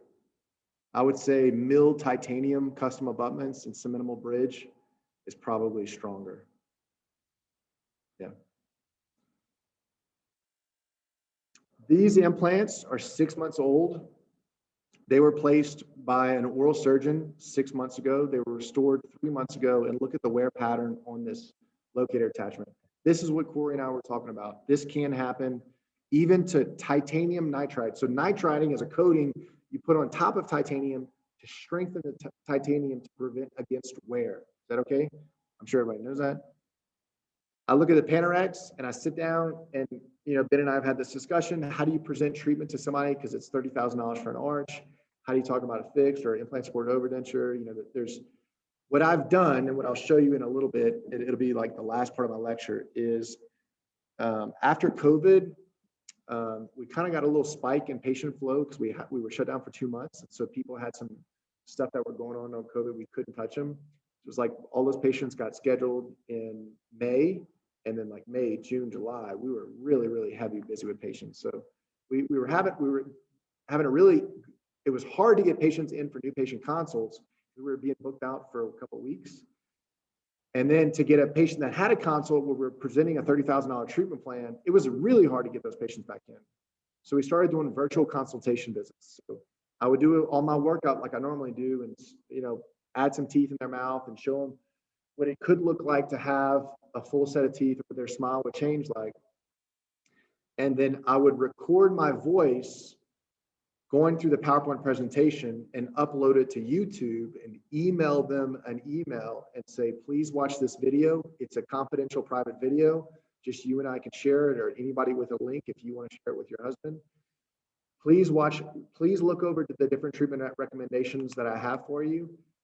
But I'm going to recommend option A. And option A looks like this. This is what you would look like before and after. And these are some cases that I've done in the past, and I review some cases that we've done in the past. My case acceptance rate went up tenfold. When people would watch that video, they were first of all shocked at how bad their teeth were, but they would watch it in the comfort of their own home, right? And then they would rewatch it because a lot of times they miss things during the consultation visit, right? And it's probably like a 5-10 minute video. But you're throwing so much at them at once about fixed and custom abutments and multi-unit abutments and screw retain, prosthesis and all that kind of stuff. They're just like, whoa, whoa, whoa, whoa. So then they get an opportunity to rewatch that video or even watch it a third time and then share it with their spouse. Because whenever I present, full arch, I always want the significant other, like Corey talked about. If you're presenting treatment to a male, you bring the female in and let them watch, and they'll make their husbands accept treatment, right? And so this was an opportunity for them to understand what they needed. And when they came back, instead of an hour visit where I have to do this whole treatment presentation over again, it's a 30-minute visit. And at that visit, we're taking upper and lower scans because they've accepted treatment.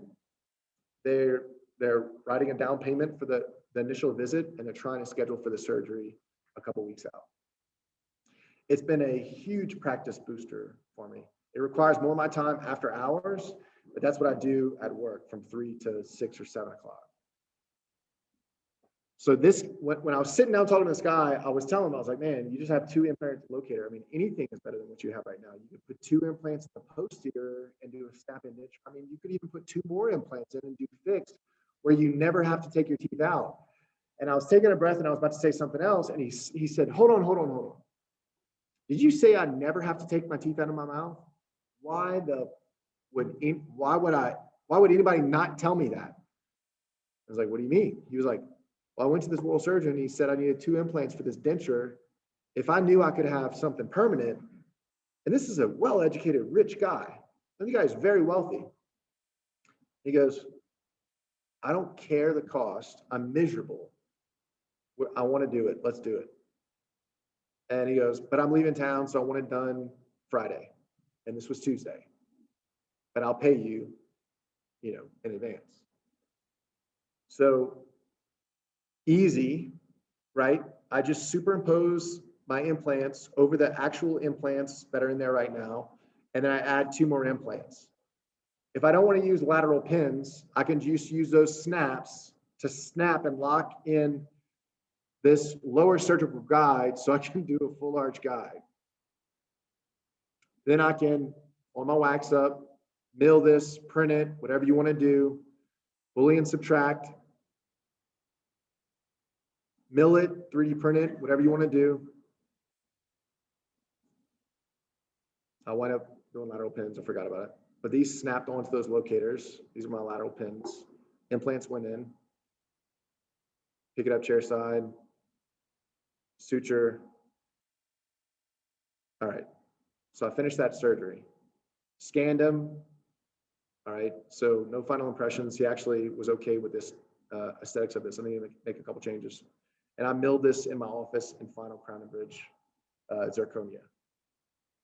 This is custom abutments and full arch zirconia. But now he wants to do the upper arch. But the upper arch, so these are custom abutments, and this is a screw retained anterior 6 unit direct to on tie basis. Yeah, exactly. Because the height, see the height, how it goes. I mean, I couldn't remove these implants. I mean, I could, but they were 6 months old. Right, didn't make sense to me. Exactly. Not only that, but they're 3i, and to be completely honest, I didn't have 3i custom abutments, and even if I did have them, I didn't have the restorative space for them. So now he wants fixed on the upper arch, surgical guide design for the upper arch, but this time I'm not going to do a denture conversion or do a converted printable prosthesis. I'm literally going to take his denture, reline it. These are those multi-unit abutment scan posts I was telling you about that reference back to the multi-unit abutment interface and tell you the depth of the multi-unit abutment and increase the accuracy. That was option 2. Remember that? Well, you can scan it, do the conversion, and then just mill this or print it chair side. This is next day delivery. These are my mill provisionals. This is the upper arch. This is the intaglio surface. This is before and after. So we went from here to here. We're a little toothy on number 11. This was done like 2 weeks ago. So I trimmed this down after this photo was taken. They still look a little long to me, but I've opened up his bite like 4 to 5 millimeters. So I'm going to continue to equilibrate his bite, get him happy, and then mill his finals, and not have to take a PVS or bite registration or FaceBow or any of that crap. It's all going to be done digital.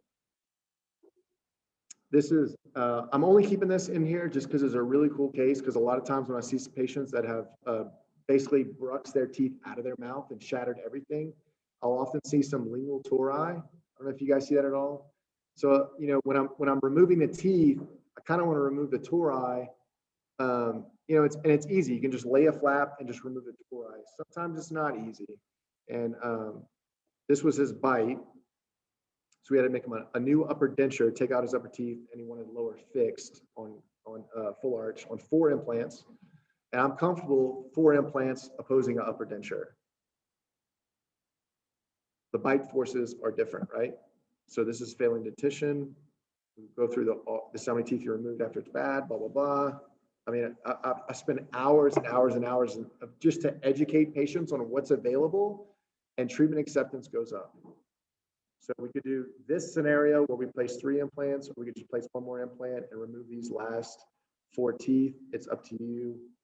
It doesn't matter to me, especially if we're going to remove the upper teeth and go to upper bridge.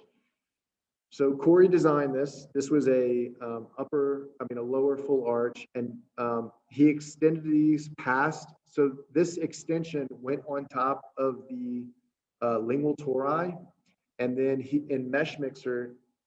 Or did you do some Mesh Mixer or Blue Sky Bio?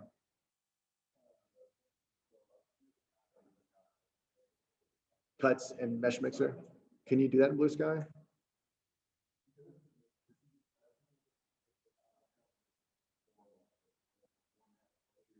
Yeah. Yeah. So all he did was he made a cube and Mesh Mixer and digitally subtracted it to this part right here.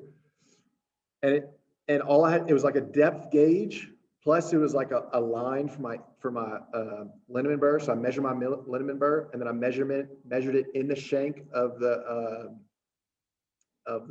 electric handpiece. So I had a depth of how far it would go until it finished it, lop it off. I mean, it was the easiest thing I've ever done before. I basically just flapped the lingual, and I put the electric handpiece drilled to depth and just went across. Probably took 45 seconds for the whole thing to be lopped off. So this was the bone, this was the guide on bone. So you can use this to place your implants, and after you're done, just lop this off. So this is after it's lopped off. Reline provisionals, pick it up, bite. Then we had him in this, and then we had his dentist took out the top teeth, did an upper denture. I scanned the lower arch, milled custom abutments, milled this PMMA. And then we went to fixed, and that's his upper denture up here, lower full arch zirconia. I'm gonna move through this. The only thing I really want to show you with this case is on your surgical guide design, Corey. You can watch these videos at home. Corey made where this structure sits on the bone. It was 3D printed metal. And then, so this sits on the bone after the bone reduction. This is the framework for your surgical drill guide, and then your provisional seat on top of this. And then you cut off the bottom of these, and then you have a metal reinforced PMMA or 3D printed full arch teeth. Do you have a video on this to show what it looks like?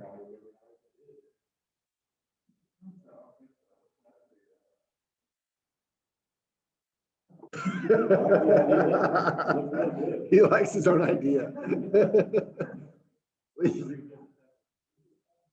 Debs them all.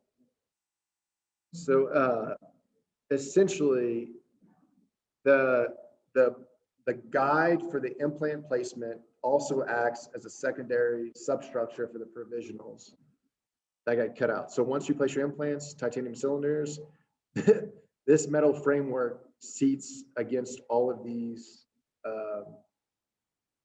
temporary. I mean, this is like as accurate as anything I've ever done. And then you just overlay your provisionals on top of this whole thing, pick them up, cut off these tops, polish it, deliver it, done.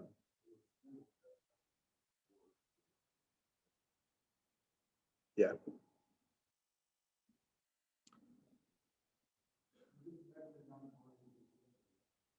It gets picked up inside. The cylinders don't bond well, but they use, they're titanium, I think. Yeah. Yeah, they just use mechanical retention, but they don't bond real well. That's why you grip blast them, or that's why I grip blast them for better mechanical retention.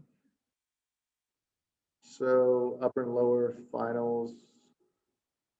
This is not my work. This is actually Burbank's work, before and after.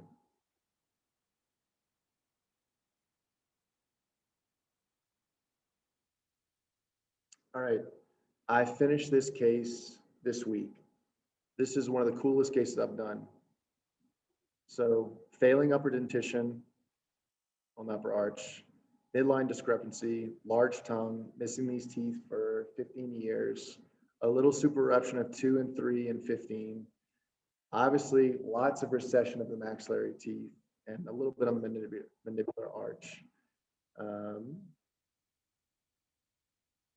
This is 22, 24, 25, 26, 27. So he's missing one incisor in the mandible. Do you see this little cleft defect? There's a vertical periodontal defect between 25 and 26.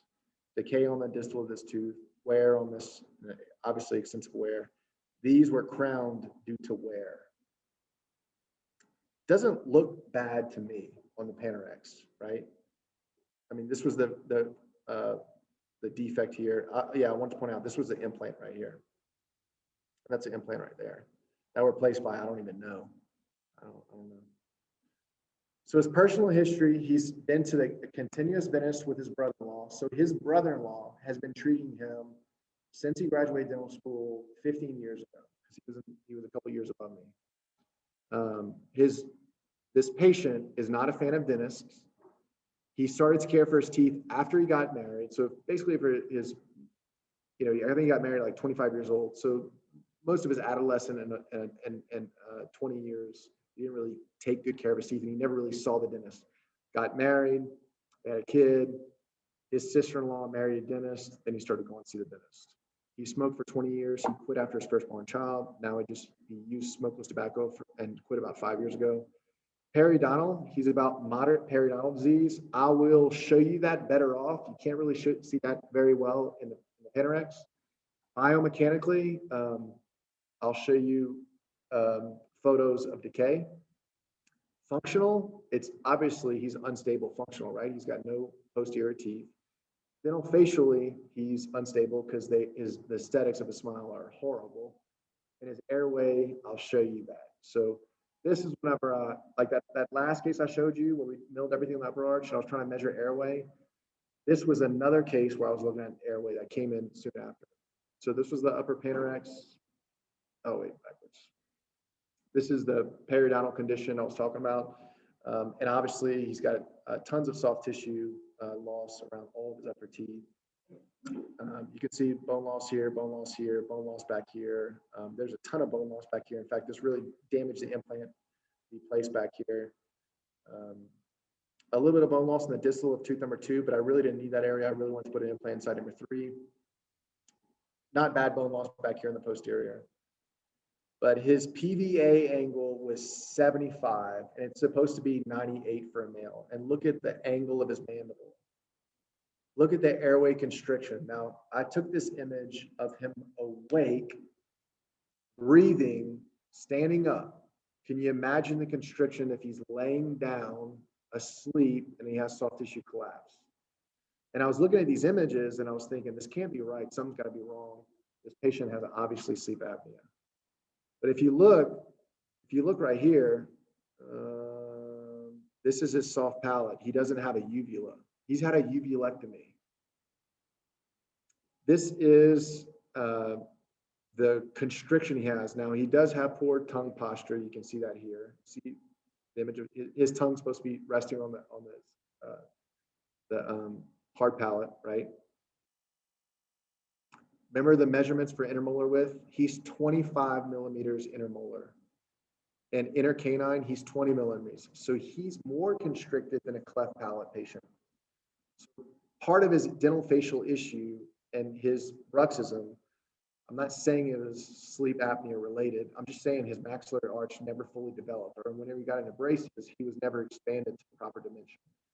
So if I'm extracting his teeth and putting teeth back in his mouth, I'm not going to keep him in a constricted bite. I'm going to try to open up his arch and give his tongue more space. That's all I'm talking about. I am not trying to deliver anybody a CPAP. I'm not trying to make a tap appliance or a mandibular advancement device. That's not and I'm not trying to build medical insurance.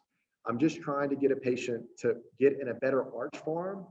If I'm removing their teeth and I'm going to reconstruct their bite, I'm going to pay attention to some parameters, right? I'm just not going to take teeth out, place implants in, send to a lab and have them make me teeth, right? I'm doing a little bit more planning on the front end. This is his teeth. I mean, obviously some discoloration of his upper and lower teeth, midline shift off. Do you see how, it's really hard to see right here, but do you see how when he stands, he's not standing erect, but he has a lower shift forward? That's just to open up his airway and bring his neck forward. This is his resting posture.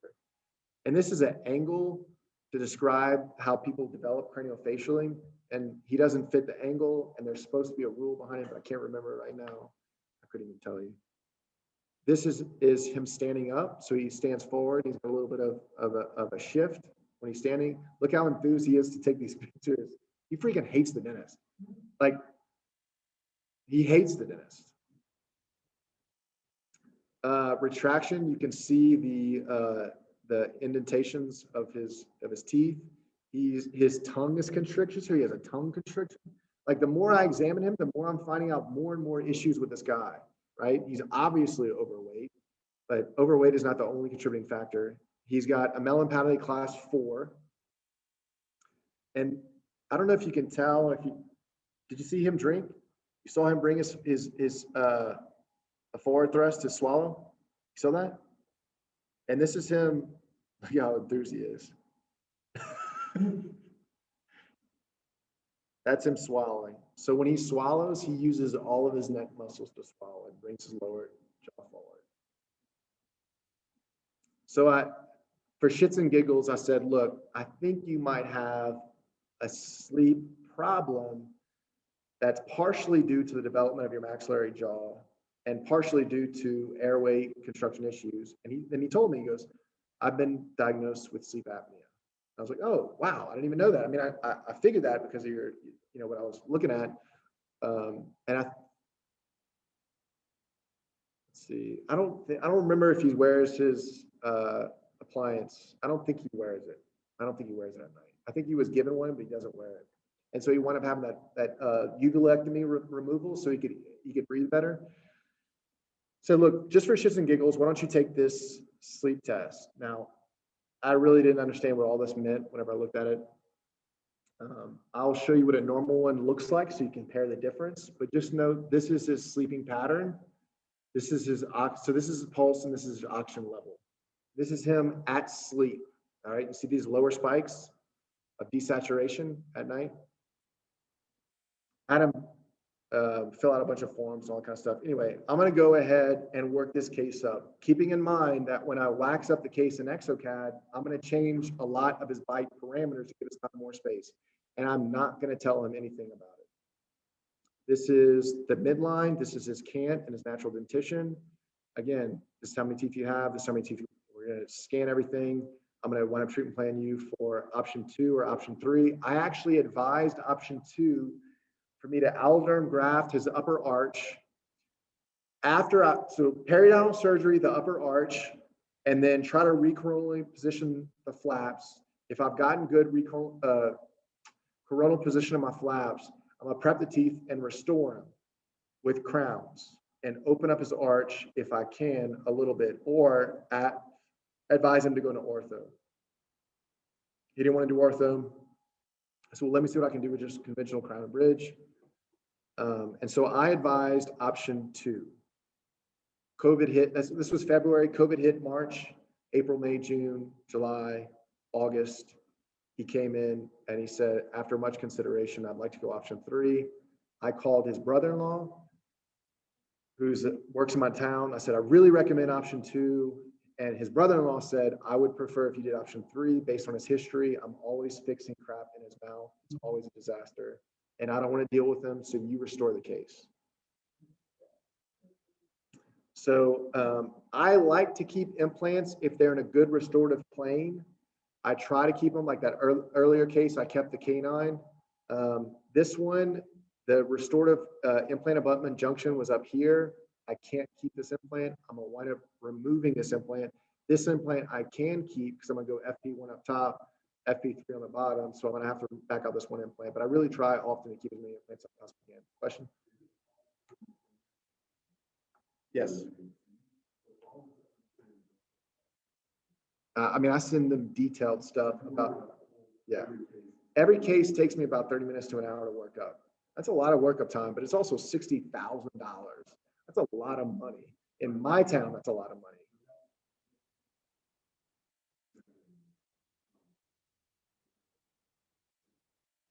Yes, and honestly, when they learn all that, they feel like you've spent so much time with them to educate them. It's their part of them is like, man, you're really talented and you know a lot and you've taught me so much. I better understand all my treatment options, and I'm going to go with what you recommend. And if you recommend option 3, I'm going to see if I can make that financially affordable. And a lot of patients will say yes, and then a lot of patients will say, I can't afford that, but I can afford phase 1 surgery and give me 6 months, and then I can pay for phase 2. Or some people say, I can pay you $50,000 or $55,000. Would that work? And my answer is typically yes, because I'm milling my provisionals, and the restorative workflow has been very easy for me, which used to be very expensive and very difficult for me and time consuming. And I've decreased my chair time and gotten a better result, right? So scans taken. Surgical guides are going to be designed for the upper and for the lower arch here. Horizontal midline correction. This is my upper arch. This is going to be a scallop guide for just the maxillary anterior. So you can make a scallop guide just for the maxillary anterior if you're doing FP1. You don't have to scallop the posterior teeth, right? I used to have this in a CAD file that I could show you in a 3D reconstruction, but I get this file. This is a superimposition of that wax up that you saw, that original guy. Remember the facial parameters that you guys saw? All that midline, eye, can't, all that, and then the wax up. That's what this is, based on the golden proportions. This is my wax up overlay in Exocad. Superimpose that back. This is my surgical guide with the scallop. This is my lateral pin guide, lower arch guide. All right, so full thickness flap, lateral pin guide, implants going in. This is my 4 implants in the anterior. I got 2 more in the posterior. So now I'm going to scan. I already taught you how to do this. You scan this, you send it to your lab. They can reference these 2 teeth, mesh everything together, and then you have a millable or 3D printable prosthesis. So these are the scans that they get. This is, while we're milling him, this guy's desatting in my chair.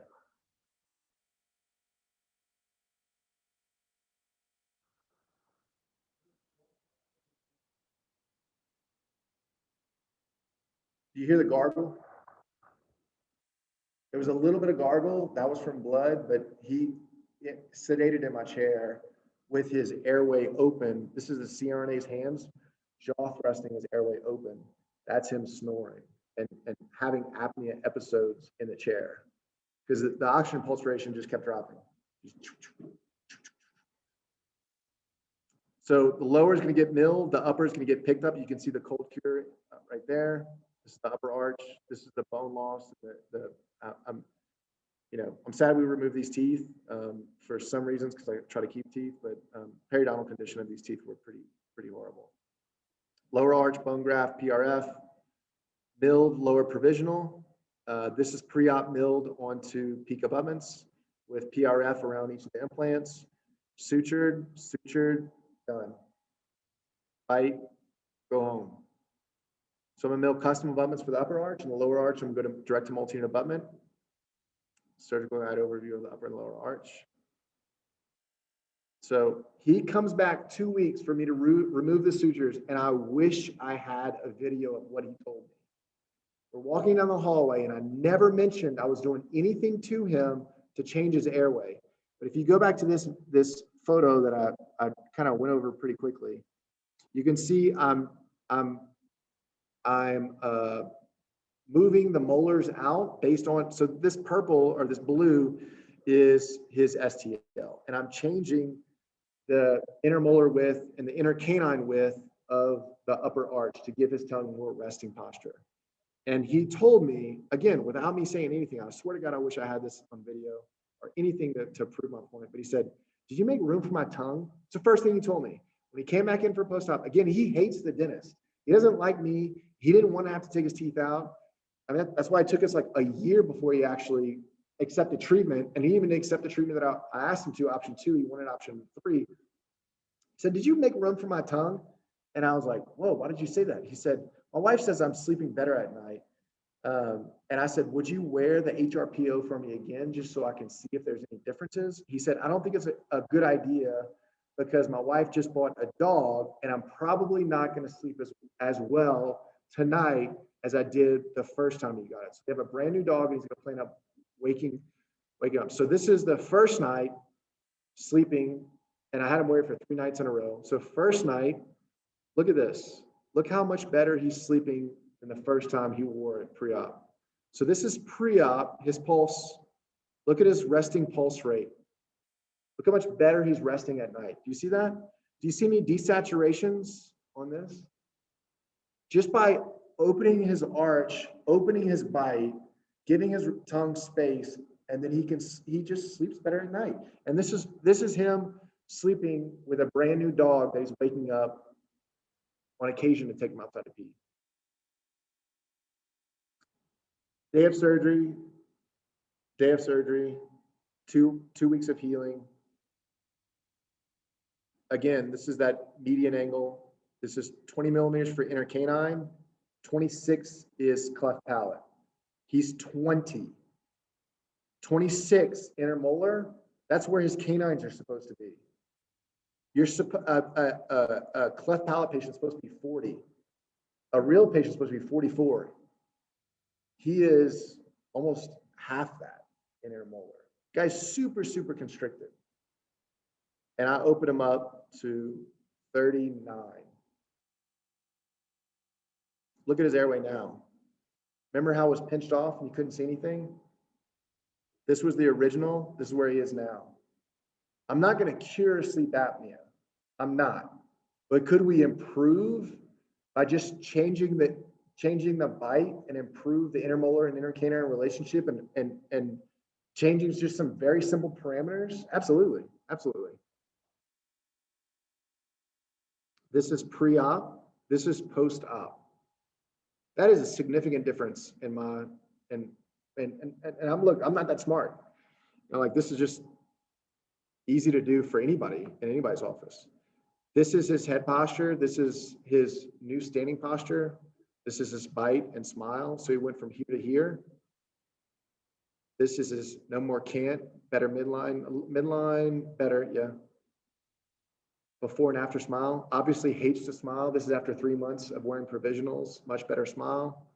So I think he broke these at 5 months. He broke these. We had to put another implant in site number 16 way back here. So I wound up scanning in the upper arch, milling custom abutments, multi abutments on the lower arch. This is that photogrammetry I was telling you guys about on the lower arch. I can get into that if you ever get one. You basically just set up Exocad to finish design, and it's a verification jig essentially for multi abutments. So you can have a passive seat. This is my custom abutments milled.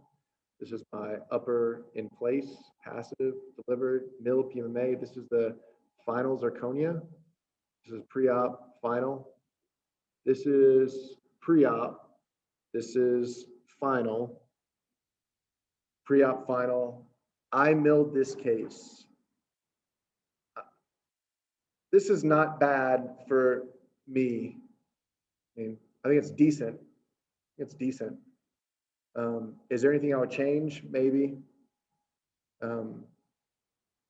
That's his before smile. That's his new smile. This is Zircad Prime. This is a product by Ivoclar. It's a tetragonal zirconia, so it's very, very strong. It's stronger than Katana, but it's a multi-gradient zirconia, so you get some translucency at the incisal edge. This is a smile. A lab would charge you maybe $5,000 an arch for the top, $5,000 for the lower arch. In product, on this case, on the upper and lower arch, again, all this was milled on that $30,000 mill. In product, in this entire case, I have about $600 in total cost in the final zirconia, upper and lower, in this entire case. $600 is my lab bill. Again, this destroyed this area, so I put an implant way back there, and I have 6 on the top, 6 on the bottom. Before and after smile. Anybody in this room can do this. I mean, learn your workflows for digital scanning and send this out to a good lab. Have, again, work with Corey for your first couple cases, feel it and understand how it actually works, and then start designing your own surgical guides. But I mean, I don't want to overload Corey, but I would absolutely recommend to try a couple cases with him. You'll just see how much easier it is. Corey doesn't give me a cut on anything that I say.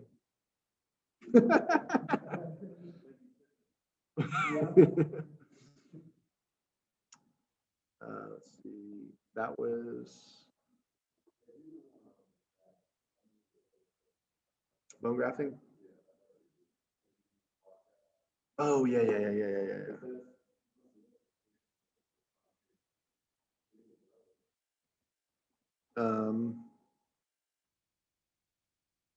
Okay. Could I finish developing the full arch guide and then let me skip to this. All right, I'll get to that at the end. I'm going to finish developing this full arch digital scan protocol, and then we're going to go to bone grafting in severely poor areas. So let me go. Let's see. On PowerPoint.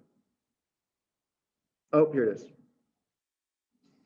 All right, this guy presents to my office like this. Obviously, he had some work done before. He should have this many teeth. This is how many teeth he has. He's got 12 millimeters of mandible, and 5 of that mandible is dense cortical tibia. I'll get to what happened in a second. We talked about doing a lower bar and snapping on teeth. We talked about, this would be the denture teeth that you can snap in and off, or you could go fixed. When he showed up for his treatment presentation visit, his brother is a monk. I'm Catholic. His brother is a monk. And his brother put his hand on me and was like, please do your best. I was like, yes, sir. I was like, well, honestly, the best thing for him is fixed, but it's expensive. And they said, well, this is what we can afford. And I said, that's fine. I'll take it. Because I know I'm going to be able to design my own surgical guides, mill my own final prosthesis, and I'm going to be able to save money on the back end. And I still want to deliver fixed for this guy. Right. So this is how he presents. Do you see this tissue? This is not mucoperiosteal tissue. Does anybody know what it looks like?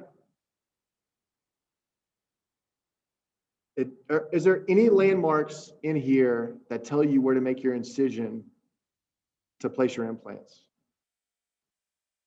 Here's his story. His story was he had odontogenic keratocyst 10 years ago. And he had a biopsy done by an oral surgeon. And the oral surgeon enucleated the ODK at the midline and referred him back to his general dentist and said, it's positive ODK, it's been enucleated, please continue to watch and follow up this patient.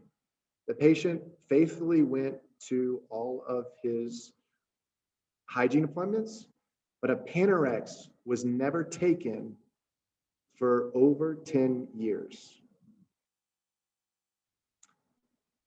He wound up going into his dentist, and he told his dentist his lower teeth are loose, and they took this Panorex, and this is what they found. And they immediately referred to an oral surgeon, where he had a tracheotomy, bilateral mandibulectomy, bilateral nerve grafts taken from his right leg. So they had a right exploration of vessels. He wound up losing 800 cc's of bone in his mouth and his leg, done at the same time. They've used a KLS Martin reconstruction plate and microvascular anastomosis. And then, they took bone from his right fibulous harvest, and then they removed left tissue free flap. So from the left leg, they did the rear of his left leg. They took this fatty tissue, grafted the bone on his right tibia, put it in his mouth, and then used the soft tissue in the back of his thigh in his mouth. So that this tissue is, I don't know if anybody can tell, but it is the back of your thigh, and he does produce hair on this ridge, and they just clip it off. Does anybody understand how fatty and highly vascularized the back of your thigh is? It's pretty vascular and pretty fatty. So I don't have a reference to go off of. I'm not going to flap and place implants. I'm going to have to figure out the correct vertical dimension of occlusion, at least just to figure out where I'm going to place my implants and how much.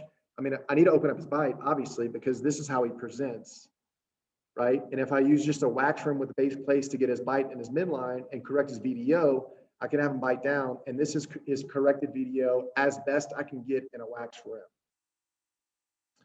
So this is patient facial collapse. This is in a wax rim.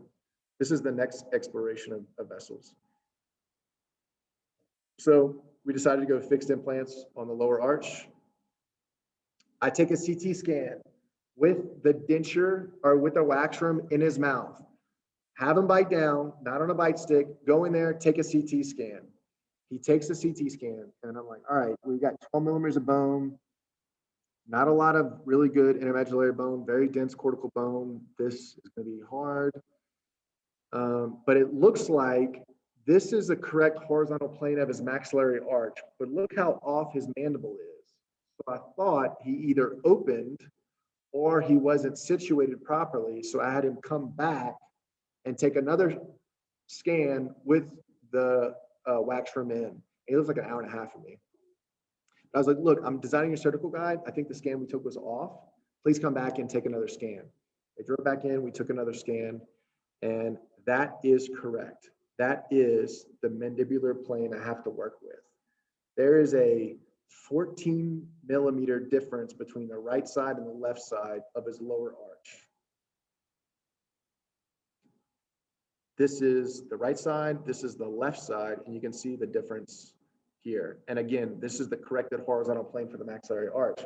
And everything is based off the maxillary arch. So I'm gonna have to build his lower arch to the maxillary arch, right? So I'm gonna design a surgical guide because I can't place implants in this area here where the fibula, so that the fibula was taken out and it was cut into 3 sections. There's an anterior segment and 2 posterior segments. And then the KLS Martin plate was plated back to what was remaining of his ramus, right? So I don't have teeth to hold this guide in place, but what am I going to use to stabilize my surgical guide? What do we normally use to stabilize a surgical guide? Lateral pins. But he's got a KLS Martin plate in there with monocortical screws that stabilize the KLS Martin plate to the fibula graft. So what can I use? This is implants in 18, 20, and 22, 20, 22, 29, and 31. So these are 4.0 by 10 millimeter implants. These are the implants in the planned positions on where I really want them. But look at the difference between this implant here to the restorative space back here. There is, but this implant abutment junction to the maxillary teeth, there's 31 millimeters of restorative space. But that changes to the posterior, which on the posterior right side, which gets down to like 12. So there's 20 something millimeters of difference from the posterior to the anterior, and there's a 14 millimeter horizontal difference between the right side and the left side. And I have to place the implants in bone. I can't place some soft tissue. And I'm trying to find a good passive restorative space to be able to deliver this final prosthesis. But this is the denture. This is the correct horizontal plane for the denture. This is the horizontal plane for the mandible. That's how different it was. So that if this is the correct horizontal plane for the mandible, this is the horizontal plane for the mandible, or the teeth. Does that make sense? I'm just trying to show you how off this entire case was and how difficult it was. And the other thing to note is this denture is sitting on what? It's soft tissue of the back of the thigh. From the head of this implant all the way to the soft tissue, there's 28 millimeters of soft tissue for me to dissect, to get down to his mandible, to place a surgical guide, and then place my lateral pins. 28 millimeters of soft tissue is a lot of soft tissue to clear. So I was looking at this from a horizontal perspective, and you can see all the monocortical screws going in, right? But I was missing one here, and I knew this was an anastomosis of the two fibulas here and here. And then I was missing a monocortical screw here, and I was missing a monocortical screw here. And I thought, you know what? I wonder what the diameter of the KLS Martin hole is. Somebody know what the diameter of the hole is? It's 2.3 millimeters in diameter. So I remember what the diameter of our fixation pins are. 2.2. So around the monocortical screws, you have to stay 4 millimeters away from monocortical screws because you don't want to get them infected, and you can't have the titanium monocortical screws touch the implant. So I would zoom into each one of these implant positions to make sure it's far enough away. It's kind of like the anterior loop. You have to be 4 millimeters to 5 millimeters away from each one of these monocortical screws. So now I have to change my implant positions around the monocortical screws and to see if I can maybe engage one of several of the KLS Martin plates where they didn't put those monocortical screws. And I had 3, one in the midline and 2 on the right, and one on the right and one on the left side. Here's my surgical guide design based on the wax up, trying to get all the implants coming out. Now, I don't know if you guys noticed, but he's a little class 3. Have y'all noticed that? I'll go back and show you more photos of that. So the tricky part was trying to angle these implants to get them coming out the lingual or the occlusal aspect of the wax up. He was so class 3, it was too difficult to re-angle the implants like this to get them in the correct position. So then I tried to angle the implants just a little bit and then maybe use a multi-abutment interface and then correct the emergence of the prosthesis. Everybody follow me? Surgical guide placed. This is the implants torqued out, the implants in. This was the anastomosis of the tibia graft. You can't tell right here, but this is one lateral pin going in. This is another lateral pin going in right here. And you really just can't right here. I mean, I flapped him. I had to flap him below the inferior border of the mandible to get that much retraction. And it was 28 millimeters. I mean, there's a ton of tissue around here. And it's so vascularized and it's bleeding a ton. It was really, really difficult surgery. And then one of my dental assistants was like, well, Dr. Domang seems pretty aggravated today. I was like, hey, do you know what I'm doing right now? Why don't you shut up? Well, I've been waiting for a hygiene check. So everything else that we talked about, PRF, around these implants, suture them up. I'm going to take his denture or the wax up that I made for him. I'm gonna index it onto those multi-unit abutments, and I'm gonna try to 3D print a conversion prosthesis day of delivery. Because I don't love myself, I want to be as good as far as possible. So I wound up delivering it. This was I didn't really get a good bite reference on him, so I was off a good bit. You can see how off I was here, and I had to build up the bite on this side and equilibrate down on this side. It was almost edge to edge, which I didn't really like a lot. So I wound up scanning him upper and lower iMetric scan. You can see the tissues, how inflamed they were post-operatively around my provisional prosthesis. So this is maybe a year ago. I wound up indexing everything, re-waxing up the lower arch, delivering this. This is 3D printable Bigo resin. This is what I delivered. I delivered it high water off of the tissue to give the tissue some time, a chance to breathe and reduce the inflammation. Most of it reduced with the exception of the posterior on both sides. So I had to surgically remove some excess tissue on both sides. But I got him to a better bite position so he could actually start chewing a little bit better. And we went from here to here. This is the implants after they've osseointegrated. Thankfully, everything worked out well. No issues. And the final reconstruction is going to be a full arch titanium framework that I gold anodized each one of these individual thimble crowns, like it looks like a tooth prep. I anodized them gold, and I anodized the soft tissue pinkish, so we can layer on either composite or porcelain on top of this. And then I'm going to mill individual Lissy Press, Amber, or Emax crowns on this lower arch. And I milled that out last week. I anodized it last weekend, and we're finishing the final. This was all done in Exocad in my lab. Praxion?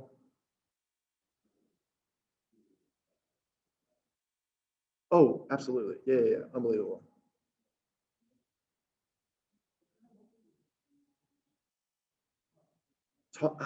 I don't remember. I think it was the tallest ones I had at the time. I think it was like 3.5 millimeters. I could even go on like 4 or 5 millimeters, 6 millimeter healing multi-unit bubbles to just increase as much as possible. I'm gonna just let you guys look at all this. There's a video. There's a real cool video right here that shows me using the PRF through the surgical guide. So I drilled the osteotomy, packed the PRF through here. See the PRF going through the tubes, and then drilling out more osteotomies, doing my sinus lifts. This is the osteotomy, bone packing through the guide. Remember that case earlier I told you I packed through the guide? It was actually this case. So I packed the bone through the guide, then I used this bone packer through it, so I didn't have to remove the guide back and forth. These are the Biomax implants being torqued out on this guide. Upper arch on 4 implants. Anyway, there's a video in there I want you to watch. And then, so more along the lines, that was just a really cool case to show you just an advanced surgical skill. What if you have a patient that you work up for full upper and lower fixed, right? Periodontal disease, bone loss, infection, fractured teeth, crown bridge, non-restorable, bridge is fractured, yada, yada, yada, yada, yada. This implant I could not keep. I think I might have kept this implant. I'll double check, I don't remember. But we're failing. This is fractured, this is failing, this is failing. This is failing. The only good teeth she had were 23 to 26, but I had no bone in the posterior for implants. I'm going to recommend doing upper and lower fixed. This course is about upper and lower full arch, so that's obviously what I chose for lower full arch. And I write all these notes for them to reference back in the video. So looks like I'm going to keep this implant because I'm placing the implants around this restorative platform, but I have to remove this implant. 6 on the top, 6 on the lower.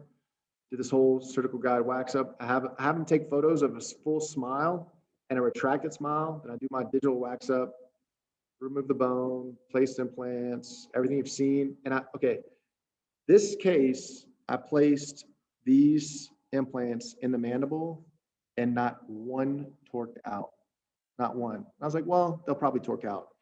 Got rid of the guide. I went to torque in my multi-unit abutments, and every multi-unit abutment I torqued out, the implant just spun. I was so bummed out. So I wound up having to remove all the implants, and I placed 6 wider diameter implants on the mandible. It was a total, if anything could have happened wrong on a surgery, it all happened on this one case. Everything that could have happened wrong at every step of the way, as much planning as I did. And that, it doesn't happen often, but it can happen. It was a nightmare, hard case. Even though the pickup conversion was a nightmare, I had a hard time. PRF, bone graft. I tried to deliver upper and lower provisional prosthesis. These implants were bilateral sinus lifts, so I didn't engage it. So I did 4 and 4 as an initial. And I'm a little embarrassed to show you my provisional that I let her out of my office, but this was done like 1.5 years ago when I was trying a couple different things. This was her provisionals. These are probably the worst provisionals I've ever delivered for any patient. Just really, really ugly. Midline was off. Her bite was off. It was a total disaster. And I spent a ton of time doing this. And nothing I could do went well that day. The surgery was supposed to take 3 hours. It wound up taking 4.5 hours. It was IV sedation. She was moving the entire time.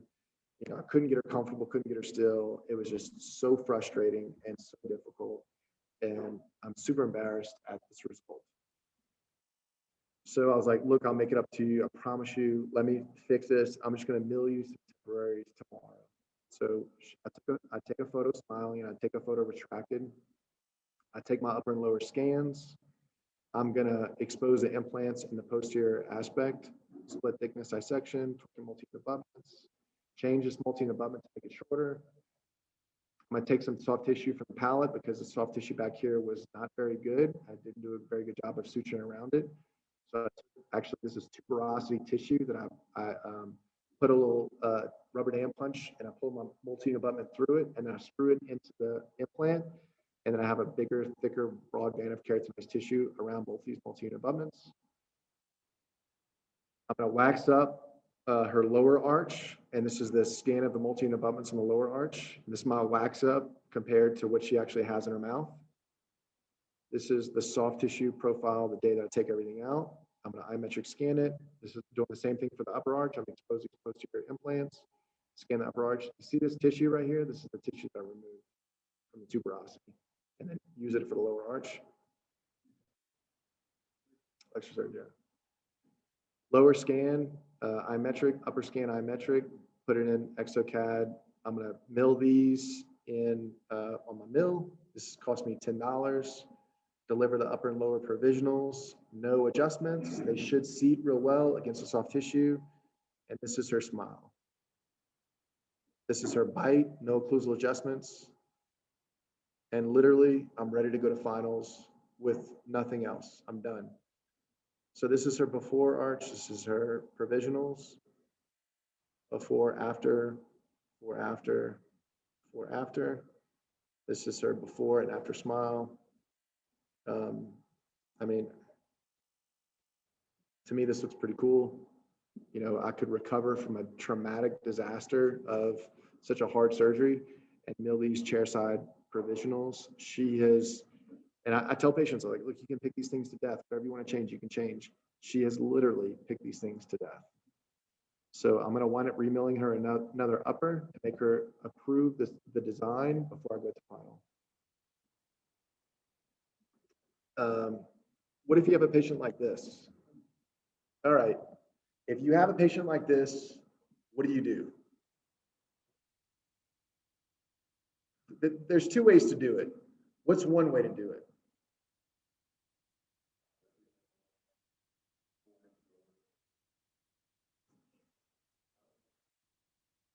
How do you correct this VDO?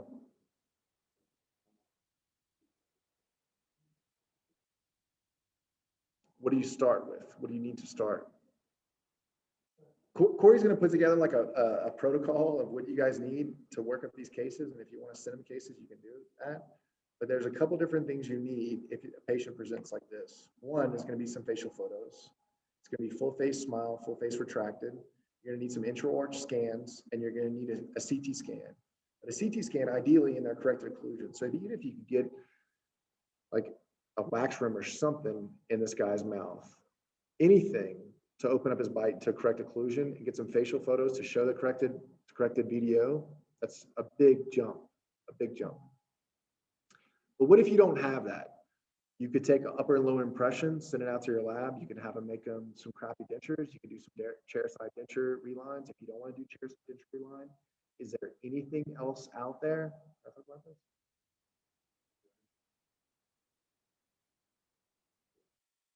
Yeah.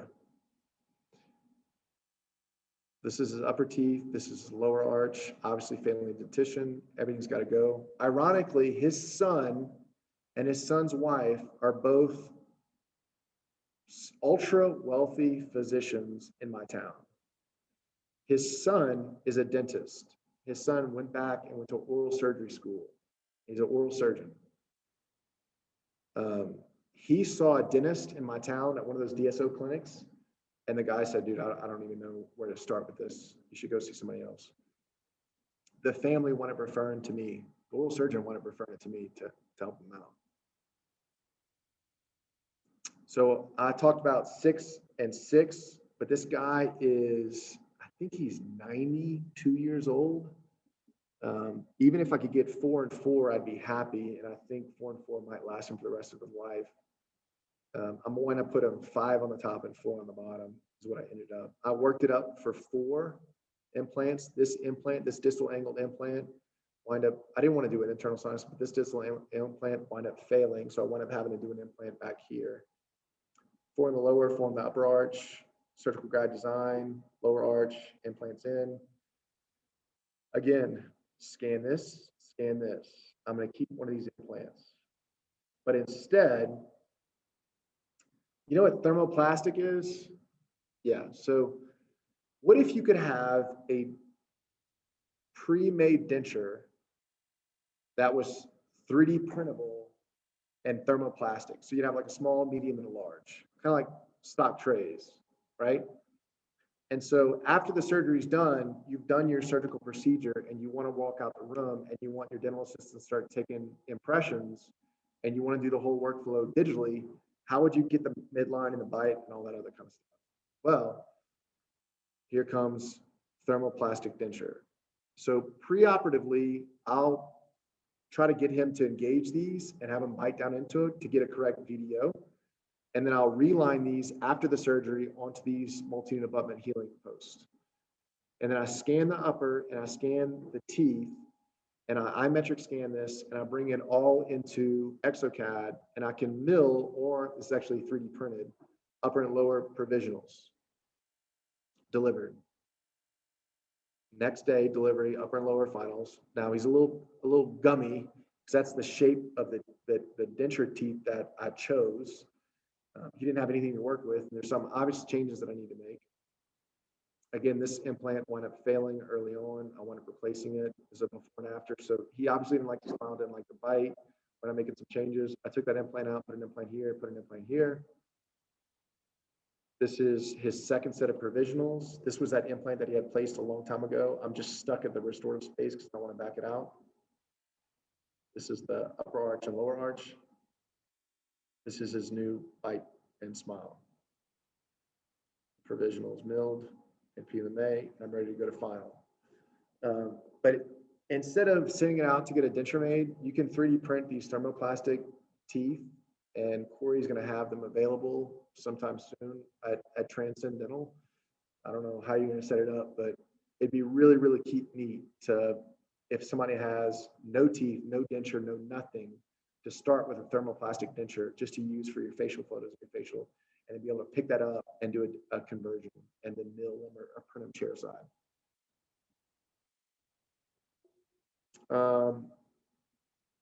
Another case, kind of the same thing, failing dentition. This is his vertical dimension of occlusion. It's not this, it's this. So obviously he's overclosed. I'm going to open up his bite, remove these posterior teeth. This is worn, so I'm going to have to build that up. Look at tooth number 19 in the way, kind of. It's really just because he's super collapsed. Lots of infection, lots of tooth loss. This tooth's actually fractured. This tooth needs to go. 6 implants in the upper arch, implants in the first molar, on the lower arch, pre-op. This is his diagnostic wax up. This is me getting better at that Dentron imaging software that looks so terrible. Before and after, I didn't even know this guy if he could afford anything. And he wrote a check for the full amount, said, let's do it, I'm ready. So I'm gonna wind up placing, this is like the wax up design. I'm gonna place in 6 implants on the top and 2 implants on the bottom, do custom abutments, final crowns, and then full arch fix on the top. But this is the Exocad software where you can, this is his original teeth, you meshed over his face, right? And then my wax up, that's my wax up. So that's going to be the new location because I had to increase the teeth.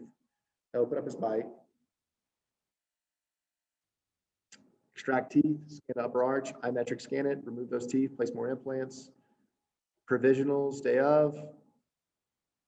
Provisionals, before and after provisionals. He sits in those for 3 months. This is his upper milled and zirconia. Overview of his upper arch, lower arch, finals, not bad. One more case. This is a failing maxillary dentition and mandibular dentition, vertical dimensions collapse, intermolar relationship is off, intercanine relationship is off. His issue is recurrent decay, not periodontal disease. He needs to remove all of his top and bottom teeth. That's the plan for him. You can see just extensive decay on the top and bottom. I mean, I don't know what you would keep in here. I'm not going to keep anything. He needs 6 implants on the top, 6 on the bottom. He's obviously constricted. This is a 74-year-old male that weighs 185 pounds. This is an image right here of a 105-pound female, 5'1". This just so happens to be my wife. So, and I'll tell men, and this resonates with most guys, if you are 180 pounds, you should have bigger hands, bigger lungs, bigger heart, bigger stomach, bigger airway, bigger mouth than a female, correct? Yes, everybody gets that. That makes sense. This is your airway at 185 pounds. This is a 105-pound female, 5'1". The difference is she has a good airway. You don't. You should have a bigger airway than her. You're obviously constricted. Your vertical dimension is obviously collapsed, and we're going to try to fix some of that by opening up your bite, getting into your better stable occlusion. This is the actual. This is him awake, breathing, and that's how constricted his airway is. And this is my wife. Again, this is his airway constriction. This is my wife's airway. This is my wife's intermolar relationship. This is his. He's narrower than a cleft palate patient. So again, there's nothing to keep here. It's either going to be upper and lower dentures, upper and lower overdentures, or fixed. I did a little Dentron imaging wax up, upper and lower STLs. This is sites. I planned for implants in sites 11 and 6, canine position. When I remove these teeth, I fractured the buccal plate. I could not use this location, so I wound up having to put implants in the lateral positions. Upper and lower surgical guide design. Upper and lower scans. Upper and lower scans. Export all of this. Imetric scan. This is my wax up done preoperatively. I'm going to mill this and deliver this. Now I did this on tie basis, and I had him keep it off the tissue in this lower anterior area. This is his bite, no occlusal adjustments. This is a 5-minute, 10-minute appointment. Take out the provisional, take out the healing abutments, put the provisionals in. This is his pre-op, this is post-op smile. It's decent, but I need to make some corrections. So I'm gonna make the corrections and then scan everything. This is the soft tissue profile. Final scans, final imetric. This is his final PMMAs that he has to agree to before we go to finals. Look at his airway change. Look at his airway change from here to here, just by opening his bite. And in his preoperative scan, look how far forward his tongue is. And his post-op scan, look how posterior his tongue is. So even with a posterior tongue, he has a better airway than he did with his tongue forward. Just by opening up his arch and opening up his airway by opening up his VDO also. Pre-op, post-op. He went from here to here at his most extreme. So from 11.1 to 80.7. Pretty dramatic increase. I'm going to mill this in my office. That's Zircad Prime Pucks. That's after centering. Then I'm a stain glaze. There's no layering of Emax or anything gets layered. Nothing gets layered on this. This is the final result. Do you see the incisal translucency? Is that seen very well? Incisal translucency. I sent these images to Ivoclair because this is a new product, fairly new. It's been out for a year. And it's going to be published in November in a journal.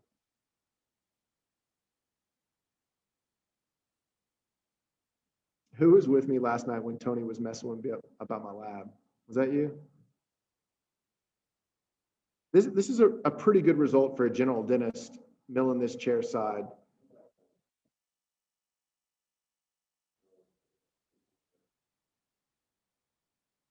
White Walker, look at his eyes.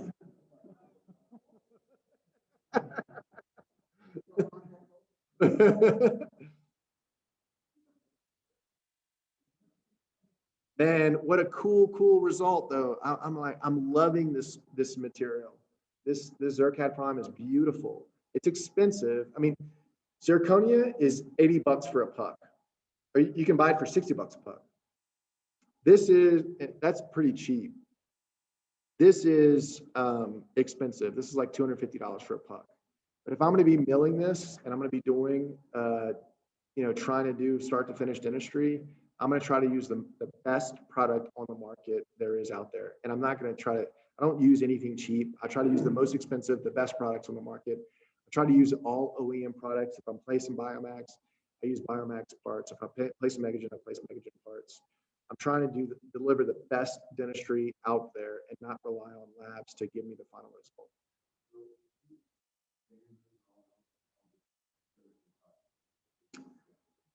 So it is multi-gradient. The only thing that I did was I layered glaze on it, and I layered up here, there's a little cervical stain.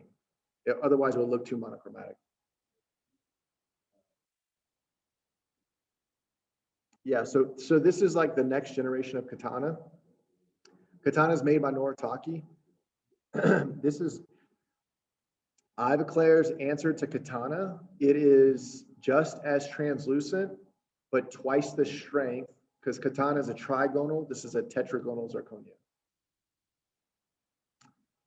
But this is really, I mean, look at the bite that I just did this in my office. This is just milled with a $30,000 mill, and I paid $250 for the upper arch and $250 for the lower arch. So $500 in the total lab expenses for this case, entire. Or, send it out to a lab and pay whatever they charge. Direct multi-abutment, yeah. Oh, I don't have a final Panorex, dang it. All right, my bad. Yeah, dude.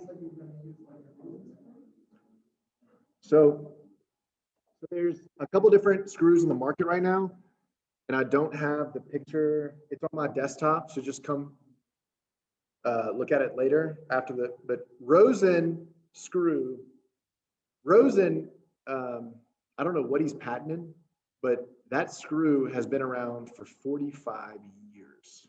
Like, that is not old technology. It actually used to be a lag screw for full arch PFM, and it was a lateral screw from the lingual axis. So in full arch implant therapy, when you place implants and you mill custom abutments, we used to cement with, zinc phosphate was actually the cement that was a chosen cement back then. But a lot of dentists wanted to be able to retrieve these prostheses. And so there was I can't remember the name of it, but I'll pull it up here in a second. But there was a lateral screw that was used for the fixation, and the screw design was a taper to an 048 hex, and then it was a machine screw at the apex. It's the same screw. I don't understand what he's patenting. Maybe that screw wasn't patented 45 years ago. I don't know, but it uses the same principles where that screw locks in the fixation of the prosthesis, right? Right. So the idea back in the day was we don't want to put pressure on the porcelain because it will chip off of the metal substructure. So it goes through the metal into metal, and then it rigid fixates it to. I'll show you pictures. It'll make more sense whenever I show you a photo. In fact, Corey, you want to go to my desktop?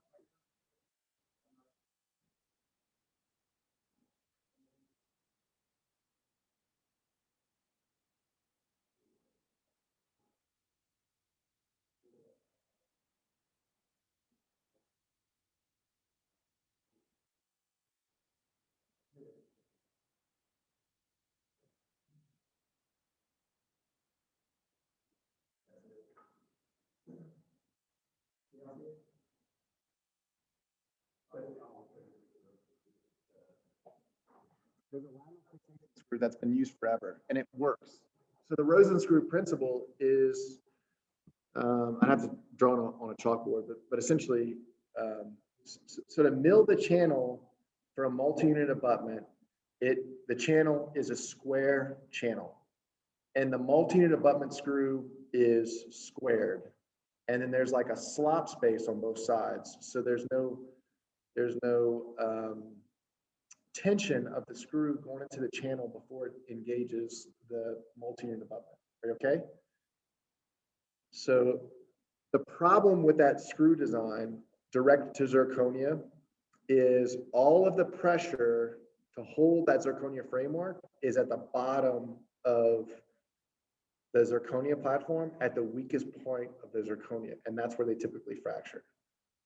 So Rosen invented, actually what he did invent, which I have to give him props for, is that designing the library for Exocad to be able to mill it. So the screw has a 5-6 degree taper before it gets to the machine threads. It's the same exact machine threads. That's just a universal machining tooling. But the design of the prosthesis, the zirconia, is going to be milled not in a box form, but then at that same angulation. So when the screw engages the final prosthesis, it holds it down, but also the walls of the screw will hold down the prosthesis. Thus, it's held from the lateral walls so that the force is evenly distributed amongst the screw and the fixation of the screw. Does that make sense? Now there's another screw wrap. Now that's for non-screw angles. So whenever you start using multi-unit abutments and you put implants in the anterior, you've got to make sure that they're going to be not coming out the facial, right? And I've gotten into problems, my uncle's gotten into problems where our screws, even though we're using a 17 degree multi-unit abutment, say the patient's real class 3 and you want to make them class 2 and you had to put an implant somewhere in the anterior because they had no posterior teeth or whatever the reason might be, and you got it, and if you go on FP1 and the screw might be coming out the incisal edge or barely coming out, Rosen screw will only work for direct milling. You can't have a screw axis change or angulation change. So there is a mill profile for what's called biaxial screws, right? So you can mill, okay, so a mill in a puck can come down from the top and mill out a box. It can also mill from the top that Rosen profile. Easy, simple. The problem with milling in not a C-clamp, but in most pucks are held on both sides.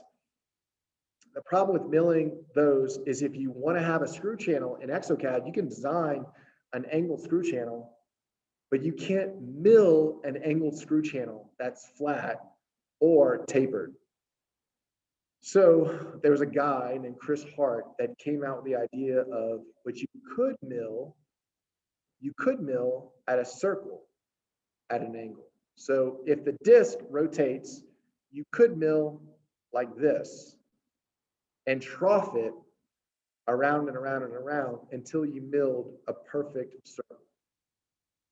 So if you were able to mill that perfect circle at an angle, mind you, it would be at an angle, right? So your puck's like this and you're milling at, let's say, I think it's 20 degrees of angulation. Then you would have to have a screw that fits that channel to be able to engage the prosthesis. So if you were in trouble, if it was coming out the facial, you could mill with his mill profiles for the new angulation change. And then he developed a screw to be able to fit into that fixation. So, right. So that was really cool. So now we have the Rosen fixation. We also have this new angulated screw channel, which this guy, Chris, invented it in Australia, and it got really popular by, there's a dentist in New Jersey that popularized it and is making a lot of money off of it because he's just retailing it.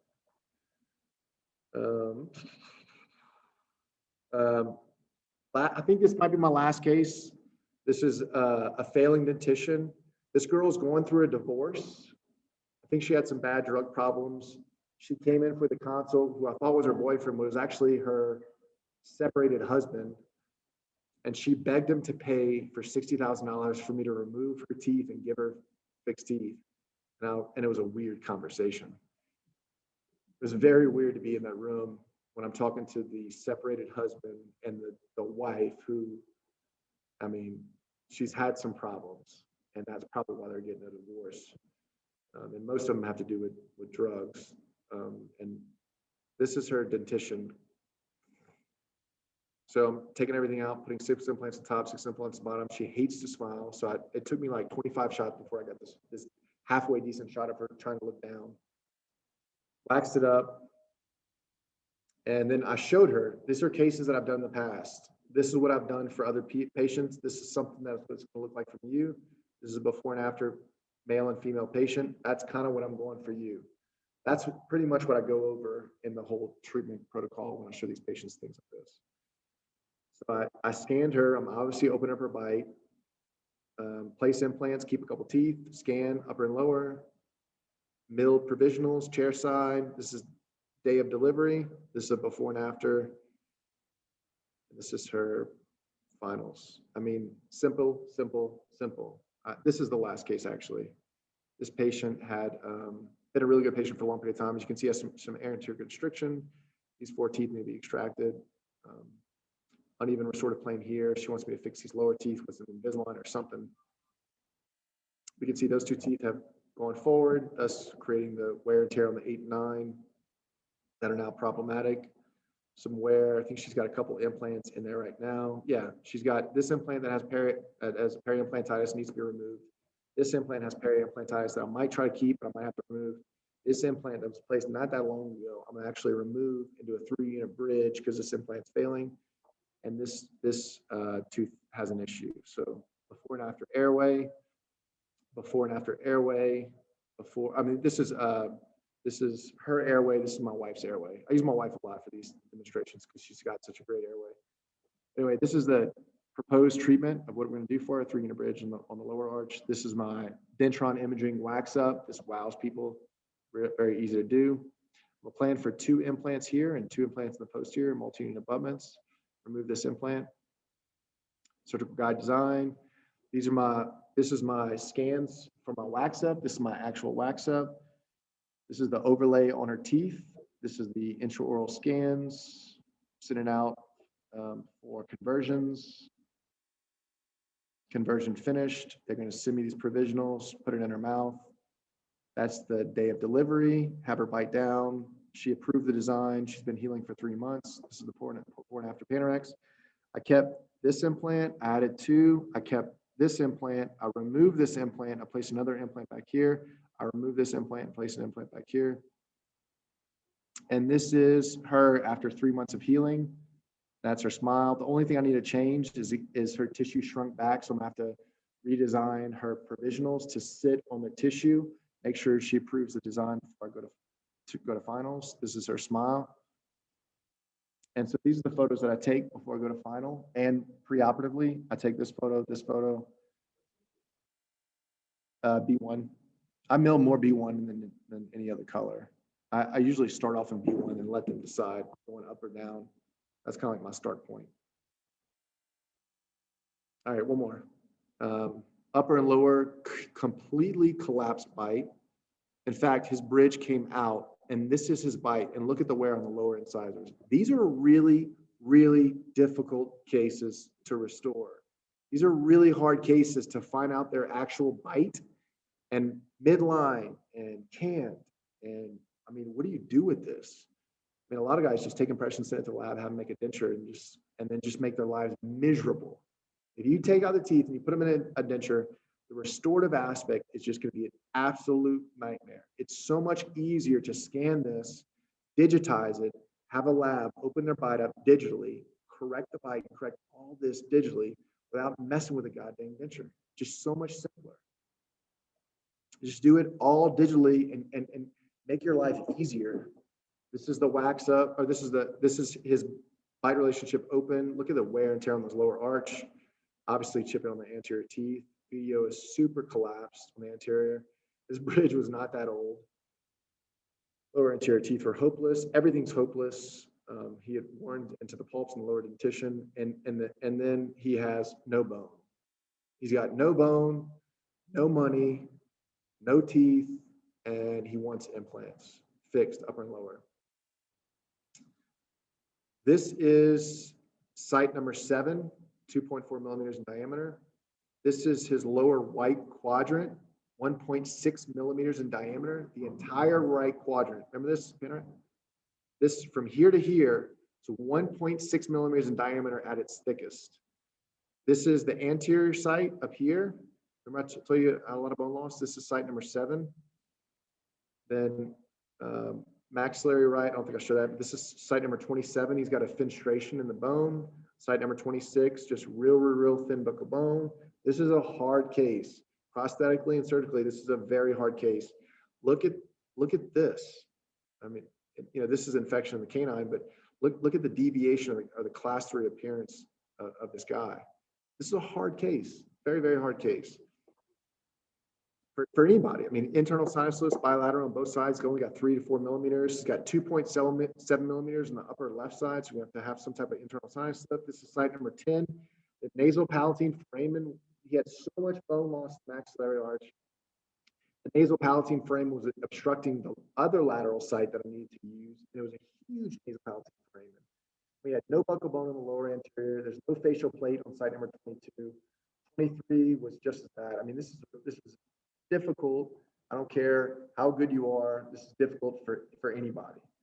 And I need to get 6 implants in the top and the bottom. And do you think he wants fixed? Day of? Yeah, he wants me to immediate load this case and not go without teeth. So can you do this case freehand? I don't know anybody that can do this case. So he's got some claps of a BDO. I'm going back and taking some measurements. He's got a deviated septum. This is his smile with teeth. When his teeth fractured off, that's a smile without teeth. This is the workup, the smile simulation, photos. This is how much he's collapsed. I'll open him up on our articulator, upper scans. He's had a heart attack, heart failure, high blood pressure, and he wants to be sedated. He's got no bone, medically compromised, and he can't afford fixed. So this is a hard case. So opened up his bite in Exocad and did a digital wax up, right? And then used my surgical guide to place implants in super thin bone, internal sinuses in the posterior, and did full up and full lower scans. And then I eventually took this tooth and put an implant in here. I didn't have a guide to put implant in number 31 site. This was a very hard site to put an implant in. I want to place an implant at this angle. Again, I didn't use a surgical guide for that one. And these were his milled provisionals that I delivered, upper and lower, immediate load, before and after, before and after. Look at that bite. I'm just now noticing that for the first time. Before and after bite. That's his implants in the upper and the lower. So now we're going to finals for this guy, upper and lower. I don't really need to do anything. I've made a couple of adjustments in his occlusion. I'm scanning the adjustments in occlusion and then build the finals. No, it's a very simple, very non-stressful, very easy appointment. And we milled the lower and upper once, and then we made a lot of corrections in the upper, so I remilled the upper, but we wound up going with a B1 against an A1 on the lower. So this is us trying to get a final shape before we go to finals. But this is not bad.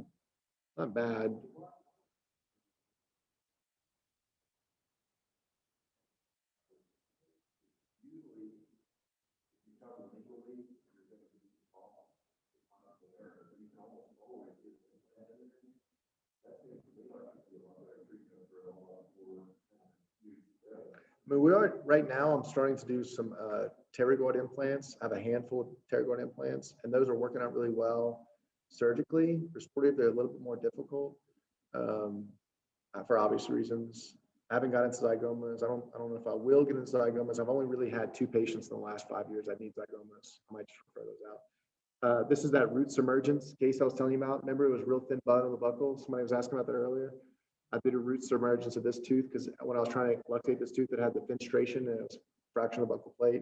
That's the only time I've ever done it before. I don't know, Corey. Good question.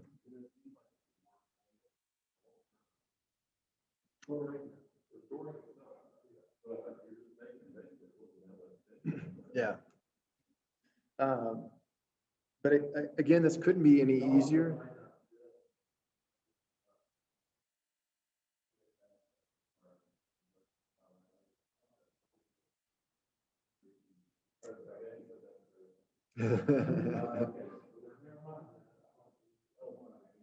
Yeah, we talked about it yesterday, Ben. You were out lollygagging.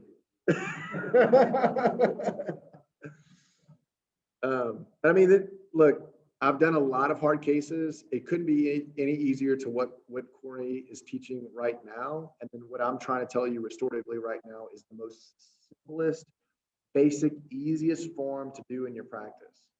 I mean, this is hard cases, very, very difficult. And you know, and my lab bills aren't high, you know, like we're able to do some really cool things.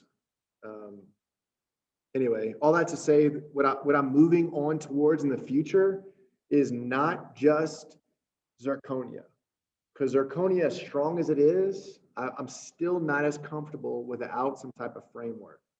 So if I have a case, this is not my case, but I've milled this for this restorative doctor that had a good upper dentition, but could only put implants from here to here. And this implant gets buried. There's no restorative components, and he didn't want to remove this implant. So we're restoring 1, 2, 3, 4, 5 implants.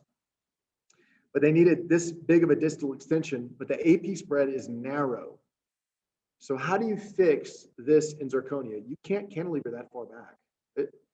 And then, you know, the concept came up to me one day when I was talking to a friend. This is an abutment that I milled at our lab. But I mean, you have a custom abutment is like your framework, and you have a zirconia crown that's milled and they're cemented on top of each other. Why couldn't you do that for a full arch? So then I wind up milling this full arch as the custom abutment, and then this zirconia framework sat passively through it. And as this zirconia same framework sat and hit the bottom of the titanium, it sealed off this access right here. And then I had occlusal stops in here, or occlusal openings, so I could just unscrew the prosthesis. So this is my first one I've ever done. So we had some extensions on lingual that are not hygienic.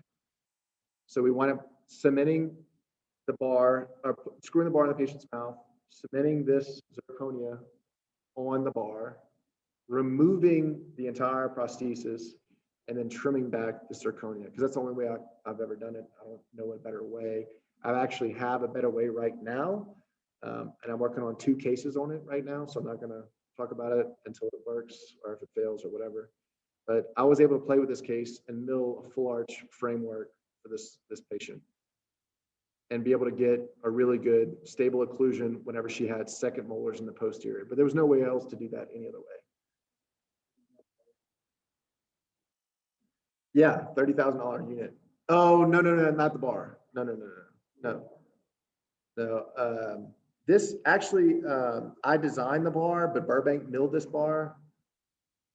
You milled the bar. Ben milled the bar. Ben milled the bar. Yeah.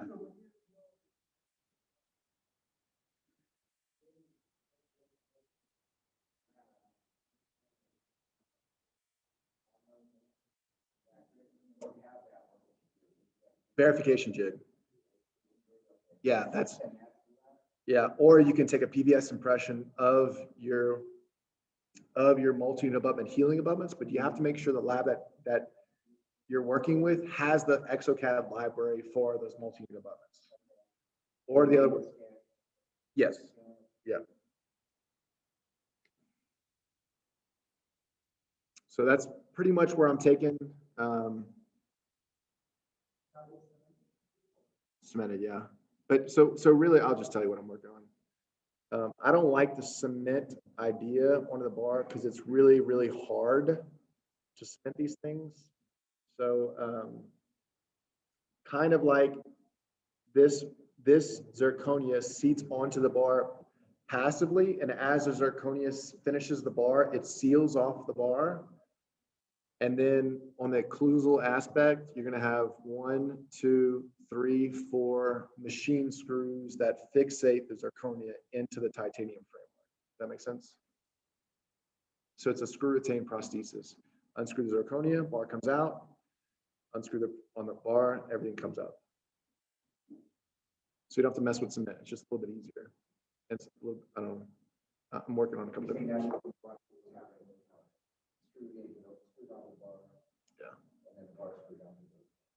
Right. No cement. Yeah. Did a really good job. Congratulations, man. There's a bone graft thing that I could show you in patients that have really severe bone.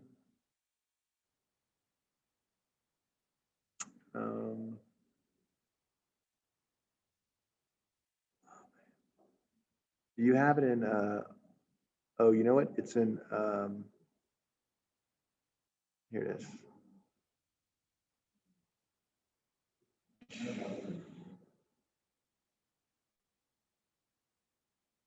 So this is an old lecture, but you kind of get the idea.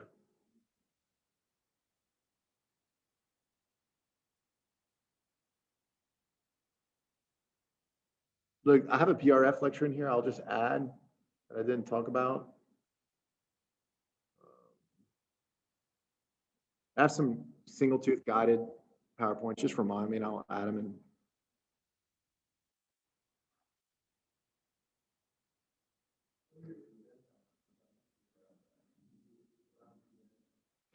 I have the ability to use sticky bone. My uncle does it a lot. I just use that fusion. It's just so easy to use. I use PRF a lot, probably every day.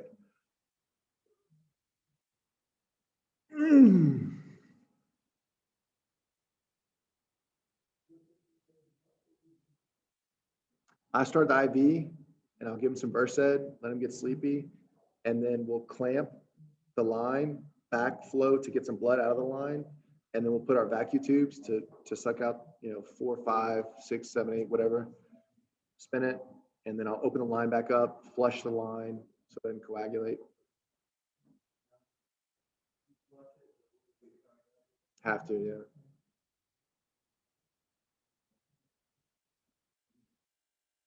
Sorry, it's just loading. It's taking a while.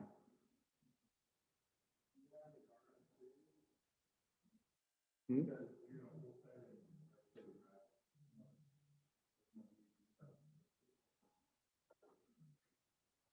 anybody have any other questions about what do you want to see before we leave, or anything that we've not talked about that you want to address?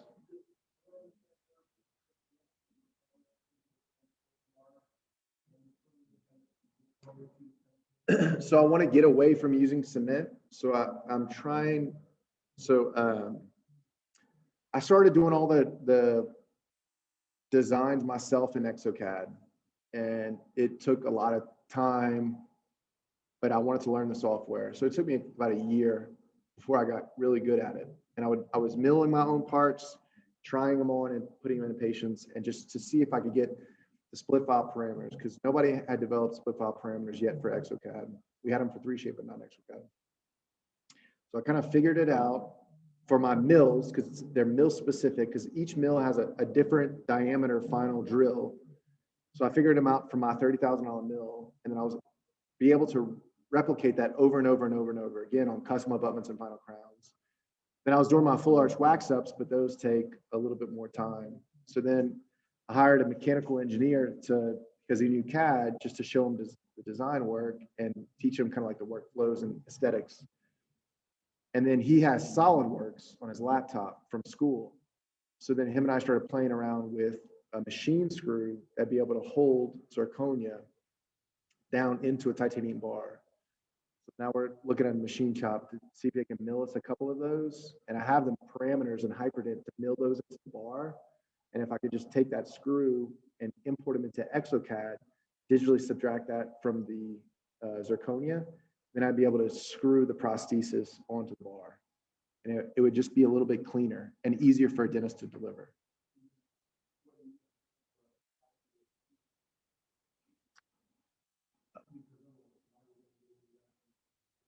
Oh, that's what I was saying. That's what I was saying.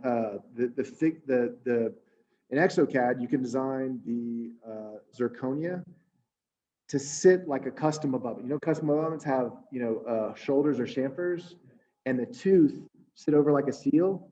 That's what the zirconia framework does. The bar is designed like a custom abutment with a shoulder or chamfer, and when the zirconia goes over on top of it, it'll seal up the margin. Yeah. There's a prosthetist that's actually been able to do it in Arizona. Remember his name? No. It's actually two prosthetonists that work together, and his brother is a machinist. Nate Farley. Yeah, Kate now. They figured it out.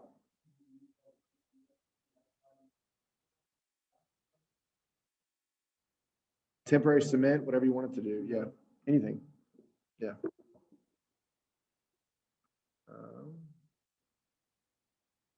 All right, this is a really old PowerPoint, but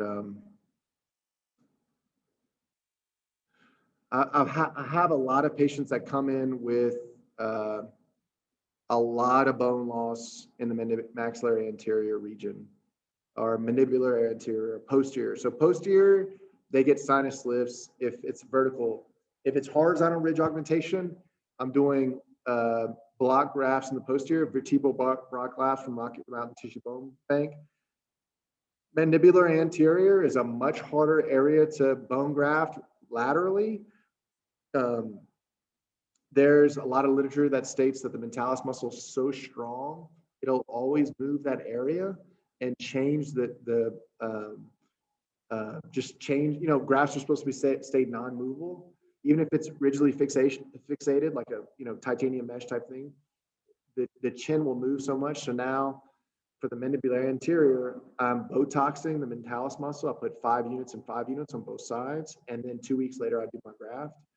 In the mandibular posterior region, I'm using a couple different techniques, but it's called the sandwich or sausage technique, where you can use a monojet syringe and basically backfill a horizontal ridge augmentation just through one releasing incision.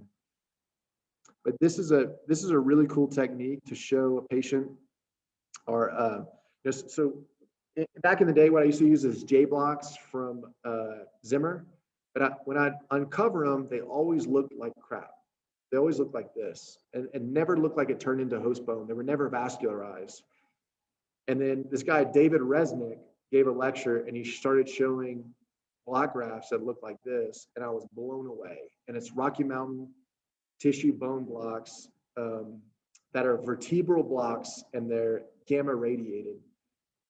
And I buy the 5 by 10 by 10s. And so we have this girl who's obviously got some soft tissue collapse and bone collapse, right? So sites 7 and 10 measure 3 millimeters. I mean, you can't put a 3 millimeter diameter implant in a lateral and 3 millimeters of bone, and you're going to have to do some type of bone expansion, or maybe you want to place a mini implant if that's your bag. But I would rather bone graft this area on a young female, especially on a young female, and try to get a wider diameter implant. So this is the day of flap reflection. This is the monocortical screws. These are made by Salvin, but actually Tatum has a better screw design. And this is the Rocky Mountain Tissue Bone blocks. And then what I'll do is I'll put fusion with mineralized freeze-dried bone on top of that, and then pericardiac membrane on top of that, and then I'll suture. Kind of like the bone, the mineralized freeze-dried bone allograft with the fusion is kind of like caulking, right? So I'm going to caulk this area right here, caulk this area right here, caulk up, and just kind of caulk all the way around, and then put my barium membrane on top of it. And you have to have a long span membrane. You have to have a pericardiac membrane. If it's anything shorter than a 12-week resorbable membrane, you'll get soft tissue invagination and you'll lose your graft.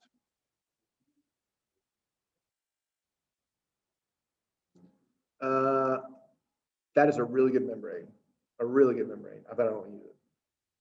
I buy the pericardiac membrane from Maxius. So this is actually we were talking about this yesterday or today. Augma, yeah, I don't like it. I don't like it, and I don't use it. And they try to get me to be a preferred lecturer for them, but I just had really terrible mixed results and just stayed away from it. But my director, Michael Katzeb, is a huge proponent of this stuff. And he taught me, but I just don't see the same results I see with fusion. So this is a PRF with a barrier membrane on top of it, and then suture. You have to get primary closure. Have to. So this is just an overview of everything I showed you. Now we have 8. Always. I think I have a video of it. Well, think about it. Whenever you're putting in your monocortical screws, you perforate the cortex and then you drill it in, right? So I went from 3 millimeters to 8.56 millimeters and 3.0 millimeters to 7.25 millimeters. Now I've got plenty of bone for an implant. So now I'm going to design my implant, surgical guide. These are the sequential drill guides. This is a pilot drill guide, 2 millimeter guide, 3.4 millimeter guide, and this is the implant guide. So I've printed multiple guides before.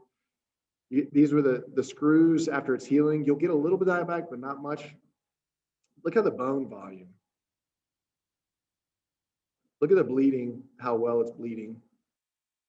But this is what the particulate graft that looks like with the Augma. That's what I see a lot, so I just stopped using it. Again, I just get much better results with mineralized freeze-dry bone and fusion. I wish I hadn't been in fusion. So I talk about it so much. Yeah, I'll give you this video so you can kind of watch it.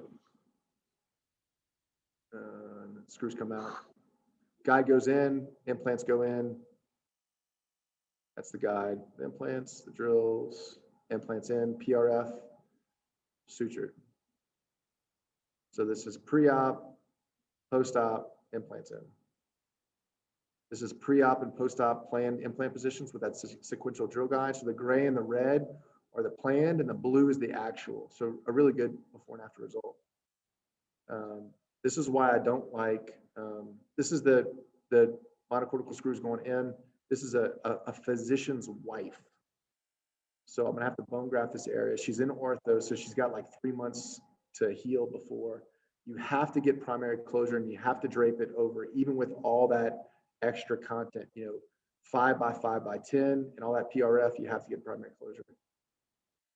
So look at the bone volume loss and look at what I have left. Really tremendous. Sutured, PRF. This you never want to see. This is a nightmare, a vertical tear. So I put 1, 2, 3, 4, 5 sutures to try to cover that. These are vertical mattress sutures. This is just one horizontal mattress suture. PGCL. I talked about it earlier, but you were outside of the phone.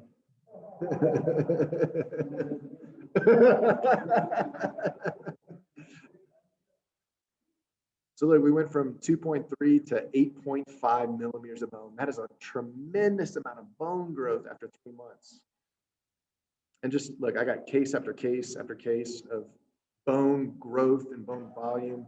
I think there's a video in here of, yeah, this is it. Watch this. Maybe this is not it.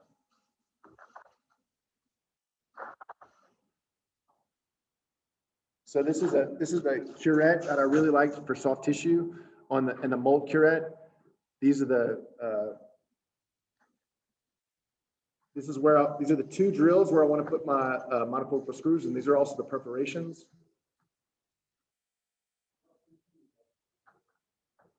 For the what?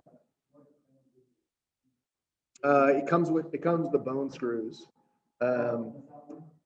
Salvin has one, but I don't like him as much as I like Tatum. Tatum Surgical has a better screw. Yeah, that's a Rocky Mountain. Yes, because it's cortical bone on one side, and see this how spongy it is right here, the intermedullary bone. So watch whenever I'm putting the screw in. This is a Salvin screw, by the way. Yeah. Yeah. because if you crack the cortical bone, you have to throw the whole thing away, and it's a loss. But see how it's compressing right here? So pretty, man. And you'll get this bone growth. You'll get the bone growth at the peak.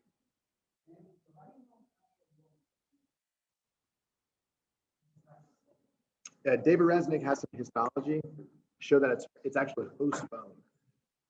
It's human host bone. It's not a product, even at 4 months. I'm not taking histology slides on patients, but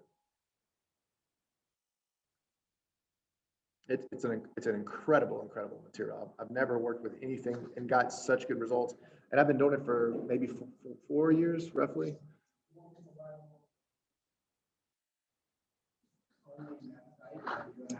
So horizontal for anterior maxilla and mandible. Mandible is much harder because of the mentalis muscle. So you have to give 5 units and 5 units of Botox 2 weeks prior to the bone graft. I think there's another video. That's a sinus lift. I'll just give you all these. See, this is the posterior. Never do 1 screw, always 2 screws because the rotation of the bone. PRF on top, closure. So I did an internal sinus lift in this video, and I did a lateral augmentation. So I did vertical and lateral. That's it.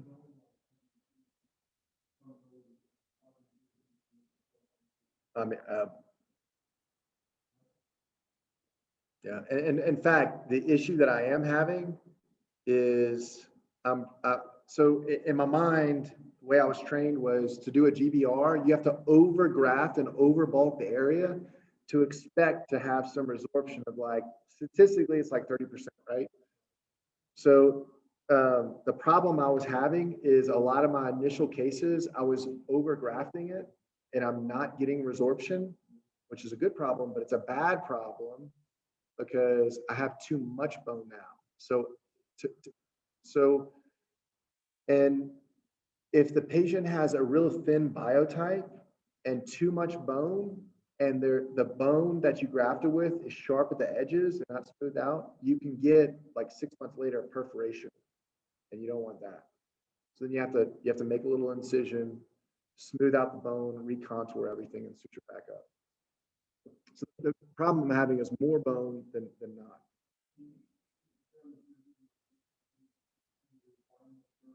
Yeah, so that's what I'm doing now. What I'm doing is I'm compressing those 5mm blocks as much as I can, and then I'll recontour everything, the sides and everything, and then I'll bone graft on top of it. PRF, suture, and close.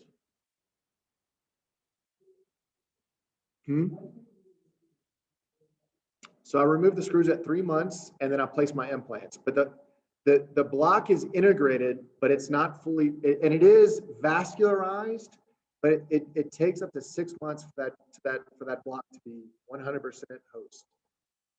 But you can put your implant in at 3 months.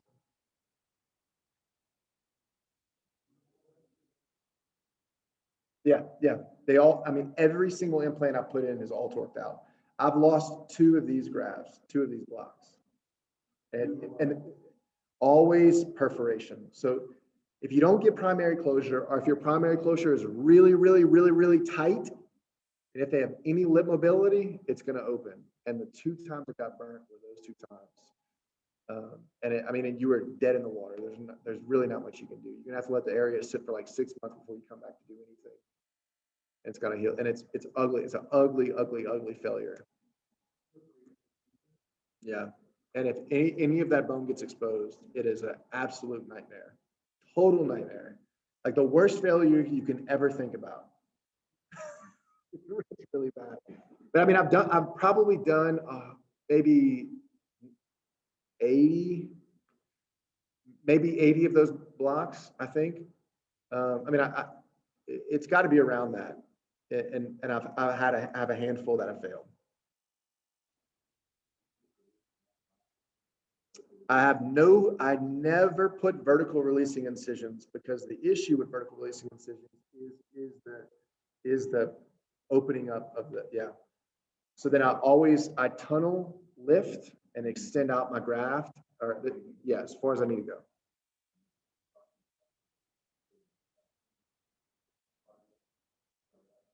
Right. I have a video where I packed PRF. I think that was what Corey was talking about. And I put like 6 or 8 PRFs inside that area. That is all I have for you. Do you guys have any final questions that I can answer for you?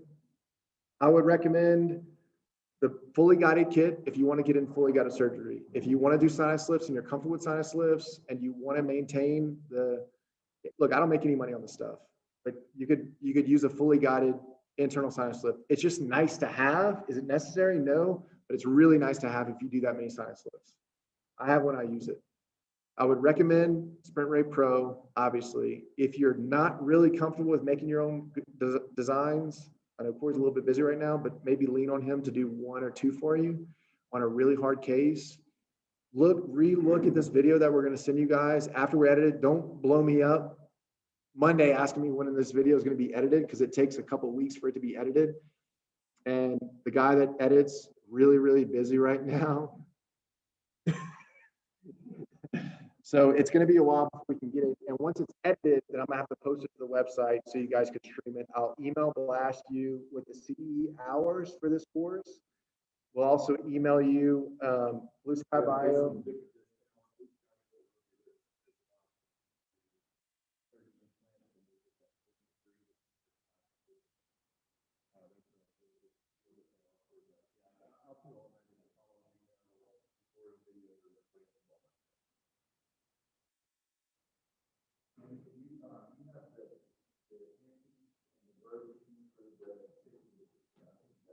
I actually showed that, but you were out in the hall, right?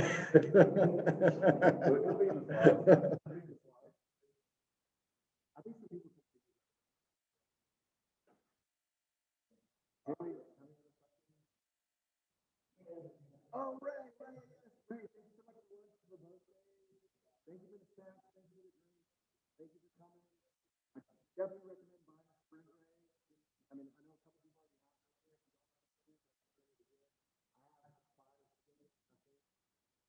Do you want to say anything?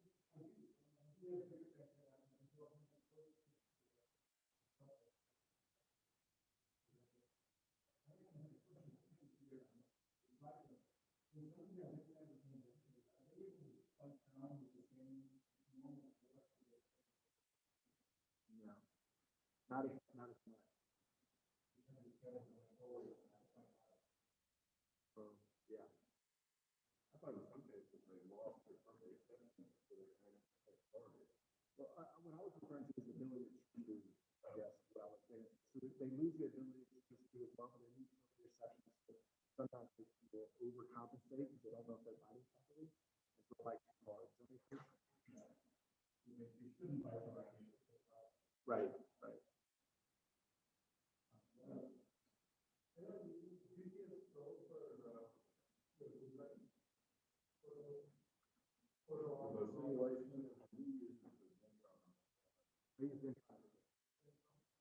Yeah, you buy it once and it's good for the rest of your life.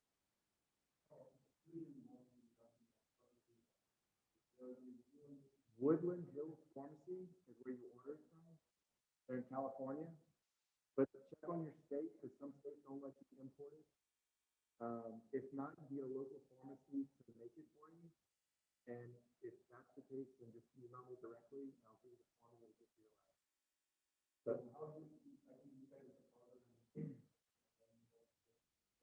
so what I do is yep. Right.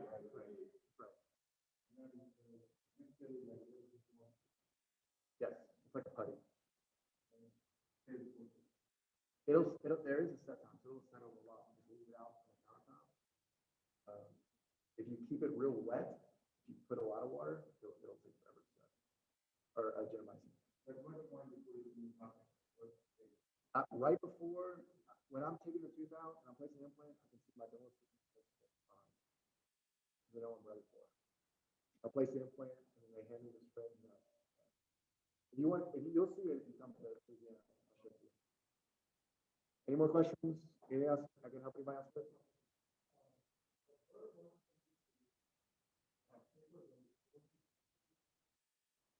Lindenberg.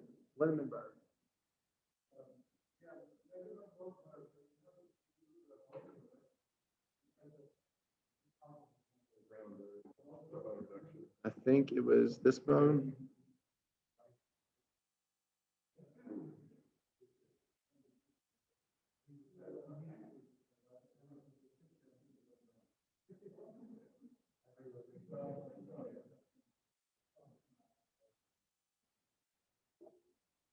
This one?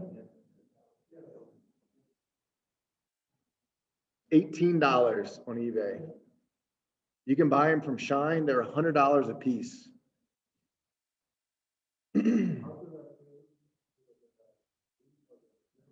Yeah. Direct from Tatum Surgical.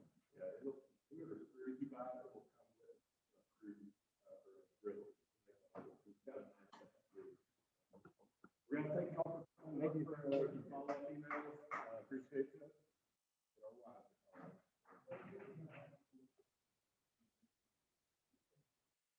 I think I'll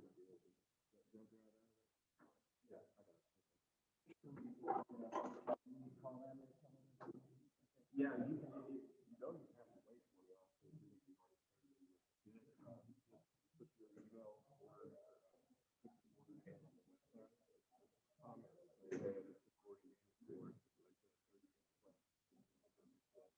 They'll deal with it. Okay, flat discount if there's any questions.